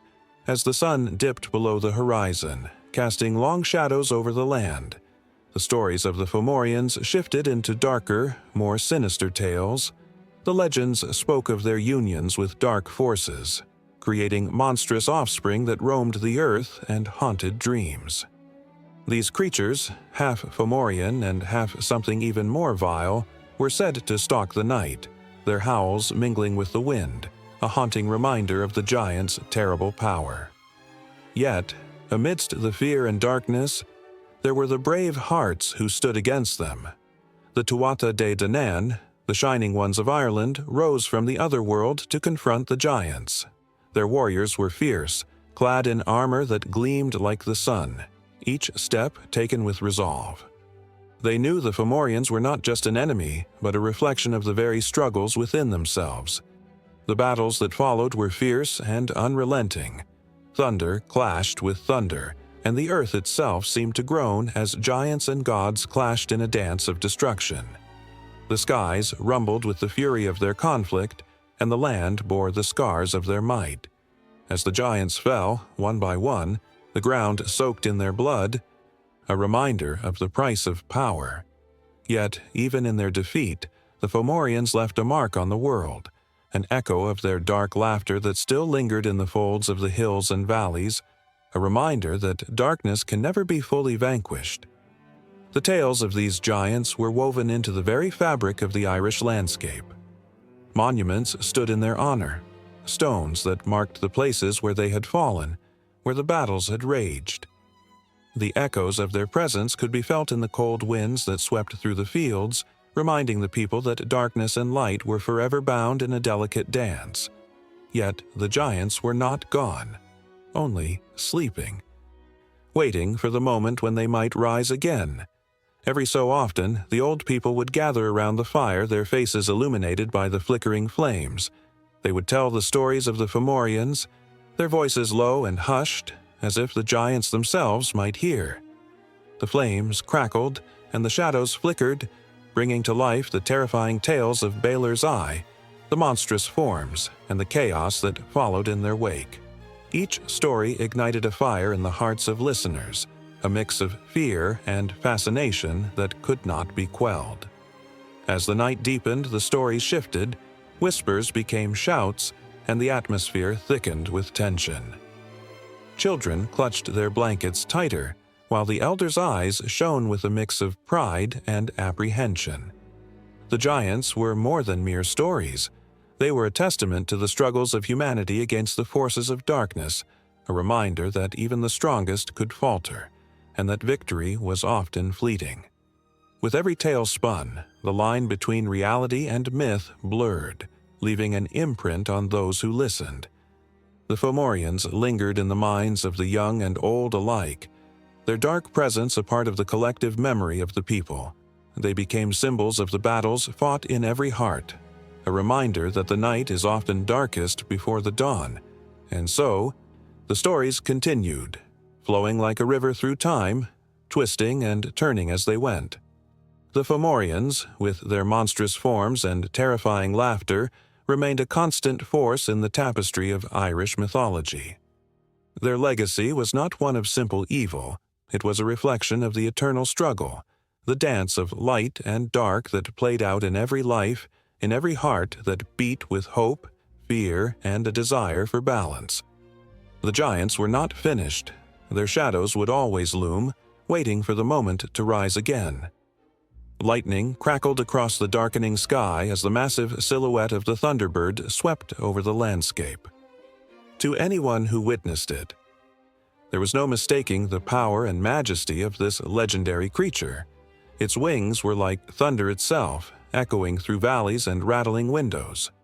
The stories of the thunderbird were not mere tales. They reverberated through the very souls of those who lived in its presence, instilling both awe and reverence for the natural world. From the coastlines of the Pacific Northwest to the plains of the Great Plains, indigenous tribes spoke of the thunderbird with a mix of fear and admiration. It was said that this magnificent bird could summon storms with the flap of its wings and shoot lightning from its eyes, a protector of the creatures below and a harbinger of change. For the Salish tribes, it was a guardian spirit, a figure that ruled the skies, embodying the essence of power and vitality. When a thunderstorm rolled in, the people would gather, listening intently to the powerful rumble, believing the thunderbird was in flight, watching over them. In the oral traditions of these cultures, the thunderbird was more than a creature. It was a symbol of transformation. The waves of its wings were thought to carry the voices of ancestors, reminding the living of their duties to the earth and each other. Stories wove through generations, each retelling a vibrant tapestry of life lessons and spiritual guidance. For young children, hearing the tales of the thunderbird sparked dreams of adventure and courage. Adults often reflected on their own challenges, drawing strength from the great bird's ability to weather storms. One tale told of a great chief who lived in harmony with the land. He respected the balance of nature, honoring the animals and plants that made his home thrive. But when a drought struck, threatening the lives of his people, he climbed the highest mountain, praying for rain. As he pleaded, the skies darkened, and with a roar, the thunderbird appeared, casting shadows across the land. The air crackled with electricity, and soon after, rain poured down like tears of joy, quenching the earth's thirst. From that moment, the tribe knew they were never alone. The thunderbird was always watching, guiding them in times of need. In another story, a young woman named Iana found herself lost in a vast forest, the shadows growing longer as fear crept into her heart. She remembered the stories of the thunderbird and called out, her voice trembling but brave. Suddenly, a mighty gust of wind swept through the trees. The sky erupted in thunder, and there, above her, the magnificent bird appeared, its feathers shimmering with an ethereal glow. The thunderclaps were like a heartbeat, echoing her own. With a flap of its wings, it created a path through the thick trees, leading her safely home. Iana later became a storyteller, sharing her experience and inspiring others to believe in the unseen forces that guided them. As the thunderbird soared over the landscapes, it also played a crucial role in the spiritual practices of various tribes. Ceremonies often included dances and songs dedicated to this powerful figure, asking for blessings, guidance, and protection. The sound of drums beat like thunder, synchronizing with the rhythm of life itself. In these moments, the community would come together, united in their reverence for the thunderbird and its connection to the sacred elements of water, fire, and earth. But with every tale of reverence, there were also stories of caution. Those who disrespected nature and the balance of life often felt the wrath of the thunderbird. Tribes shared warnings of hunters who took more than they needed, believing the thunderbird would unleash storms to punish those who acted selfishly. These stories served as reminders of the delicate threads that connect all living things. As the winds changed, so did the stories, adapting to the needs of the people. With the arrival of European settlers, the meaning of the thunderbird began to shift. Some viewed it merely as a myth, a curiosity to be examined. But for indigenous peoples, the thunderbird remained a profound symbol of resilience. It whispered stories of survival through trials and tribulations, echoing the struggles faced by tribes as they fought to preserve their identities against encroaching change. The powerful presence of the thunderbird continued to inspire activism and cultural pride, a reminder that the spirit of the land and its stories could never be extinguished. Generations passed, yet the legends lived on in the hearts of the people. Artwork depicting the thunderbird adorned homes and sacred spaces, each brushstroke a testament to the enduring bond between nature and humanity. The symbol became a beacon of hope, a reminder that even amidst darkness, the light of resilience could shine brightly. And then came the storm. As the sky opened up and rain fell in sheets, the air buzzed with anticipation. For the people gathered below, the thunderous sound above was more than just weather. It was a call. The thunderbird was alive, its spirit woven through the fabric of their lives. The children, eyes wide with wonder, pointed skyward, while the elders invoked prayers, their voices rising above the roar, echoing the sacred stories of the past. In that moment, as the thunder rumbled, a new tale was waiting to unfold, one that would intertwine with the threads of history, culture, and community. The thunderbird, ever vigilant, continued to soar above, carrying with it the hopes and dreams of those who believed, an eternal force of nature and spirit, unyielding in its significance. In the dusky shadows of the labyrinth, the air hung heavy with dread, alive with the whispers of ancient stones that had witnessed 1,000 heartbeats lost to fear. The twisting passages, dimly lit by flickering torches, felt like the very breath of the Minotaur, waiting, watching. A chill crept through the damp corridors, sending shivers down the spine of anyone who dared to tread its pathways. The scent of damp earth and the metallic tang of blood seemed to cling to the walls, reminders of past sacrifices made in the name of a cruel fate. He was a beast of legend, half man, half bull, a creature born of torment and tragedy. The Minotaur prowled the depths of his prison, his hooves echoing ominously against the stone floor. With each step, the walls trembled just a little, as if in recognition of the primal force that dwelled within. Those who had gazed upon his terrible form spoke of his eyes, fiery and fierce, holding the weight of despair and fury in their depths. He was a monster, yes, yet in the flicker of his gaze, one might glimpse the flicker of humanity lost. Thousands of years ago, on an island steeped in mystery, the ancient Greeks wove tales of the Minotaur.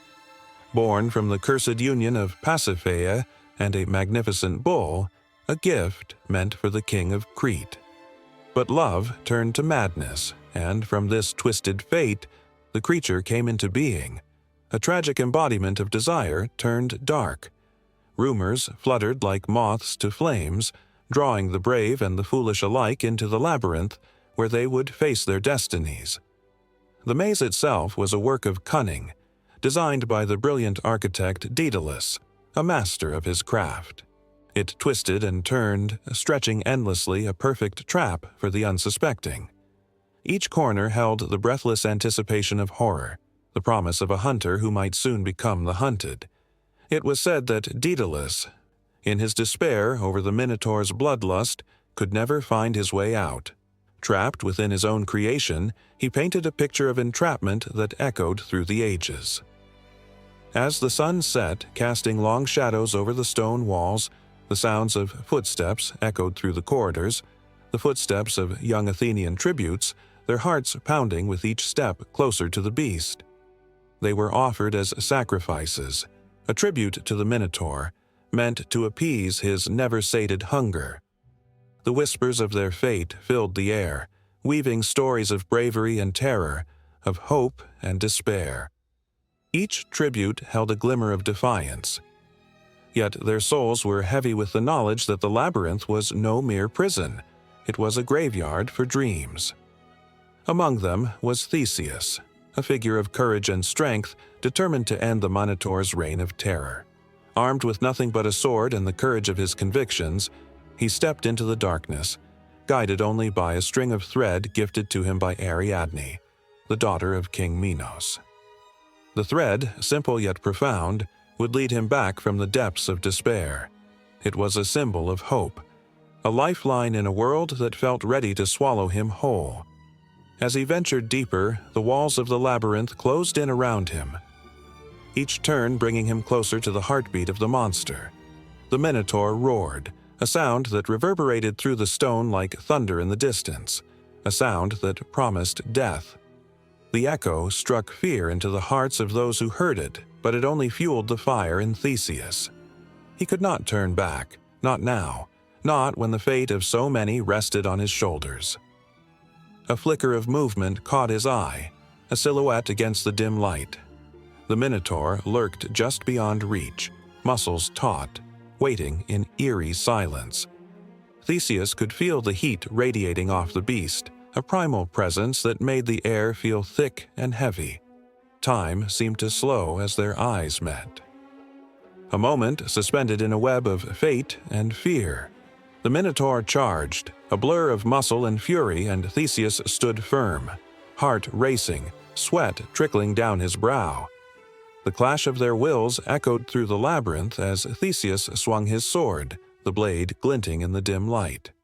The beast roared again, this time with a mix of rage and pain, its blood staining the stones, a reminder that even the fiercest of monsters could bleed. But the labyrinth had its secrets, and the walls seemed to shudder with every blow. Each turn, each corner held the ghosts of past tributes who had met their end in this cruel maze, their whispers urging Theseus onward. They cried out for liberation, for vengeance against the beast that had condemned them to darkness. Theseus fought not just for himself, but for all those who had fallen prey to the Minotaur's insatiable hunger. With every swing of his sword, he felt the weight of history pressing in on him, of those who had walked these same paths, the dreams that had turned to nightmares. The labyrinth itself seemed to pulse with life, alive with the stories of despair and hope, of bloodshed and bravery. The air crackled with tension as the battle raged on, the cries of the fallen echoing in his ears, urging him to fight harder, to push through the choking fog of fear. In the heart of the labyrinth, destiny hung in the balance. As Theseus and the Minotaur clashed, the fate of Athens, the whispers of the past, and the yearning for freedom collided in a storm of emotion. The beast was relentless, fueled by rage, but deep within its fiery gaze, Theseus saw not just a monster, but a reflection of all the pain that had woven their fates together. It was both hunter and hunted, a tragic figure caught in a cycle of violence that knew no end. The sword glinted once more, and as the echo of battle rang through the stone corridors, the labyrinth held its breath, teetering on the precipice of change. The darkness of the past loomed, but with it came the promise of a new dawn, a moment where the beast could be slain, and the labyrinth could finally fall silent. With one final thrust, the Minotaur reared back, a sound of anguish tearing through the air, the weight of its existence crashing down like a storm. But the labyrinth was far from done. The shadows shifted, and the heartbeat of the maze pulsed with new life, waiting, watching, as the tale twisted into the next chapter of its dark history. The air was thick with anticipation, and the story was far from over. In the thick, twisted woods of ancient Iberia, shadows danced beneath a silvery moon. A chill ran through the air, carrying whispers of a creature known only in hushed tones. Among the rustle of leaves and the distant hoot of owls, The name Periton hung heavy, as if the night itself was afraid to utter it. This was not just any bird, it was a phantom of nightmares, a being born of legend and blood. The Periton was no ordinary creature. With the body of a magnificent stag, its wings stretched wide like a tempest in the sky. Feathers glimmered like shards of glass, reflecting the moonlight in a kaleidoscope of colors. But it was the shadow of its horns, towering and fierce, that made even the bravest hearts tremble. Those who glimpsed the Periton spoke of a piercing gaze that could see straight through to one's soul, as if it could sense the secrets hidden deep within. Legends whispered that the Periton was once a human, cursed for the sins of pride. The tale told of a man who dared to challenge the gods, boasting that he could fly higher than the sun. In their fury, they transformed him into this majestic beast. His spirit trapped, he roamed the earth, forever yearning to reclaim his lost humanity. A heart heavy with sorrow, a soul twisted by longing, this was the essence of the Periton. People spoke in hushed tones at evening fires, their faces illuminated by flickering flames. They warned of the creature's haunting song, a melody that could lure the unsuspecting into the woods where they would never return. The air would thicken with an ominous hum, as if nature itself was holding its breath waiting for the moment of despair. When the Periton sang, the wind would carry its voice far and wide, weaving through the valleys and over the hills, ensnaring the hearts of those who heard it. Once, in a remote village, a young woman named Isolde found herself entranced by the tales.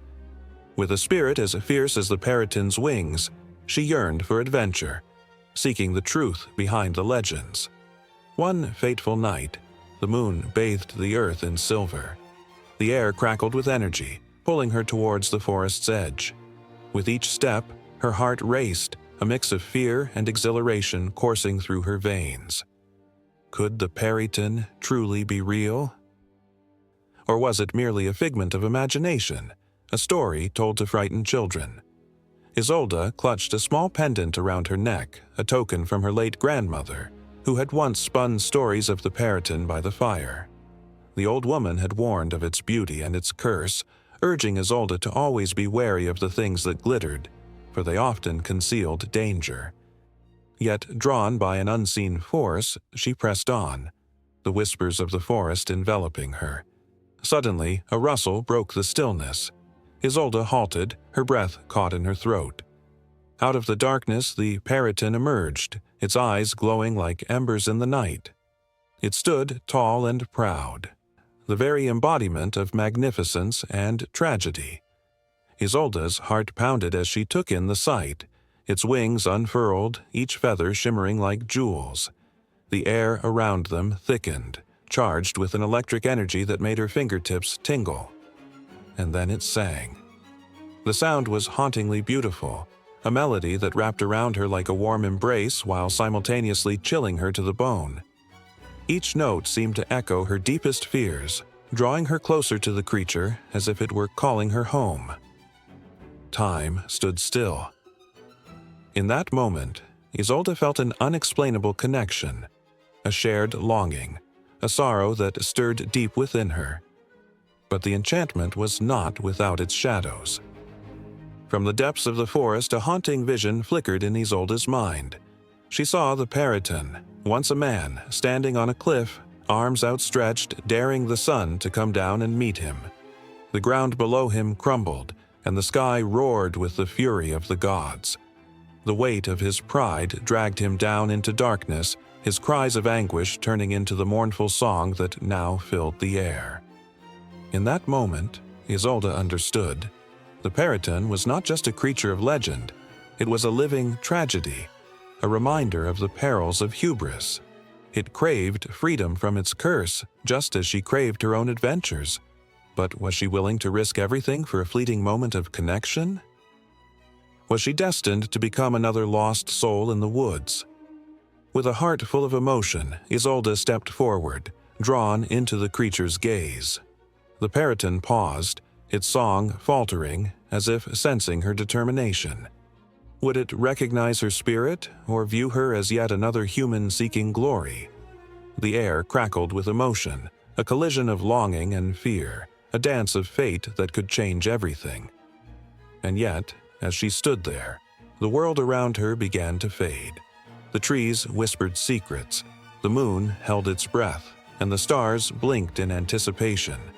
The parrotin's wings rustled, creating a wind that swept through the forest, stirring the leaves and shaking the very foundations of the earth. Isolde could feel time slipping away, the boundaries of reality bending around her. It was at that moment, when the moon reached its zenith and the night felt alive with possibilities, that an ancient voice echoed through the woods, a voice that belonged to the gods themselves. A challenge had been made, a pact sealed in the hearts of those who dared to dream. In the depths of darkness, the parrotin awaited its chance to break free, and Isolde stood at the precipice, ready to confront the legend that held sway over them both. The air thrummed with tension, charged with the weight of destiny. In that instant, the line between human and beast blurred, and the forest held its breath, waiting for the next chapter to unfold. The sun dipped low on the horizon, casting a golden glow over the ancient woods of Greece. In this sacred place, where every rustling leaf whispered secrets and every breeze carried the laughter of the past, the nymphs danced. They were not merely figments of imagination. They were the very essence of nature itself, each one embodying a different facet of the earth's beauty. The air was thick with the sweet fragrance of wildflowers and the melodies of running streams, creating an enchanting symphony that beckoned to anyone who dared to wander too close. In ancient times, these nature spirits were revered, believed to be the guardians of the forests, rivers, and mountains. Each nymph had her own domain, and they were as diverse as the landscapes they inhabited. The naiads, with their shimmering skin and flowing hair, inhabited fresh waters, their laughter echoing among the rocks and trees. The dryads, with their deep connection to the oak trees, were said to be born from the very bark of their trees, their spirits entwined with the roots that spread beneath the earth. And then there were the oreads, the mountain nymphs who danced on the peaks, their voices ringing like bells in the crisp, clean air. How wondrous it must have been to see them, ethereal and full of life, weaving through the sunbeams that filtered through the canopy. As stories of the nymphs spread across villages, they became intertwined with the hopes and fears of the people. Farmers prayed to the earth nymphs for bountiful harvests, offering gifts of flowers and fruits, while fishermen whispered sweet nothings to the naiads, hoping to catch a few more fish from their waters. The nymphs were seen as both protectors and punishing spirits. A slight against them could lead to disastrous consequences. Legends told of those who dared to cut down sacred trees or pollute pure springs, only to be met with the wrath of vengeful nymphs, their enchanting beauty turning into fearsome fury. Yet, amid the reverence and trepidation, there was an undeniable allure. Tales of love stories abounded. Many heroes of ancient legends found themselves entranced by the nymphs. The brave hunter Actaeon, bold and gallant, stumbled upon the stunning goddess Artemis bathing in a secluded grove. He was not prepared for the consequences. Enraged by his gaze, Artemis transformed him into a stag, a reminder that nymphs were not just beautiful beings, but also protectors of their modesty and sanctity. The tragic fate of Actaeon echoed through the ages, warning all of the delicate balance between admiration and intrusion. Their influence on art and culture was profound. Poets like Homer and Hesiod sang their praises, immortalizing their charm and grace in verses that still resonate today. Sculptors, inspired by their beauty, carved statues that captured the essence of these ethereal beings. The nymphs became symbols of femininity intertwined with nature's fierce spirit. They were life-givers and nurturers, but also fierce and untamed, embodying the duality of the natural world. But the stories were not merely confined to beauty and love. The nymphs held the power to heal, too. Tales of miraculous springs, where the waters would cure ailments, spread far and wide. Many flocked to these enchanted locations, seeking solace and rejuvenation. The mythic tales of Asclepius, the god of medicine, often involved nymphs who guided him to the healing waters. The nymphs were the lifeblood of the earth, their connection to the land woven into the very fabric of existence. As dusk fell, the forest would come alive with tales of the past, each shadow hinting at the presence of a nymph. In the twilight, the glimmering eyes of the spirits could be seen peeking from behind trees, playful and mischievous. They would beckon to wandering souls, inviting them to join in their dances under the moonlight. Many a traveler lost their way, captivated by the enchanting music that floated through the air. It was said that those who ventured too close might even become part of the nymphs' world, forever entwined in the magic of the wild.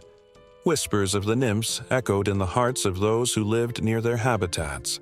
Children would sit by the riverbanks, eyes wide with wonder as they listened to tales spun by their elders.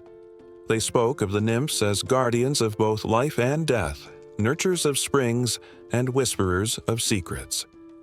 The woods held a sacredness that demanded respect, a reminder of the bond between humanity and nature. In the quiet moments when stars dotted the sky like diamonds, one could almost hear the nymphs joining in harmony, their voices mixing with the sounds of the rustling leaves and the soft crooning of night creatures. It was a mesmerizing blend, wrapping around the listener like a warm embrace. Those who dared to listen closely could almost feel the weight of ancient knowledge, the whispers of nature itself. Yet, the world was changing. As civilization advanced, the forests were cut down and rivers were dammed. The nymphs, once revered and celebrated, faced a new threat: indifference and destruction. Their stories began to fade, mere echoes in the hearts of the young. The beautiful spirits that once danced in the moonlight found their groves silenced, their laughter stifled by the noise of a growing world that forgot to listen. And with each tree that fell, the connection between humanity and the magical essence of nature weakened. But perhaps, in the quiet corners of the world, the nymphs awaited a rekindling of that bond. The ancient stories still held power, whispers lingering in the air, calling out to those who would still dare to wander into the woods. A new generation, yearning for the magic and wonder of the past, might just find themselves drawn to the shadows, where the nymphs still danced, waiting to reveal their secrets once more. The rhythm of nature throbbed with life, and the nymphs were ever watchful. Their spirits intertwined with the very fabric of existence, ready to inspire, enchant, and, perhaps, reclaim their place in the hearts of humankind. The sun hung low in the sky, casting an eerie glow over the sands of ancient Egypt. Shadows stretched long and thin, whispering secrets to those who dared to listen. In the stillness, a sense of foreboding lingered, threading through the air like a chilling breeze.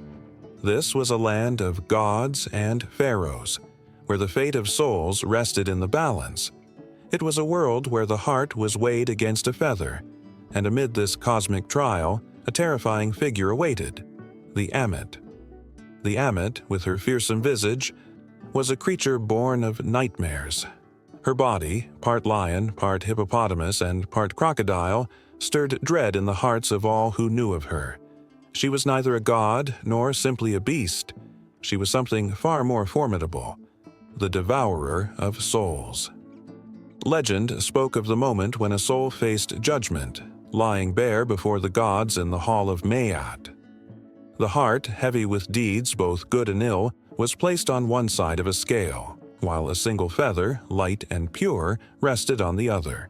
It was a test not just of moral worth, but of the very essence of one's existence. For the righteous, the heart would balance with the feather, and they would pass into the afterlife, welcomed by Osiris, the god of the dead.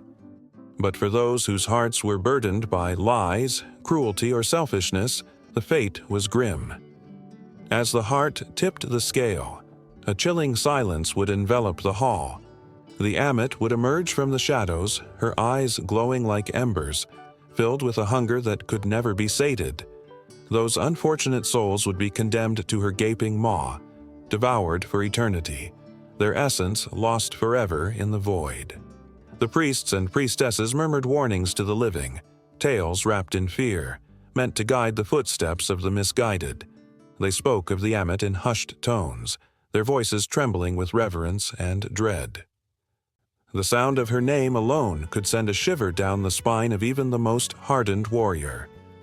"Beware the devourer," they would say, "for she knows no mercy." In a small village, nestled between the towering pyramids, a young woman named Nefertari listened intently as the elders recounted the tale of the Ammit. Her heart raced as they spoke of the creature's power, each word weaving a tapestry of fear and awe. She imagined the shadows flickering in the corners of her mind, the growl of the beast echoing in the empty spaces of the night. Yet beneath her fear, a spark flickered, a desire to confront the darkness, to understand what lay beyond the veil of death. As night fell, Nefertari found herself wandering the village, drawn by an invisible thread. The stars twinkled above, but the moon hid her face, casting a shroud over the land. She could hear the whispers of the villagers, speaking in hushed tones about the recent deaths that had plagued their homes. Each tale was laced with fear, each soul a potential morsel for the Ammit's endless hunger.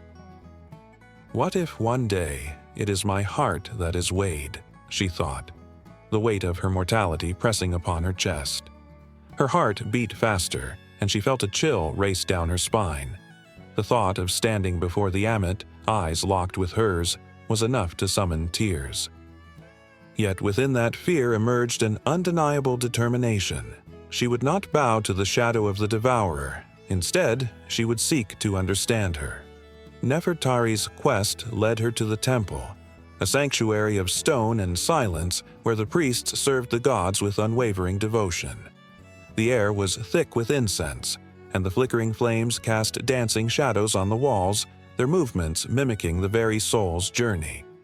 She approached the high priest, a man revered for his wisdom and feared for his knowledge. "Tell me of the Ammit," she pleaded, her voice barely above a whisper. The high priest's eyes narrowed, the weight of her request hanging in the air. He hesitated, as if debating whether to release the knowledge that could haunt her dreams. "The Ammit is not merely a beast," he finally said, his voice steady yet somber. "She is the embodiment of divine justice. In her lies the balance of the universe. To understand her is to understand the consequences of our actions." Nefertari felt the weight of his words settle deeply within her. Justice, she thought, was a powerful force that gripped the heart of humanity. Each choice, each moment of kindness or cruelty echoed in the chambers of eternity. Yet the fear of the Ammit's judgment loomed over her, a shadow that threatened to consume her spirit. Days turned to weeks, and the village continued to suffer under the specter of the Ammit. People whispered of her presence, of souls being snatched from the living, leaving behind nothing but echoes of grief. A chilling realization struck Nefertari. Amidst the tales of woe, a flicker of hope remained. Perhaps the Ammit, in her terrifying hunger, did not merely seek to destroy but to teach the living about the weight of their choices. One fateful evening, as the sun dipped below the horizon, casting a fiery glow across the sands, Nefertari made her way to the banks of the Nile. The shimmering waters reflected the vibrant colors of twilight, creating a surreal beauty that contrasted sharply with the dread she felt in her heart. She knelt by the water's edge, staring into the depths, contemplating her own soul. What would the Ammit see if she were to stand before her?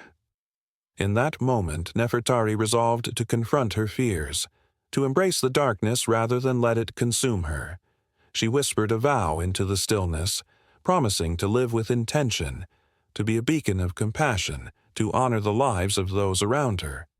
Each act of kindness would be a feather on the scale, each moment of understanding a bulwark against the devourer. The night air turned cold, and a sense of foreboding washed over her. As she stood, the shadows began to shift, the very fabric of the night whispering her name. The atmosphere thickened, and she felt a presence drawing near, haunting and powerful. The ground vibrated beneath her feet, and the air crackled with tension.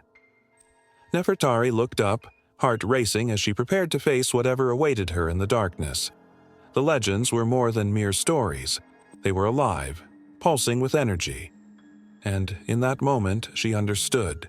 Her journey was just beginning, entwined forever with the fate of the Amit, the devourer of souls. The night held its breath as the shadows danced and a new chapter unfurled, one that would delve deeper into the heart of fear and redemption. With the Amit always lurking just beyond the edge of light. In the stillness of a South African night, the air hangs thick with anticipation, a mystical tension wrapping around the land like a shroud. A distant rumble echoes, low and menacing as the clouds gather, heavy with unshed rain. A flash splits the darkness, bright, electric, and startling. It's not just a storm, it's a summons. From the shadows, a figure emerges, cloaked in the legends of old. The Impundulu, the lightning bird, a creature of both awe and dread. For centuries, tales of the Impundulu have circulated among the people, passed down through generations like a sacred whisper. Some say it appears when tempestuous storms brew, flapping its enormous wings that pulse with the power of thunder.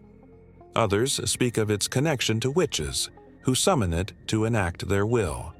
It is a creature of duality, both a harbinger of destruction and a symbol of power, drawing all who hear its story into its turbulent embrace. The Impundulu is said to be as large as a human, its feathers shimmering with hues of silver and blue, reflecting the light, much like the sky before a storm. When it flies, it glides with an elegance that belies its ferocity, leaving a trail of crackling electricity in its wake. Those fortunate or unfortunate enough to catch a glimpse speak of its sharp, piercing eyes that seem to see right through to the soul, igniting unfathomable fear intertwined with an undeniable admiration. As the legend goes, the Impundulu serves as a servant to those who wield magic, a creature born of the storm and harnessed by the will of witches. The flick of a wrist, the utterance of an incantation, and in an instant, the powerful bird is called forth. But every summon comes with a cost, an unyielding pact between the witch and the creature. It feeds on the blood of men, a dark craving that transforms it from a mere bird into a terrifying instrument of vengeance and chaos. In a small village nestled among rolling hills and sweeping plains, tales of the Impundulu have taken on a life of their own. The elders, wise and weathered, recount stories by the flickering light of the fire, their voices low and filled with caution. Children listen, their eyes wide with a mix of fear and fascination, shivering at the thought of the creature's wrath. They are warned not to wander alone after dusk, for the Impundulu roams freely, a ghostly reminder of the power that lies just beyond the veil of the visible world. One fateful evening, as storm clouds gathered ominously overhead, a young girl named Lindiwe felt a strange pull, an inexplicable urge to venture outside. The winds howled, rustling the leaves and sending shivers down her spine. Yet she stepped into the night, drawn by a force she could not name. The air crackled around her, full of electricity, and in that moment she knew. The Impundulu was near. As she stood, heart pounding and breathless, a flash of light illuminated the path before her. There it was, soaring above the trees, majestic and terrifying. Lindiwe felt her blood run cold, yet she could not look away. The Impundulu swooped down, landing gracefully mere feet away, its eyes locking onto hers with an intensity that struck her like lightning. In that instant, she understood the stories. This was not just a creature of folklore, it was a living embodiment of both magic and madness. The bird opened its beak, and a sound like rolling thunder erupted from its depths. The earth trembled as the ghostly figure exuded an aura of primal energy, a force of nature that demanded respect. Lindywee's instincts screamed at her to run, but her feet remained rooted to the ground. She felt drawn to the creature, a connection that transcended fear, a longing for understanding. As the storm unleashed its fury, the Impundulu took to the air once more, its wings slicing through the downpour, sending droplets flying like tiny diamonds. Lindywee followed, entranced, watching as the creature danced among the flashes of lightning, a symphony of chaos and beauty. Each crack of thunder resonated deep within her, igniting something vibrant and wild. The villagers awoke to the storm's fury, fear etching lines into their faces as they peered out at the chaos. They knew the stories all too well. The Impundulu was not merely a bird, but a testament to the forces that governed their world, an omen of fate. They whispered among themselves, recalling tales of those who had crossed its path, of lives changed forever, some lost to the darkness. But Lindywee felt different. She was no longer just a girl from the village. She was entwined with the storm, with the Impundulu. In its presence, she felt an awakening, a surge of power that coursed through her veins. The lightning bird had chosen her, and she was filled with an inexplicable knowledge of the ancient ways, of the balance between light and dark. With every beat of the Impundulu's wings, she sensed the pull of the past, the history that flowed through the land like a river. The ancestors had spoken of the creature, of the ancient pacts made by those who had come before her. They had harnessed its power, and Lindywee felt the threads of their stories weaving into her own. It was a legacy of strength, a path lit by the flashes of the storm. And as the last echoes of thunder faded into the distance, she realized the truth. The Impundulu was not merely a monster to be feared. It was a teacher, a guide, and perhaps a friend. The fear that had once gripped her heart began to dissolve, replaced by a thrilling sense of possibility. What could she do with this connection? What stories could she write? As dawn broke, casting golden rays through the remnants of the storm, Lindywee stood alone, heart racing and spirit alight. She had witnessed the Impundulu, felt its power, and it had changed everything. With each step back toward her village, she carried not just a tale of terror but also a fire ignited deep within her, a promise of what lay ahead. The tales of the Impundulu would merge with her own, and she would share this newfound legacy with her people, igniting their hearts with wonder and fear alike. The path before her was uncertain, but she was ready to embrace it. The storm had passed, yet the air remained charged with possibility, and in those moments she knew the true adventure was just beginning. The tales of the Impundulu would echo through time, entwining with her story, leaving a mark on the world that would resonate for generations to come. The flickering light of a campfire danced against the shadows of a forgotten world, where the air was thick with stories that echoed through time. Around the fire sat a group of children, wide-eyed and hushed as their grandfather leaned closer, his voice low and rich with the weight of history. "Did you know," he whispered, "that not long ago, this earth was home to creatures so magnificent that their mere existence seemed like magic?" The children leaned in, hungry for tales of the woolly mammoths that roamed vast tundras, their massive forms shrouded in the white of winter, or the towering saber-toothed cats, their fangs like daggers gleaming in the twilight. Each word painted a vivid picture, stirring their imaginations and igniting a longing for a world that had slipped away. But beneath the wonder lay a profound sadness, a reminder that these incredible beings were now shadows of the past, monsters of our dreams that could never be awakened. The legacy of lost creatures stretches far beyond their extinction. It weaves itself into the very fabric of human culture and society. Ancient stories, cave paintings, and folklore grew from the depths of our ancestors' awe and fear of these colossal beings. The mammoth, with its shaggy coat and thunderous footsteps, was more than a creature. It was a symbol of survival and resilience. In the icy lands where they once trod, native tribes would gather around fires to tell tales of the great beasts. their voices trembling with reverence and fear. These stories formed the bedrock of spirituality and identity, shaping the communities that revered them. As the sun set over ancient landscapes, the shadows grew long and cultures emerged, each with their narratives shaped by the presence of now extinct creatures. The Greeks wove tales of the Minotaur and the Chimera, beasts born from the fusion of human and animal, tapping into the deep-seated fear of the unknown. The legends of dragons, woven into the tapestry of cultures worldwide, echoed a primal fear of the creatures that once roamed the earth. These narratives provided a moral compass, teaching lessons about life, death, and the balance of nature. In the heart of the Americas, the ancient peoples spoke of the Thunderbird, a powerful spirit that controlled the weather, embodying the fierce strength of the great creatures that once soared above the land. The tales echoed through valleys and mountains, connecting generations. They were not just stories. They were lifelines that reminded the people of their place within the universe.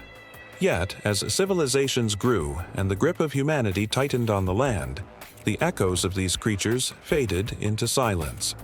The last mammoths succumbed to the relentless march of climate change and hunting, leaving behind only bones and memories. With each loss, a piece of the human spirit transformed. The stories began to change, shifting from reverence to fear. The absence of these creatures created a vacuum filled with anxiety, a restless yearning for the wildness that had once filled the earth.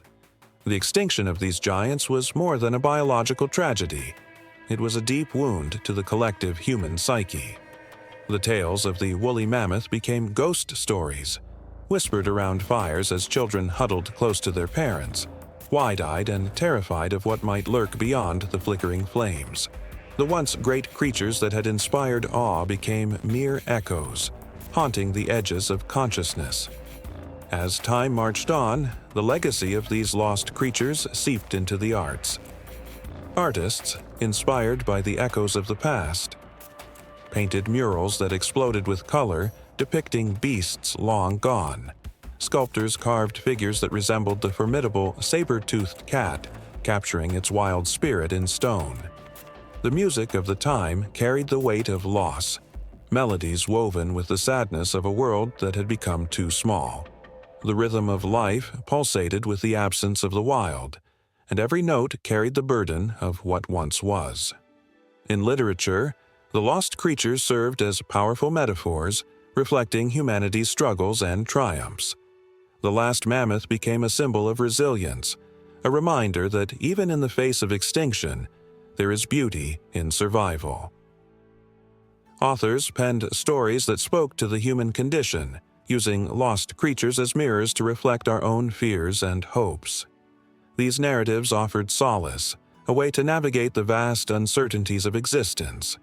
They whispered that we, too, are part of a larger story, one that extends far beyond our fleeting moments. The impact of these lost creatures seeped into societal structures, shaping beliefs and practices. The reverence for animals, both real and mythical, became a cornerstone of many cultures. Indigenous peoples, having witnessed the disappearance of the mammoth and its relatives, cultivated a deep respect for nature, understanding the fragility of life.